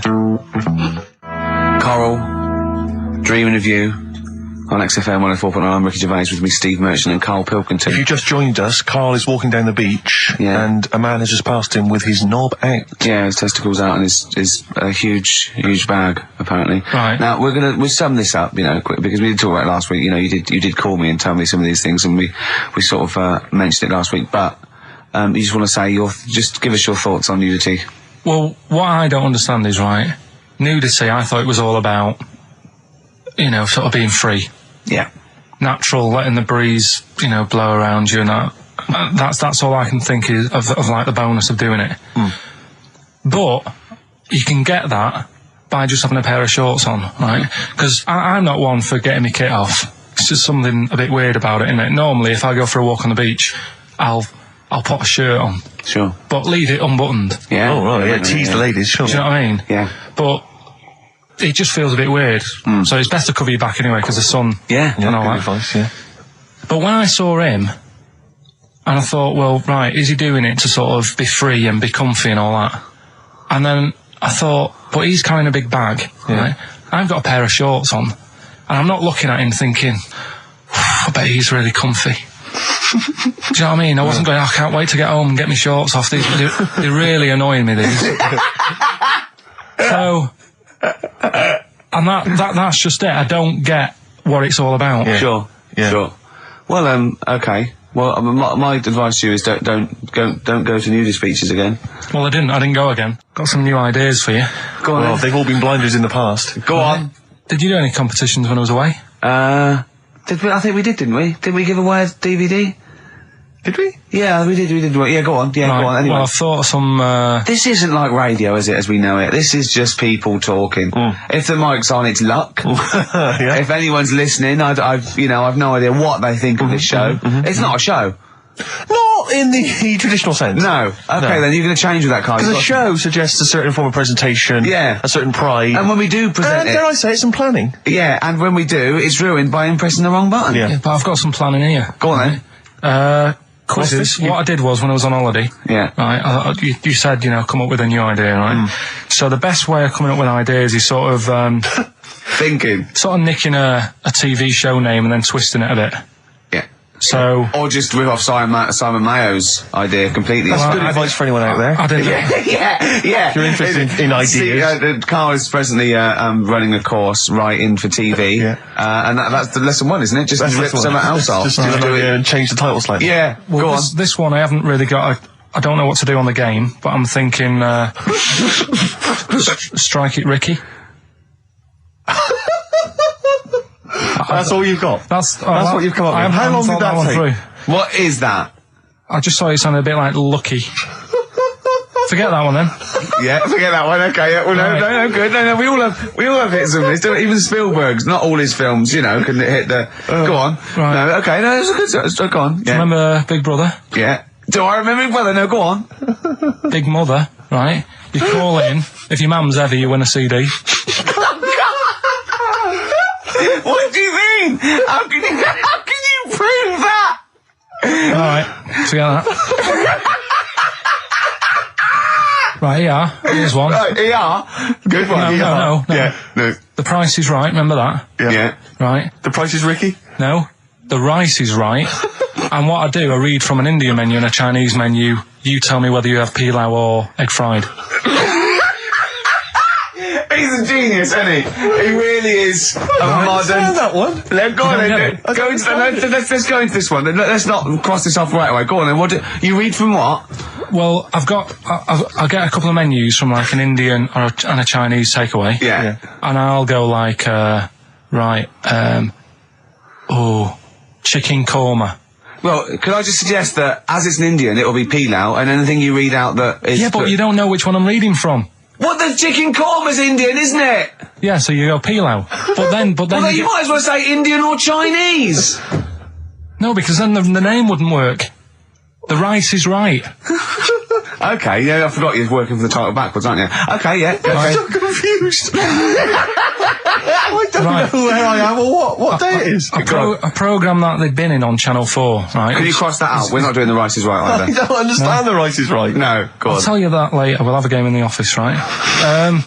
A game that they've been in on Channel 4, but has got really big viewing figures. Well, obviously not. Right. Or they wouldn't be binning it. Go on. Do you know 15 to 1? Yeah. They're getting rid of that, right? Are they? I'm thinking 15 Taiwan. Get some items that are made in Taiwan, right? Get 15 items, and I say what they are, and then you go, oh, I bet it's the vase. Or something. That's the one that's made in Taiwan. Yeah. Just explain that again very quickly. No, don't go. Alright, forget that. Cross it out. 15 Taiwan. Right. Go on. This is the one that I've prepared for, because I think this isn't daft, this is good. Let's play a tune and let's hear it after that. Oh, God. I'm very excited. Are we going to play it after that, or are we going to say... No, you can explain it after it. I'm very excited. Could do that again, isn't it? Oh, fantastic. Waiting on a Friend by the Rolling Stones. Yeah? Go on then, Carl. On XFM 104.9, Ricky Gervais, Steve Merchant, Karl Pilkington. Go on. Right, this one. Remember Blockbusters? Uh-huh. Right, this one is good, and we'll do this one. Rockbusters. And remember how Bob Holness used to give you a letter? Yeah. And it'd give you a question, and the answer to that question is that letter. Yes. Right, well, it works like that. So if I said to you, we'll test it out on you, Steve, right? Right, welcome to the show and that. Hello. Let's play, right? And I say, right, your first one is W. Mm-hmm. And the cryptic clue, because it's done like crosswords. Okay. So not quite like Blockbusters. Well, this young man prepared for his death. And it's a W, so the answer. And it's not always going to be like our sort of music, it can be any sort of music that's out there. So the W is the name of the answer. I understand that, but is the answer always the band name, or is it? Yeah. It's always the band name, is it, or the artist? Yeah. And so would the W be the surname, or would you have both the initials if it was someone's name? Would Elvis Presley be EP? Don't get annoyed, Carl. These are questions that I knew would be asked. I know because he tested it on me. So you've got to tell them. Well, That's the point. Know the rules. If it was Elvis, I'd probably do E. No. Give him the answer. Give him the answer. Right, did you hear the clue? No, give me the clue again then. So the letter is W. It is a cryptic clue, and the clue's fine. Listen, and the clue is, this young man prepared for his death. This young man prepared for his death. Yeah. This young man prepared for his death. And it's a W. and it's his first name. That's what he needs to know. that's the, Yeah, but I don't... Well, shouldn't we have the initials? Wouldn't that make it easier? I mean, yeah, but it didn't do that on Blockbusters. It just had one letter. They did if it was if the gold one they often had us for 3 or 4. Did they? Letters, yeah. But it was normally just one word. It wouldn't have been a name or something. All right then. Y. W-Y. Will Young. Excellent. Right, I didn't understand it. What was this the young Will man, prepared for this young man? So he's sort of mixed, sort of cryptic. Yeah. But I mean, you know, that's a good effort. That's better than usual. No, that is better than usual. It's not bad, is it? So do you want to play? Let's play Rockbusters. Yeah, Rockbusters. How many of these have you got? No, because let's just clarify a couple of rules here, Carl. Let's just make sure we thought everything through, because I'm pretty certain when they get these things on TV, they at least have a go at them in the office first before they put them straight on there. I'm sure that's how it works. I'm sure Bob Wallace just didn't turn up the first day, and he goes, we'll wing it, it'll be fine. Bring the students in, let's have a go. I'm sure they did a bit of preparation. So let's just check, we've got every base covered. Yeah. Firstly, how many questions have they got? I'll tell you what, let's do this off air then. Should we play a great tune? Well, yeah. Well, people need to call in, don't they? Because we're doing it, aren't we? Yeah. It'll be alright. And there's good stuff. I've got CDs, right? I've got some compilation stuff and a couple of videos and that, so that's what they're playing for. Call up now, 08700 800 1234. Get them on the air, play the game. Brilliant. What's going on? I don't know. The adverts aren't working today, and I'll have to get an engineer in as well. Right, so don't play the adverts. I don't want to play them anyway. Don't play them. It's not our fault if it doesn't work. Why? Do you realise if we were like live, we'd be heckled off the stage? Right, don't play the adverts. We wouldn't survive in the real world. I'll sort that out. Right, get the people on the air now. Just Rick, calm down. Play a record then. Do something for Christ's sake. All right, Sam. Hello. Is it sounding all right today? It is. It's just about. Right. Cheers. That is worth. Right. Good. And so we've got Sam on the line. Who else have we got there? So we've got Tim as well, haven't we? Hello. All right, Tim. Tim and Sam. Right, You sound quite similar, lads. Could one of you affect an accent or something? Which one's Tim? Yeah, it's me. Okay, which one's Sam? It's Sam. That's slightly deeper. Sam, yeah. And they're not against the clock anyway, are they? So it doesn't really matter. I suppose not. So I think Steve just wanted a bit of variety. Okay. You understand the rule, lads? Could you explain them to us? Right, play it. Okay. Hang on, wait. Well, let me explain, because I mean, life is too short. Now, Carl's going to read out, say 3 clues, yeah, and just shout your own name and answer it, or shout the answer. Shout your own name, then the answer if you know it, and it's the person who gets the most right. Okay. Is that all right? Yeah. So, here we go then. Okay then. So shouldn't it be the first to 3? Well, yeah, but then he hasn't got. I've got enough. It's fine. He's got enough clues for that. Right then, here we go. Welcome to the show. Oh God. Right. The first initials ST. Right. Is that right? Well, I don't know. We don't know, do we? How do we know? Here we go. ST, and the cryptic clue is better than the average homeless person. Okay? Sorry, I think... Is that a band? Yeah. Is it an old band? Yeah. I think that's one word. Alright then, S. So it's an old 70s band. Better than the average homeless person. Tim? Go on. Supertramp. Supertramp it is. Yeah. Well done, 1 point to you, I have no idea Tim. why that's right, by the way. You don't understand why it's right? He's a super tramp. Oh, right. Better than the average homeless person. Yeah, cryptic. Yeah. Okay, second one. Come on, Sam, you've got to... That's actually quite good for Carl. Trust me, Tim. Take that as a good clue. Because, yeah, okay. We won't do this again. Wait, 1-0 to here Tim. We go. Right. F. The letter is F. That's the next one we're moving on to. And the cryptic clue is, the little girl is hungry. What shall we do? The S or F? I've got it. F. Ready. Sam. Peter. Yes, 1-1. Feed her. He's pulled out. Feed her. Yeah. Feed her. Okay. Yeah. So that's 1 each. So this is the decider, isn't it? Wait a minute, ITV are on the phone. Well, you said first to 3, so no, it's not, is it? That's what I said. Just do the 3 clues and who gets the most. Okay, well, we can do that now. So, here we go. I love this. This is rubbish. Go on. So, here's the last one. The initials are AK, right? And the cryptic clue is exploding pet. Shout out your name if you know it. Last orders at the bar, please. Last orders at the bar. Exploding pet. AK. You're tuned to XFM 104.9, Karl Pilkington's quiz, Rockbusters. The format is still available. The highest bidder, please give us a call, or you can email ricky.gervais at xfm.co.uk. Is it a band or a singer? I'll give you a bit more of a clue. It's a pop band. Okay, we wouldn't... Sam, Tommy Kissem. Yes! Oh, this is amazing radio. So who was that won? That was Sam who won. So it's 2-1 to Sam, so he wins... What does he win, Karl? He wins some CDs and some videos. No, he's got obviously now, Sam, if you're ready, take the spot, you're going to do the gold run. Away you go, Karl. I haven't got any more. You're a fool. Right, stay on the line, we're giving both some presents. Play a record for... Rick, I'm going to shoot off. It's the best of. You've been voting in all week, sending your emails, so here's the clips that you wanted. Alright, so, here's the first bit. Oh, chimpanzee that monkey news. Right, there's this monkey, right? Oh, yeah. I think his name was number 6 or number 7 or something, right? In this lab, right? Yeah. And, anyway, it's in there, with, like, you know, the rabbits and little mice and stuff like that. And, the rabbit smoking.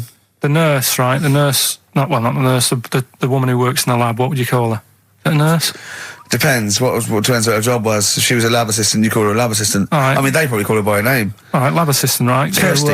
So she's... I think it's probably Kirsty. Right, Kirsty Morris. Well, she's in there, right? Yeah. And she don't work with many people and that. She's mainly on her own with, you know, just putting lipstick on rabbits and stuff like that, right? Chimpanzee her?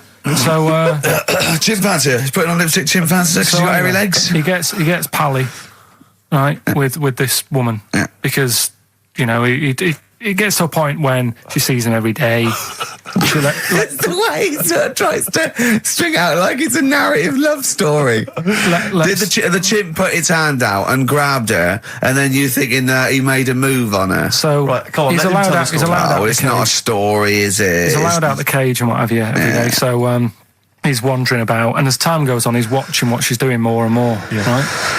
So he notices like the code on the door. Right. Right. Whatever, 247 or whatever. Yeah. He goes, right, I've clocked that, I've got that, I'll remember that, right? And then he goes, right, there's a lot of lipstick and that knocking about, a lot of makeup. Right, okay. No, there's no way. Finish. No, because Steve, you know what's going to happen. I know what's going to happen. So he's there. It's ridiculous. And he's going, well, if it's there, you know what I mean? So while she's messing about with the rabbit, he gets there, he's in front of the mirror, putting a little bit of lippy on. Right? It's gone too far. No, it's gone too far, Steve. Right, your mic's off, Rick. He's finishing the story. So, turn mine off as well. It's gone too far. Turn him off. Just let him finish. Right, so the thing is, right, it's this monkey wandering about. It's got lipstick, it's got mascara on, it's looking pretty good. I didn't mention the mascara! It's looking alright, right? So it knows the code on the door, 247, right? So when she's sort of messing about with the rabbit, right, he goes, right, here's my chance. He's looking good. 247, out the door, through the reception man's there. He's like, all right, Kirsty, right? Don't talk shit! I Feel Free from Cream, that's pretty much the last track, isn't it, guys? I imagine on XFM 104.9. Well, I mean, yeah, I've got nothing to say after that ridiculous story. I mean, that's worse than the bank robbery to me. Yeah. That he clocks out. And the bloke on the desk. All right, Kirsty. Oh, you're 2 foot shorter and hairy. She wasn't a looker anyway. So. She wasn't a looker anyway. Brilliant. Right, you ready then? So, just in case you haven't heard it before, I'll give you some initials of a band or an artist. We're not doing Rockbusters now, are we? Yeah, I thought, well, we've just... Oh, no, we can keep that going, then we got... I love educating Ricky, that's my favourite thing now. Well, what do you want to do, Steve? I mean, let's do the clues. It's just like it's sort of bigged up the prize. And so this is only by email. Give the email address out now for people to write it down now, Karl. Right, it's ricky.gervais@xfm.co.uk. ricky.gervais@xfm.co.uk. Only entries on email. Yeah. You're going to get 3 clues. You've got to get them all right. And you win all the stuff. You win all those prizes you said. Okay, Karl, go on then. Right, and just a quick example, one of the first ones we did, it was like AK, and the clue was exploding pet, and it was atomic kitten, right? Yeah. So you understand how it works now. These are your clues. The first one, That army has got some nice trenches. That army has got some nice trenches. Excellent. Yeah. And the initials there are DW. Do you write some of the questions for 15 to 1? Go on. So that army has got some similar phrasing. Trenches. Okay. Okay. The second one. What were the initials there, Carl, on that person? DW. DW. Yeah. Right. The second one. The top of them curtains are all wrecked. All the materials all worn. He acts it out though. We've got to get him on telly. We have got to get him on telly because his little face and his gestures. That's the second one. The initials being HV. Okay, the top of those curtains are wrecked. All the materials all worn out. Right, HV. And the final one. Here's the final clue. I was in Texas the other week. Right, I tripped and landed on my knees in a puddle. What's the initials? WH for that one. So I was in Texas, I tripped up, landed on my knees in a puddle. So that's WH. Incredible. You've got it! Is it great? It's fantastic! It's desperate. Okay, time of during the record, time of during the record. Do you remember you're playing for these compilation albums? We got the Fatboy Slim DVD, Linda Green on VHS, and of course, Executive Decision, starring Kurt Russell as well. Oh, God! So, Steve, do you want to pick a winner? I've got a winner when you give us the answers. Okay, so the first clue was that army has got some nice trenches. Yeah. That was DW. Who's that? Dandy Warhols. That's brilliant. That's brilliant. All right. That's good, yeah. The second one. The top of them curtains are wrecked. All the material is worn. Yeah. HV. That's Holly Valance. Oh, he got a phone call for a woman saying I haven't heard it, and he was talking to her off air, and she went, what is it? So-and-so them's curtains. She went, oh right. He said, you know the thing around the top of the curtain is a palmet, not a valance, and he went, cut her off. Yeah, but my auntie's always making balances on everything. I'll tell you about that next week, right? I'm looking forward to that. Right. Is this the one that farted for 5 minutes? Yeah, the very same. Yeah. Right? So we'll talk about that. I was in Texas, I tripped up, I landed on my knees in a puddle, WH, wet knee Houston, right? Wet knee Houston. Yeah. So, you're a maniac. So, who's a winner? We've got Pete, Catherine and Laura in Newcastle upon Tyne. They're listening online, I assume, and they're on Sky Digital. Those great places. And remember, they got loads of stuff. They got the DVD here, they got Linda Green, they got Stone Roses, they got another compilation, and Executive Decision. No, like, again, I spoke to you in the week, and I had much better things, like when I tell you about Brian Blessed climbing Everest. And for some reason it made him, it played havoc with his belly, and he followed through and he had to clean up. Shut himself? Yeah, using ice and snow. Why are you telling me that Brian Blessed, in what way is telling me that Brian Blessed shit himself once in any way educational? Because I was saying how he was climbing Everest, right? Right. Give it to him, he's an actor and that, but he gave that a go. Yeah. Right, it played... What's the point of that, you'd say, wouldn't you? You'd say, God, he's you know... so he's alright. Me doing a boxing match for no reason is rubbish, but him climbing Everest and shitting himself... Yeah, he did that. It's commendable. Right, and he's only gonna, go and do it again. He's gonna climb it again. Yeah, but he might not shit himself this time. Yeah, but what's the point in going? Nothing's changed up there. Yeah, good point. Yeah, you've been. Well, it has. They've probably cleared it up by now. Like, but, it's slip on it. I can't even read about Brian Blessed. Is it actually true, or have you libelled someone else? It was an interview with him in it. And what did he say? Oh, come on, what did he say? He said, I climbed Everest and I played havoc with me belly. Let's talk about it next week. We've really run out now. Oh, you're a fool. I mean, it's mad. I was thinking about it the other day, right? I used to think I had quite a normal upbringing. You didn't. Right, and someone was talking about Your mother once told you not to go to school because it was windy, Carl. It was not a normal upbringing. The cat was being sick, so she shaved it, so it was easier to clean. Right, well, my mum and dad went on holiday, right, and I stayed at the Rosses down the road. Oh, yeah. Only a kid, must have been about 5 or something, right? And, I was always running around in the house. I had a lot of energy as a kid. What the Rosses did, they had this cat that was dead violent, the most violent sort of angry cat I have ever witnessed. A tiger? It was honestly, Steve, if it was bigger, it would have been, because it was just always having a go at you. Yeah. If you went to pat it on the head, it went to bite you and stuff. And what they used to do with it, to stop me running around, I'd sort of be running around, and then I'd get a bit tired, and they'd say, have a lie down on the settee. So I'd lie down on the settee and I'd nod off. And what they used to do, I'd wake up, and I'd put the cat on my belly. right? So I'd be scared to move because it's like it's going to get me. But it would keep you there. It kept me there, and it used to sort of slaver on me, and they'd sort of, you know, go out or whatever, and I'd be lying there. That's not normal, is it? Carl, sorry, were you created by the Brothers Grimm for one of their fairy tales? What kind of a life is that? A cat paperweight to keep Carl in place. He keeps blowing around. It's windy. We'll have to weigh him down. Be careful. Your mum probably told him that it's a windy day. You got to get something heavy on him, otherwise he just gets blown into the road. God bless him. Well, Carl, what are your thoughts? Why have you stuck it out here? Nothing better coming in, I thought. Well, I'll tell you why, because you're always on holiday. You don't do a lot. You get paid, you know, well, doesn't he, really? He's a moany. I mean, he doesn't try and get on at all. He doesn't deal with people. He moans about everything. And, you know, so he's... I'm alright. I've got my own little room and that. Yeah. Like a cage. It is like a cage, isn't it? And he can shut the door, shut the door. If people walk past, he goes, shut the door. He doesn't want them looking in. He's like a miserable old chimp. We noticed today how much he's simian, isn't he? He's very strange, actually. We maybe should try and get a picture on the website, because Carl's arms are particularly chimp-like. It's very, really very strange. Because he's got that sort of, he's got long downy hair. It's and not the like, long extended knuckles. Yeah, and his totally round face that sort of the chin goes back and the dome of his cranium. I think, quite seriously, I know we sort of share about 98.5% of our genetic material with bonobos and chimpanzees, but I think he's got a little bit more. Yeah. I honestly think he's a little bit of a throwback. Just his line, they just kept to this sort of really the ugliest one in the cave and the tree, and he really didn't come out of it. I'm not saying you are, you know, I don't think you are. Yeah, you're chimp-like. No, it does annoy me. My hair annoys me on my body and that. Because I've got like hair on me little toes and that. Have you? Then on the legs. Would you see your little toes? Can you pick things up with them? Never tried. Okay. Well, that's the finale of this week's show.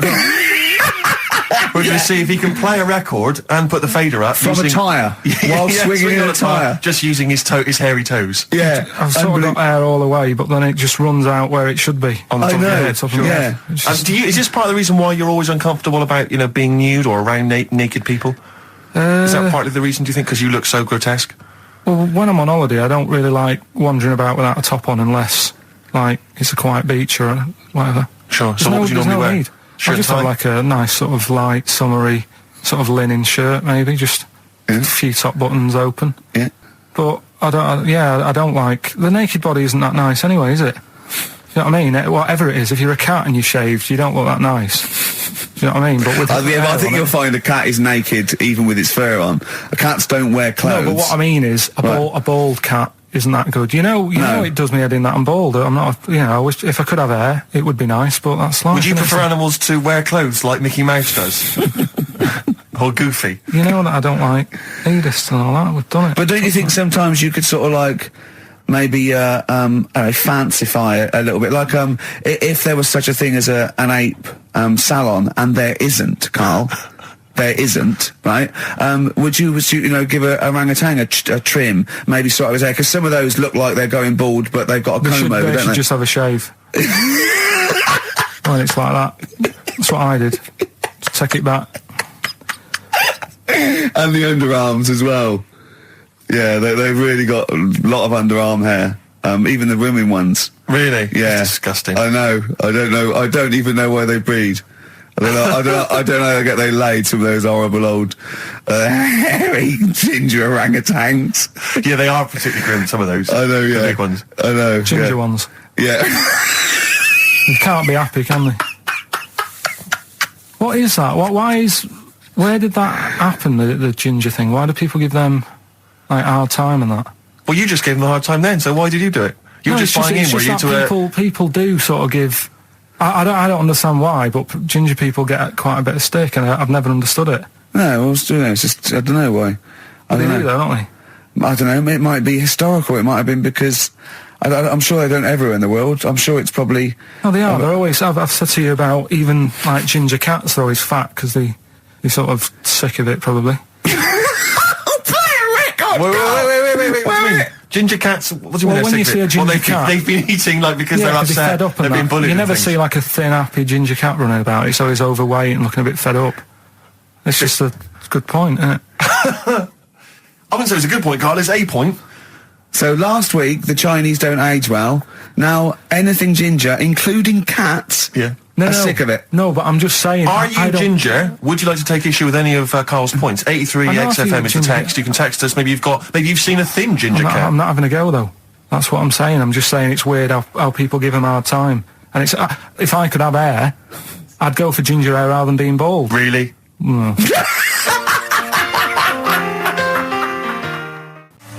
That was Radiohead and They're There. We're Not Here, alright? Pre-recorded. Coming up is one of Carl's little things. Enjoy it. I've got that feature Educating Ricky, which is a bit of a play on words as well. Right. Do you know the film, Steve? Educating Rita? Yeah. I see what you've done. Go on. I'm doing that, and I teach Ricky stuff. What do you teach me, Carl? Well, I've got a few different topics. Go on. Do you know, like how you taught me about Hitler and Che Guevara and Winston Churchill? Mm-hmm. I'm going to come in with topics every week, and this week I've got ghosts. Hanging bacon is one of the topics. Say that again. Hanging bacon. Hanging bacon. All the titles. Francis Bacon. No, all the titles are sort of named to sort of tease you and get you more interested in it. Hanging bacon. Well, you've certainly intrigued. Go on. What's another title one? Hairy Chinese kid. I'd go for that one. If there was a university degree with that title. Yeah, no, I'm going to go for hairy Chinese kid, I think. The final one. Yeah. Alien gives man a beard. Right. Alien gives man a beard. I am going to burst. Right, listen, Carl, you've got to tell me. Right, first, let's do it in reverse. No, we're not going to do it now anyway. What do you mean? We've got to do it now. This is the first interesting thing you've said in an hour. Okay, the listeners have just been subjected to rubbish and mistakes and everything for the last 6 months. Please, we've got to do Alien gives man a beard. What is that? Tell us that. Right. Sorry, this is just you telling me something, is it? This feature is you telling me something. I'm teaching you something. Educating Ricky. Huh? So are we playing it now? We're already into this feature. Well into this feature, are we? Yeah, I suppose we are, yeah. Should there not be a jingle or something? Yeah, can we have a jingle? There's no point, because look, I come up with ideas and you dismiss them straight away, so I'm not wasting my time making stuff. Right. If you don't like well, okay, it. let's play Educating Ricky. Right. Brilliant. Go. Right. So Ding-a-ling-a-ling-a-ling-a-ling. Educating Ricky. Right, what are we going for then? Hanging the bacon, hairy Chinese kid, Alien gives man a beard. I think Alien gives man a beard. I'd like to do that. Right, there's this fella, I think it happened in America, and he saw a bright light in the sky. And God, if you're bored. And he stood there. This is a true story, is it? Yeah. He stood there. Yes, of course it isn't, Steve. And he saw this bright light, and it came closer and closer, and it was a UFO, right? Yep. And he looked at it, and it disappeared, right? And he gets back in his car. He looks in the mirror. And he looks in the mirror. Yep. He's only got a beard. He hasn't. You sure it wasn't someone else who got in the car, and he was still standing out there? No, right. What? And it turned out, he got home and said to his wife or his girlfriend, it's a bit weird. So I just got out of the car to look at a bright light, and I got back in the car, I grew a beard, and she said, never mind your beard, where have you been for 3 days? And what had happened is... He passed out because he was pissed? No. The UFO had taken him for 3 days. Yeah. But he'd only thought that he'd only looked at it, and it went away. Yeah. But what had happened is, he took him, and he grew a beard because he hasn't had a shave. Right, okay.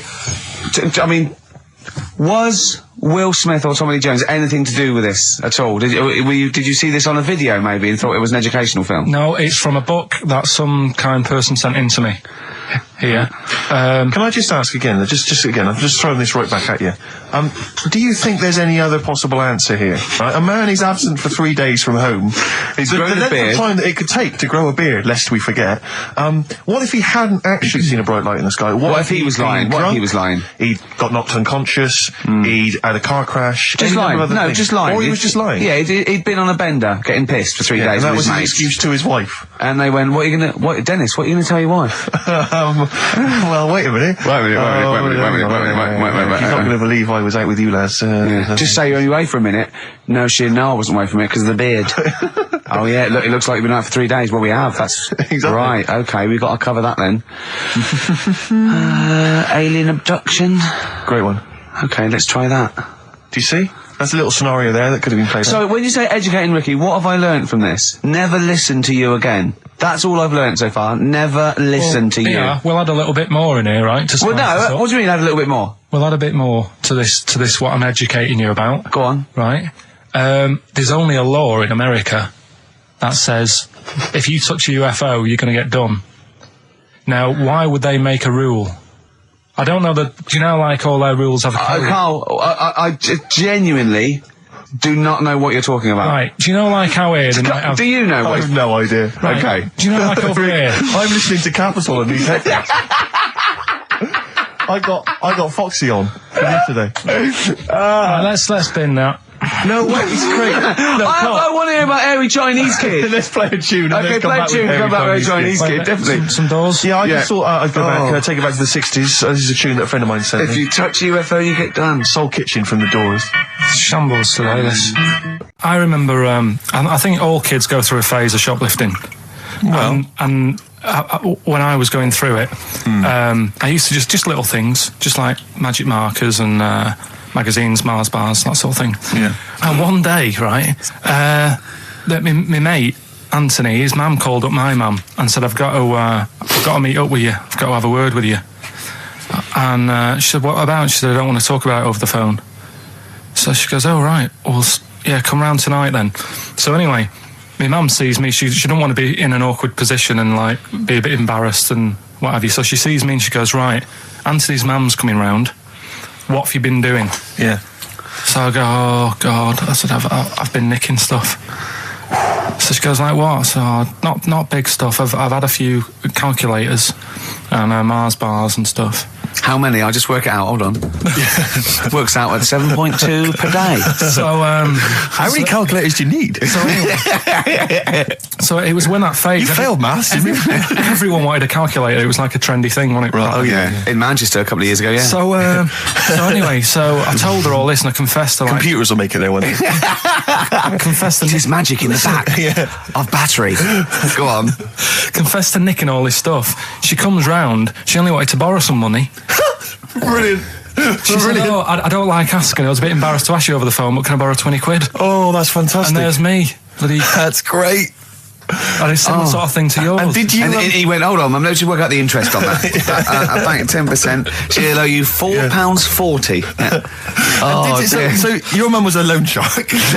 yeah. And did she mention? She went, I just stuff with that other? Because what I'm saying is, presumably you got your mate in trouble. No. Right, that's great. Anyway, should we have some more music? Because we've been waiting for hours. What are you going to play, Carl? We've got the Cooper Temple Clause. Oh, brilliant. And the story, it's all sort of, you know, how he's being pushed about by his wife. That's not literally. By his wife, she's wheeling him about. What do you mean? She's wheeling him about. They go to a party. Everyone sort of looks round and looks at him. What makes you think that he's in a wheelchair? What's the clues? What's the words? There's loads of little things. It's like, well, like I say, something about his wife walking around with me. And all that. Well, of course she is. She's pushing him about. But walking around. If someone said, "Oh, she was walking around with me," I'd think they were both walking round. There's a few. But that's not. There must be another. There must be a reason why you suddenly thought that fella's in a wheelchair. Right. My wife's walking around with me. Put on your makeup, and I feel all right. No, and she's always saying, "Do you feel all right?" And that she's always asking him how he is. Yeah, but she's just listen. Let me play it, right? And try and picture the scene, right? But now I'm only thinking of a little fella in a wheelchair. Well, have a listen to it, and you know, just everything that's been said. Okay. Understand why I'm thinking what I'm thinking. No, never. Right, you ready? Yeah. No clue yet. Yeah. He's just sat there watching, probably. No. There's no. Wait until he's done. Right? Yeah, no clue. Okay. No, that's all right. Right, that's just a woman getting ready, and he's fine. Yeah, he's just sat there, and he's got a great pair of legs. Right, well, he's sat there in the wheelchair. No, he's not in a wheelchair. Listen. Right? Yeah. Everybody looks at him. No, her. He's saying she turns heads. Walking around with him. Yeah, walking around with me. We're both walking around. Are you all right? Yeah, it's a nice thing to say. He's all right. Right? Yeah, he is all right because he's got a great pair of legs. Right, he might not have any legs and that, but he's happy. He has got legs. He has got legs. I don't know why you think he's in a wheelchair. There's no clue whatsoever. It seems to be based solely on, do you feel alright? Yeah. Which she's just saying really that because they're together at a party. Maybe he doesn't know anyone else there. Leg. So he can't drive. Because he's drunk, probably. He's had a great time. He's been dancing. Puts him to bed. Because he's drunk. Wow. Is he, though? He's turned out the light. His hands work. Is that it? Yeah, there's no clue. But the thing is, that's what I'm picturing. But that doesn't mean it happened. You picture people that are half man, half moth. It doesn't mean it's possible. Do you know what I mean, Carl? What you think is usually not true. Suzanne is totally right. There is no reason. I have never, ever thought that Eric Clapton was singing about a little fella in a wheelchair. And the one clue in that, there's two, isn't there? Are you alright? Oh, let me say that, little cripple. Right, and, I'll give her the car keys. Oh, well, why is she driving? He ain't got any legs. Pushing him around and that. No, pushing him around. So he'll do one more next week then. Oh, that's a wonderful, wonderful clip, and a great record that preceded or followed it, I'm not sure. But, could I make some dedications? Yeah. Because I, last week, just before we had to come in to record this, I popped out trying to get onto the tube, and I had a nightmare because there were millions of protesters, so-called protesters. Now, a lot of them obviously doing good work. There was one fella, I think you'd have appreciated it, because I know you are very politically active, and I think this guy has really studied hard, and he's realised the best way to make his voice heard on the international political stage is to ride around on a tricycle wearing a jester's hat. He was really shaking up the bloody government. I wouldn't want to be George W. Bush about now. Not indeed. Once he sees that. Once he sees that guy. Imagine his aides rushing in and going, George W., look at this guy. Where's that? That's in London, England. Okay, call off the forces. Is that a large tricycle? Yeah. Is he wearing a nappy? Get me Colin Powell. Why'd you call him Colin, not Colin? It's the way he likes it. Don't about. Just call off the troops. There's a in a jester's hat. Call the troops off. Just bleep some of those bits. Can I just ask Carl how he got on over Christmas? Because the last time I spoke to him, you hadn't bought a present for your girlfriend. I had to say I was on tenterhooks all Christmas. Well, you changed it. After that show, I felt bad, even though I shouldn't have done, because... because you hadn't bought your girlfriend a Christmas present? Yeah, but I said to you, I booked a table at a hotel in Covent Garden, had Christmas dinner there, which was nice, right? It's good food and everything. Didn't feel like enough to me. Well, then I went out and treated some stuff, and then... No. A couple of days before Christmas, he went, I took Suzanne to that hotel we're going to go to for Christmas dinner. We had tea and cakes. And I went, oh, you treated her? He went, no, she paid for it, but I was just showing her what it was going to be like. That was her extra treat. She paid for it. I love that. Brilliant. Yeah. Well, it was a dear. It was like 150 quid for a meal for two, which is pretty dear. So I'm not going to buy her cakes as well. All right, love, have anything you want. You pay for your own pudding. I'm not mental. Yeah. So you treated her to some other stuff. Yeah, some bits and bobs. What, so she chose them and you paid for them? What, the presents? Yeah. No, you chose them and she paid for them, but you know, it's the thought that counts. I got them on the way home that Saturday. Well done. And what did you buy? Shops. Well, just some bits. It might be personal, Steve. Well, I don't care. Just some bits. Yeah, but bits and pieces. Leave out the personal bits. What bits? Just little things. And then yesterday, right? A monkey wrench and a new washer for the shower. Yeah. Some recordable CDs that you need for your job. Oh, dear. Now, when you gave those presents to her, did her face light up? Right. I don't want to tell you what they were, right? But she wasn't that impressed. You're going to tell us what they were now, tell us what they are. You even know what they are, she told you, on Christmas Day. Hold on, wait a minute. But it doesn't matter what they are. It does matter what they are. It doesn't. It does, Carl, it's you, mate. Of course it doesn't matter. Oh, God! Have you just remembered? Yeah! Right, but there's no need. I've got to tell him, Carl. I really want your permission, because I don't want to be I know it's not, but we know it's not that embarrassing. It's really quite sweet. Yeah, but in a way, right, the way I look at it is, right, Christmas, even when I was a little kid, right, is not... Please let me tell him, Carl. Well, let me just tell you first, though. Let me tell you why I didn't go all out on the old present front. All right. Justify yourself. Right. First of all, I've covered it up since then anyway, right, with that present, because I bought her some shoes yesterday, and she did say, I'll give you the money for them, but when I get home I said, it's alright. I said, you can have them, right? So not only did I buy her some food on Christmas Day, I got her shoes. She's probably had a total... And they feel like a horse. Yeah. It's sort of like, yeah, there you go, there's your shoes, there's your food, right, bed down, see you later. Yeah, but what I'm saying is she's done... fed and clothed. Yeah, did you comb her hair? She's done well this year, right? So... The thing is, done well this year. It's like you're a single parent living on a council estate with a smack problem, and you still managed to buy them some Lego. When I was a kid, it wasn't about what you got. I remember one year when I was about 8. Right? Oh, it's going to make me cry, isn't it? This? No, it's not. I'm just saying the way it is. Right? I woke up at about 4 in the morning.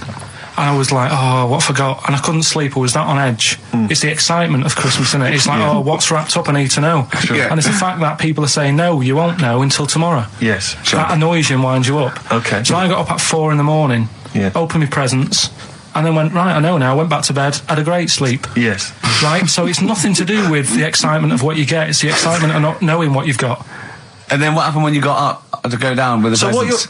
What you're saying to me is that you could wrap up a brick because the thrill of Christmas is in hoping and being excited about what it is, not the actual gift itself. Yeah. Is that what you did? Did you get a brick? No, let me tell you now what he got. He got her a present, right? And she said, she came and said, yeah, he got me. It was an industrial-sized packet of condoms. It was a joke gift. No, it wasn't a joke gift. It wasn't even a joke. I went home that Saturday after the year, past Boots, thought, might have something in here. They were on, like, some value. Right, you passed the makeup. Were they used? Right, but anyway. The makeup, you passed all the other... Past the makeup, stuff. past the lovely vanity cases. Yeah, the foot spas. Exactly. Yeah. Hold on. How much are these, love, for 100? Yeah. $4.99. Yeah. Do I get them reduced if I buy in bulk? So how many did you buy? What was it? I don't know, probably about 100. Right, okay. And is she allowed to use those with anyone? Did you wrap them? Can she just go out and have a wild time? Well, you don't need to wrap, they're already wrapped, aren't they? Oh. And then what did she say when she opened them? No, wait, Carl, what did she say? Right, play a record and we'll come back to this. You're worse than my father, that's genius. Me and Carl went out, right? With me and Jane, Carl and Johnny and Gigi, wasn't it? Gigi, is it important who went? No. Okay. But we were walking down the street. Carl was there, though, and he can back me up on this. We had a curry. We were walking back, and this little funny homeless fella, didn't he? Mm. He, I got to tell it before I go, didn't he? Yes. He came up to me, right? And he recognised it. And he came up to me and he went, he said, I've just nicked 5 of your DVDs from HMV. And he shook my hand. He was so happy with it. And I went, right, excellent. He went, all I do is I just swing the bag over the top. Like that when I'm going out, and he had a bag full of DVDs, didn't he? And he was so pleased to tell me that he'd stolen. That great. He said they're going like hotcakes. Yeah, he said they're going up. Of course they are. Yeah, you're nicking them. Yeah. I know. We get paid for them, though, don't we? So not the stolen ones, don't we? No. What do you mean? Did you sign them for him? I know you were, you idiot. What? So he just nicked 5. Yeah. Well, yeah. You say he was homeless, was he? Well, he don't know, maybe. No. Surely, how would he have seen the show? He'd just walked past Curry's one Dixon's. morning. Yeah, that's any idea. Seen a trailer for it. I thought, interesting. I don't know if he was homeless. I didn't go into his home life. He shook his hand though, but he made Carl look smart. Do you know what I mean? So, how does he sell them? Where does he sell them? Does he go up to people and go, "Do you want an Office DVD?" They're not nicked. Yeah, £4. Yeah, exactly. Are these stolen? No. They've still got the tags on them. So then I was thinking, imagine like going to the doctors and he's saying, yeah, everything's all right, your heart's good and everything, but your heart's good. What, your Larry's or your heart, you're in good form and whatever. Sure. Yeah, it's good news. You know, I had Jono in earlier. He's not looking good. Yeah. Fat swaller. But you're all right. But your hands need to come off. Right. Blimey. But that's bad. Like, I get a second opinion initially. God! But I better good news, I've got a nice pair of feet I can sort you out with. Yeah. And he puts them on, and then I was thinking, right, first of all, washing up, what would that be like? Thought, Steve, that'd be tricky. And then the second thing was, it'd probably ruin the sort of the shape of your jumper. Because you have to keep putting the feet through there. Yeah. And then I thought, but I could still cycle in. Okay. To work. You could run in. Well, that's the thing. You'd be really fast. Well, that's what I was thinking. I thought I could still cycle because I could balance, and then I thought, but the only thing is I probably couldn't pull the brakes. Because of the little short things. Yeah, yeah. And then, like you, I thought, but then again, you'd run in half the time. So that's what was going on in last night. Right. That's what I was thinking about. So did you? How long did this take? Well, how long does it take to wash up? Right, because I imagine you just being there for like all night. Probably 25 minutes. How long did the little Chinese fella dance for in his pants? He's always doing it. Last night he was at it for like 10 minutes. Yeah. And his girlfriend never sits in the same room as him. She's always sat in the bedroom. She's going, you dance in pants again, I go in next door. Well, she was in the bedroom. She's always in the bedroom, sat on the floor, on the mobile phone. Right. All the time, yeah. It's weird how people's lives are just like, it's like that Groundhog Day thing. It's like, he's jumping about in his underpants.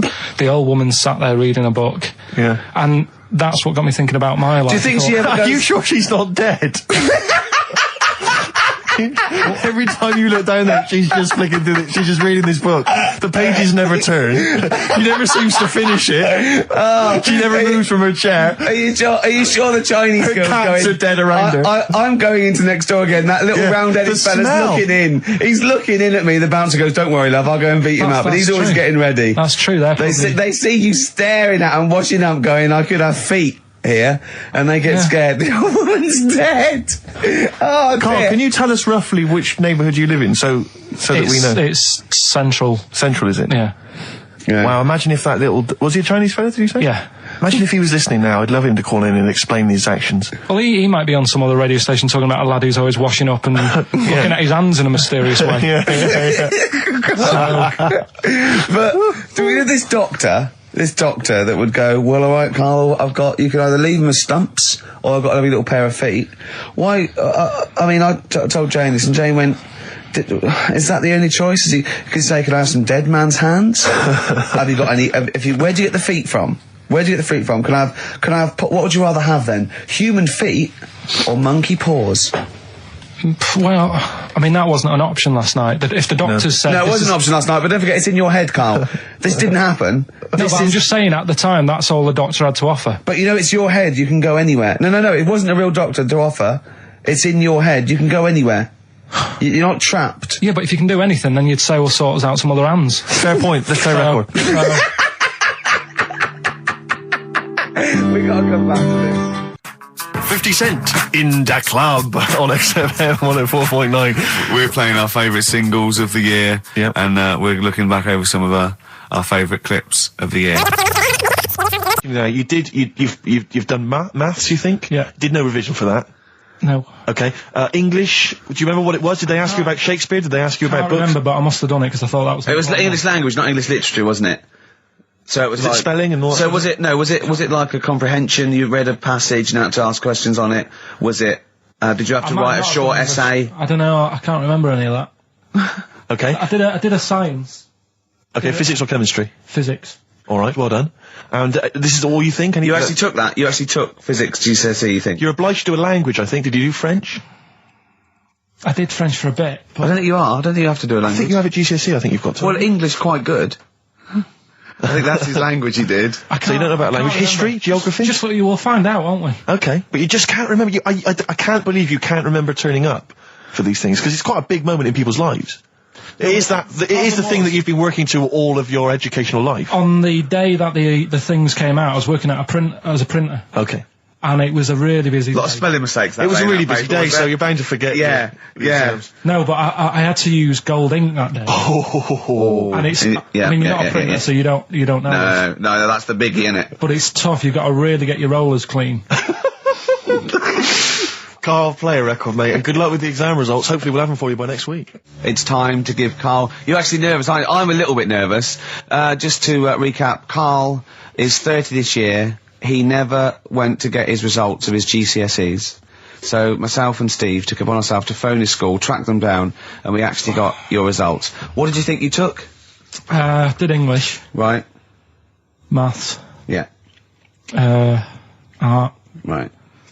And I think I did physics. Okay. Well, you didn't do any of them. Eh? You didn't do any of them. You didn't register. You registered for one exam and took one exam and got results for one exam. So I don't know what you thought you were turning up to, or you weren't registered, or you didn't. You're familiar with the notion of registering for an exam. You have to kind of officially register in order to be eligible. What do you mean, register? I turned up for a couple. Yeah, you can't just show up. You have to register for them. You have to pay this because it costs the school money, so they have had to have paid for you if they thought you were going to pass. You can't just turn up on the day and ask for some paper at the front. I never got a letter telling me that. Well, that's because you were never at school. But you did somehow register or registered for one exam. You registered for history. It's a topic that you've always been interested in. I was saying to Ricky before, World War II, I loved it. Not the actual event. No, the study of it. all the stuff like, about the Anderson shelters and stuff like that. Yeah. And the bombs and that. Mm-hmm. And then when I took it, it had nothing to do with that. It was more about the Tudors. So the Second World War didn't come up? You mean there were no questions about the Anderson shelters? Nothing. That's devastating. So what are you expecting the result to be? Is that it? Yeah, it's the only one you took and registered. As far as the school is concerned, or certainly it's the only one that counts. It's the only result. It's the only one that counts. Yeah, you've got.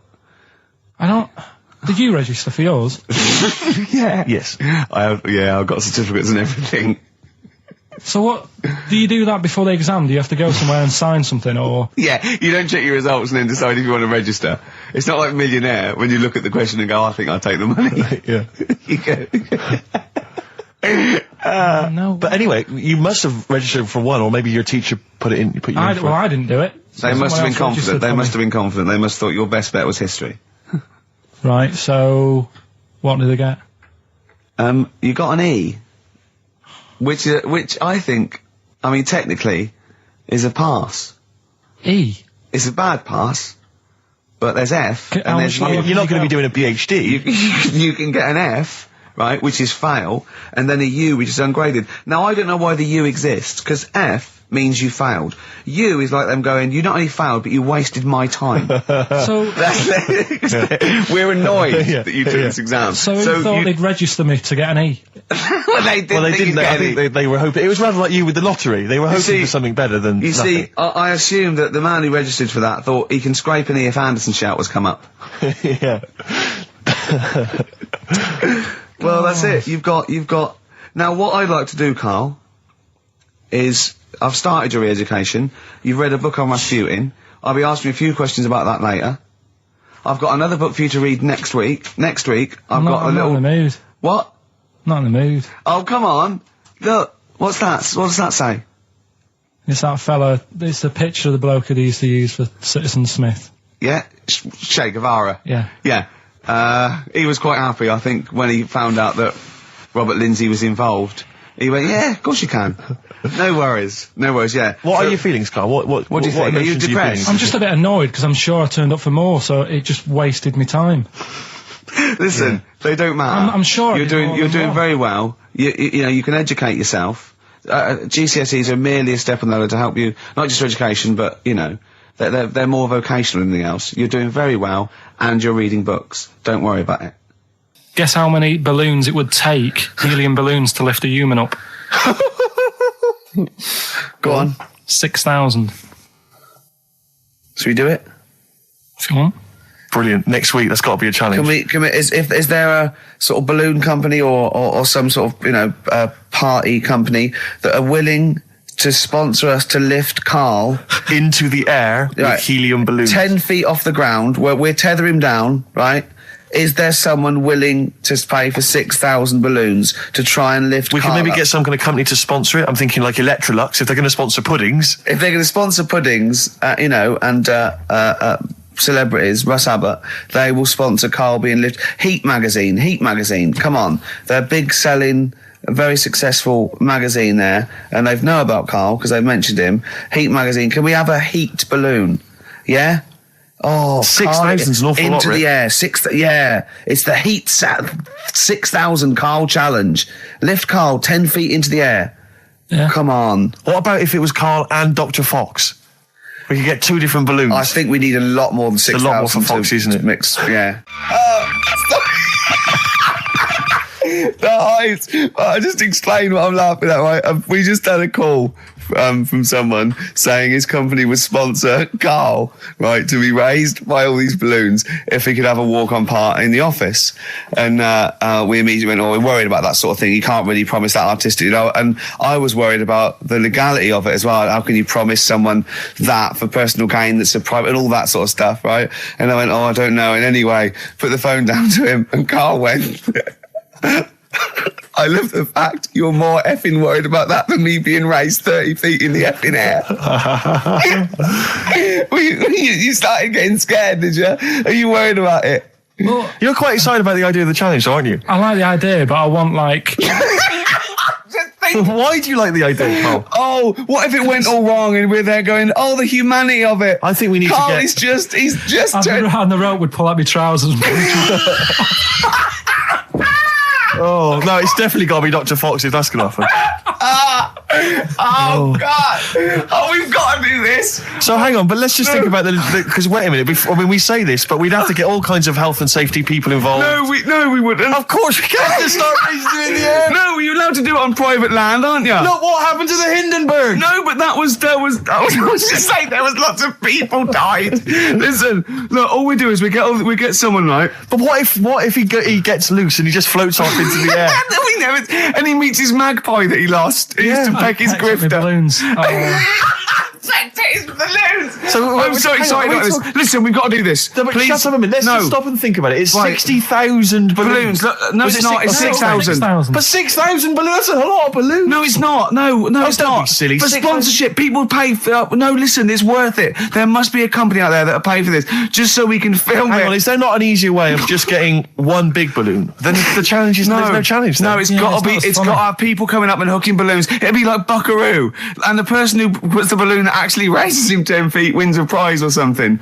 So hang on, so what we've got each person with like 500 balloons. Yeah. That's mad. Can you imagine how many balloons that is? That's ludicrous. 6,000. Yeah. That's an awful lot of balloons. I don't know, there must be someone that could do this. Oh, look, people have walked on the moon, for Christ's sake. We can raise Karl Pilkington with some balloons. Yes, but they had a NASA budget. We've got XFM behind us. Yeah, but balloons... Balloons are cheap. You can get about a pack of 25 for about 150. Right, fine. No. True. Yeah, the helium though, Karl. You can't just attach yourself to a pack of balloons. No, but... What, you think we blow them all up? With helium. Right. Off you go. But then we can do something with the balloons, can't we? Release them afterwards. We'll release them back into the wild. Brilliant. As a sign of peace. Fly, my pretties, fly. Listen, be free. I am so excited. I've not been so excited about when I thought that Robin Ince was going to stay in my cupboard for £1,000. Look, we've got to do 6,000 balloons. I don't think it's going to happen. That's an awful lot of balloons, and I just don't see how we can tether them all to Karl. He's a small man. No, but you have them at different lengths, don't you? Yeah, exactly. Karl knows. Can you think about the logistics of this? Someone must know. There must be a company. There's a bloke willing to do it. I know he doesn't know the technology of it. He's willing to sort of stump up. And the company just has access to helium like that. No, we can do this. Come on, London. Someone's done Londoners. It was on the internet already, so someone obviously has done it. Yeah. So they didn't say, we can't get all of the balloons. No, they probably worked it out, didn't they? Karl, you're more excited about this than anything else, about your education, about your exam results. You're so excited. And we'll have a little rope. We'll be flying a little kite, a little Karl. Let's go, Karl. What will you wear? Like a one-piece jumpsuit? Yeah, it'd be lovely. With sponsorship all over it? Oh, it'd be great. You look like Jackie Stewart, and just as you go up your little face, oh my God, I'm not going to sleep until this is done. This is the most exciting thing ever. Only 10 feet. 10 feet, yeah. And we need some kind of rope to sort of tether you to the ground. Yeah. We don't want you sort of flying off. This is going to be great. And he'd have a little crash helmet and everything, and little Dee boppers on the crash helmet, like he's a little flying ant. Definitely. We give him a little, oh my God, can we give you an outfit like little wings and everything? Can we paint your face with children's paint? I'm not doing all that. Why? Oh, because that would be silly. Oh, please, Karl, do this. Do it. We'll do it for charity. We'll do it for charity, yeah? All right. Yeah? Oh, this is We'll do it for children in need. Please, just phone in if you can help us. Lift Carl up 30 feet. Let's say 30 I think feet. it has to be a decent... Yeah, it has to be a decent height. Is there a world record? Because we want to break that if we Yeah, I want to break that. What is the world record for raising a man by balloons? Yeah. Okay, so listen, let's just finalise details here. We've got... I'm so excited. Email address, ricky.gervais@xfm.co.uk. Ricky.gervais@xfm.co.uk. What's the number? What's the number? The number, Carl? 08700 800 1234. Give it again. Lift Carl. 08700 800 1234. Sponsored by Heat Magazine. And or something maybe like even if you've just got an idea about how we might be able to organise it, how we might be able to get it done, if you've got contacts, anything, just get in touch, give us some information. Oh, that'd be great. Carl, we're going to try and get Carl in the air. Anyone that can help us, take him up with helium balloons. Our friend Johnny Mango called again. And apparently the record's 11,000 feet. Carl is getting a little bit nervous. Yeah, the world record is 11,631 feet raised by hot air balloons. Yeah. How tall's Canary Wharf? It's 11,631 feet. Exactly. I don't know, Carl. Is it? How much higher? It's a long way. More. I'm not doing that. Because I'm like 6 foot something. Yeah, think of that. Just look at Steve. All right. Yeah. But you can change your record. You could say, well, the sort of balloons are the one with Mickey Mouse on it or something. Yeah, could I just say something? That man did 11,000 feet, but he wasn't naked. All right? Come on, Carl. Your 30 feet will be the world record for naked ballooning. Yeah? Think about it. All right, it's for charity. Well, thank you for listening, everyone. We are going to raise Carl. And after Carl said, and just to think, my teacher said I'd never be a high flyer. So this is your chance, Carl, to shine, to fly. Steve. It'll be brilliant. 104.9 XFM. Hello, I'm Carl. Ricky Gervais and Steve aren't here, so we're playing through some of the best bits. I say the best bits. It's the bits that came across first. I mean, I'm not wasting my time. I'm a busy man. You know what I mean? So here's another bit. Carl's getting very excited, as we all are, about his new. Should we let him do a little taster for us? Well, I'm very excited about it. I mean, so the gist of it, what is it? What is it exactly? Right. Is it a game show or is it a competition? It's just I just thought it's something that you can play, and also people at home can take part in it. Now, would they phone in about this, or they can just play at home while they're listening? They can just play at home. Okay. You mean we haven't got any prizes? No, there isn't. No, I think we could get him to phone in, maybe. Well, I don't know. Let's hear the game idea first. Yeah. Right, it's music related. Okay, good. And what I do is I sort of tell a little story. Okay. And that story makes up a song title. All right. Well, it sounds ambitious. So, is it a cryptic clue? Could be. Say like this, right? Oh, dearie me. Oh, dearie me. Say like this. Right. This woman, right, she's pregnant. You know the answer to this one, so don't be saying anything. This is just aimed at Steve. Okay. Right. This woman has a baby. Yeah. She's pregnant, has a baby. And the doctor's there in the hospital going, oh, yeah, you've got a lovely little baby here. You told me that this is... Oh, this guy. Got a lovely little baby. It's just coming out now. You'll be able to see it in a minute. And it's like covered in gunk and stuff. Yeah. And he's going, yeah, it's nearly here. It's coming out. I see its little head and that. And he gets hold of it, and it's full of all this gunk. Right. The baby's full of gunk. Yeah, like the covered in gunk or full of gunk. Covered in it. Right. And he goes, here you go. Get hold of your baby, and he drops it. Right. What song's that? There's so much irrelevance there, Steve. I can't tell you. It's not a cryptic clue. It's not a cryptic clue. Because only...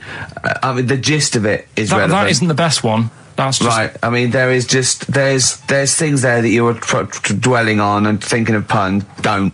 Just go for gut instinct. What was it? What was that? Right, I just need to try and get the basics of this. There's a woman, she's pregnant, she has a baby. Yeah. The baby's covered in gunk. Yeah. Right. And because of the gunk, the doctor drops the baby. Yeah. And that's all I need to know. Yeah, that is all you need to know. Yeah, the pregnancy is largely irrelevant. Okay, what are the key elements? It's the birth and the doctor dropping it that are irrelevant. The relevant birth thing. And the dropping of the baby. Yeah.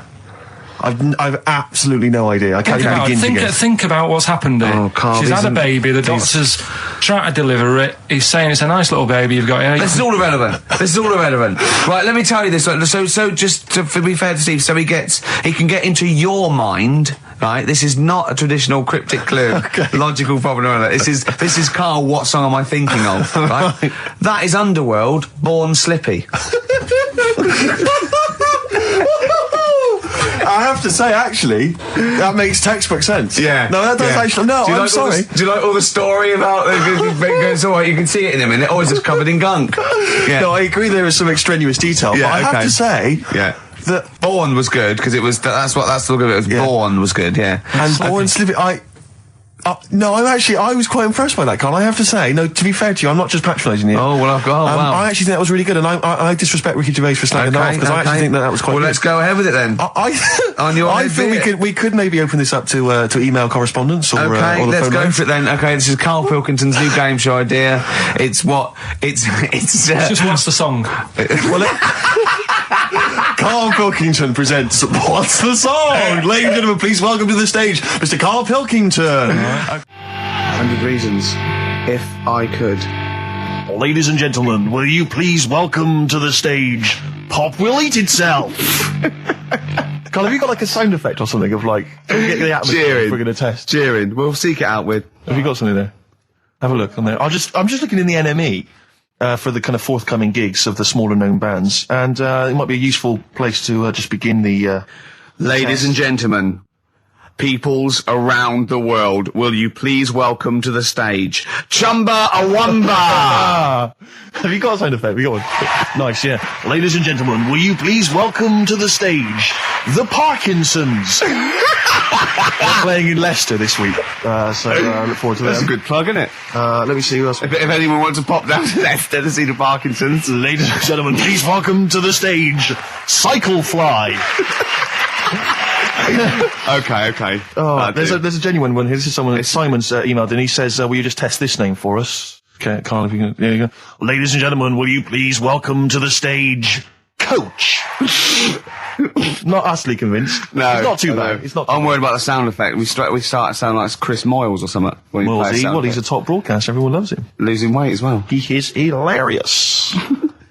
funny man. Just there's one more coming here. I'll just check this one.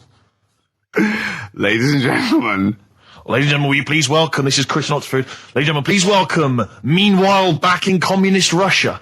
Is that a band? I assume so. I assume it's his band. Yeah. Steve, I will play great old tunes till the cows come home. We got to give them a little bit of Dandy Warhols and Air and Athlete. I know that, and they're great, they're good, right? But, I wanted to play a Cat Stevens song, but I thought I'd better not, because I've, play that a little bit. And we quite like resurrecting old reputations, don't we? People like Elton John who had bad faces, or David Bowie. People whose names now are largely laughed at in the serious rock circles. Or people might not have considered. I thought Cat Stevens, Rod Stewart, I thought. Was he Rod Stewart? Many people now are thinking of the leopard hot pants and the ludicrous hair. Do you think I'm sexy and all those sort of awful stadium sort of disco things, but he wrote beautiful tracks from Maggie May and I thought, hold on, two birds with one stone. What about a Rod Stewart song written by Cat Stevens? Wow. Is there such a thing? The first cut is the deepest. Let's hear it, Rick. On this album as well is The Killing of George. Georgie Part 1 and 2, remember? About the gay bloke. Georgie Boy was gay, I guess. His favourite song. Carl's favourite song. Yeah. Right?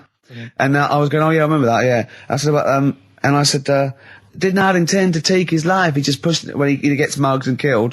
Do you know what he said? I was sitting outside, I was singing, he went, well, as I said, they go out too late. They go out too late? He meant gay people go out too late. He went, no, they do. I went, what do you mean? He said, well, they're always out, they go out, or when people are coming home. He said, if he'd have been in bed by 10, he'd still be alive today. That's a sobering lesson. And he went, there's one that works here, and he's shattered every Monday. Oh, if you're gay and you're listening, just be in bed earlier. Go out when sensible people go out. Yeah. You're right, we're not on the continent, Carl. If you're gay and you're not in bed by 10, go home. Yeah. I don't get it. I'm always looking at stuff. I was looking at stuff this morning because of Yora Geller last night. eating all that funny food and that, and also they all got a bit scared last night, didn't they, with a snake? I didn't see that. So is this I'm a Celebrity, Get Me Out of Here? Yeah, they got all worried about a snake getting on the sort of wandering about in between the sleeping bags and stuff. Yeah. And they were all scared, and it's so easy. Leave it with me. Sorry, the doctor says, leave it with me. Leave it with me. Well, they were all scared because there's a snake, and it's so easy to find stuff out. Before they, where are they? Where is this jungle? Australia, I think. Before they went, give it half an hour on the internet. I found out with snakes, you don't need to worry, right? They're deaf, they haven't got any ears. Right. So as long as you're really quiet, it'll probably leave you alone. Yep. And also, they don't have eyelids. So they were suggesting if one's coming towards you, just like kick sand in its eyes. Because it can't blink, and it leaves it a bit like annoyed, and it wanders off. But they didn't do any research before they went. Yeah. And that's, I think your knowledge would hold you in good stead. I don't think you need to know any more than you know. Okay. It's not his fault. Let me have It's Not His Fault. You've got to save this. This has got to teach me something. It'll be an interesting story. Right, it's not his fault. This fella... what year? Ages ago? Olden times? I'd say in the 70s. Okay. Would you? Any evidence for that? And, does he wear flares in the story? Right. Is that your reason? No, it's a bit like Yuri Geller, this fella, right? Where he's electric. He's electric. And, if he walks past the telly would fizz. If he walked past the radio, it all goes like that. Ooh. His hair stuck up all the time. And he'd be having a bath and everything would be all right, and then the power would sort of switch on in his body, and the electric in his body made him jump out of the bath. So... What do you mean, so? What is that so? What does that so mean? You've given us nothing. You've given us nothing. You'd have to at least give us the scientific explanation. Yeah. Electric eels have 400 volts in them. Oh, is this the running away again? What was that one called? Yeah, but it's not his fault. But there's a reason. Not his fault. It's not his fault. I thought it was going to be something about. I think we should do these the other way round. I think you should tell us the story and then we'll hear the pun. It's not his fault. It's not his fault. Right, let's leave it. Play a tune. Forget it. Educating Ricky. We're not doing it. No, we are. I noticed the other day when Karl was sitting on your knee having his picture taken. It's a long story, right? He's got a completely spherical head. It's slightly too small. I'm not being funny, because, I mean, you know, I'm not perfect. But he's got a completely spherical little head. He looks a little bit like a baby hamburger. You know Hamburger off McDonald's? Sure. He looks like a little baby hamburger. And it's sort of quite put upon. Suzanne thinks a lot like that thing in that Dulux advert. Do you know when the woman pulls the head off that? That little plasticine morph type and then they make a new ad for it. And it's like a little head. Really? And that's your girlfriend saying it. I know. I'm getting excited now because we've had loads of calls and emails, not only backing me up, but going a little bit further. Apparently, Johnny Mango called in again. He's become our sort of official researcher on this show. There is evidence that Queen Victoria in Balmoral, with a young house guest, Winston Churchill, used to consume cocaine-filled lozenges. Mm-hmm. So there you go. Also, MDMA was a precursor of sort of ecstasy, a derivative, and that was big in the day, giving soldiers, you know, a little pick-me-up. So it's not so mad, is it? It sort of makes sense because he was into his speeches and that, and they say that coke gives you sort of, you know, the balls to stand up and say like. Not that that's a good thing. And no, it's not. No, definitely not. No, right? But apparently it makes you confident, doesn't it? So you can stand up and say, you know, we're going to fight them on the beaches. Yeah. And all that, and sound like you mean it. It's exactly, yeah. When he was sort of like, you know, a little bit pissed up with his cigar on, coked off his tits, he wanted to fight. He didn't care where it was. He'd fight on a beach. He didn't care. He didn't care if he got sand in his new trainers. Exactly. He was boozed up. Yeah. You want to fight? Yeah. That's why he was coming hard. He was very much, you got to think of him as the Liam Gallagher of his day. Yeah. Oh, dear. Are we allowed to talk about this? I mean, I don't mean in terms of referencing drugs, but are we allowed to? Is this like libelous to Winston Churchill? One, you can't libel the dead. Yeah, but two, it's a lot. Is that only in America? I'm asking, and we're not saying, you know. Two, I think you'd probably going to do also a fair comment. Three, we say we were joking. Yeah. 4, it's a satire. Yeah. 5, we love him. 5, we're not condoning drugs in any way. 6, this is Dermot O'Leary's show. I didn't have a go at him anyway. I said he's all right. If there's any law against Rasputin, we might be in trouble. Law against you did willfully Rasputin. Yeah. All over you the airwaves. did slag off Russia's greatest love machine. Yeah. You didn't shoot him till he was dead, did you? Oh, put some poison into his I'll tell you this, if there's any other historical questions that people want answered, then we're the men. Because really, with the three of us, our knowledge of the fact that the Hindenburg was filled with helium, the kind of coke habits and various drug habits of Britain's most famous political leader, we've got the answers to all of it. Einstein. Go on. I found out in the week that he didn't talk till he was 6. See, it's all these people who are weird. Churchill couldn't read, could he, till he was about 8 or 9? Really? Yeah. So there you go. He got a D in history apparently, GCSE. Just one better.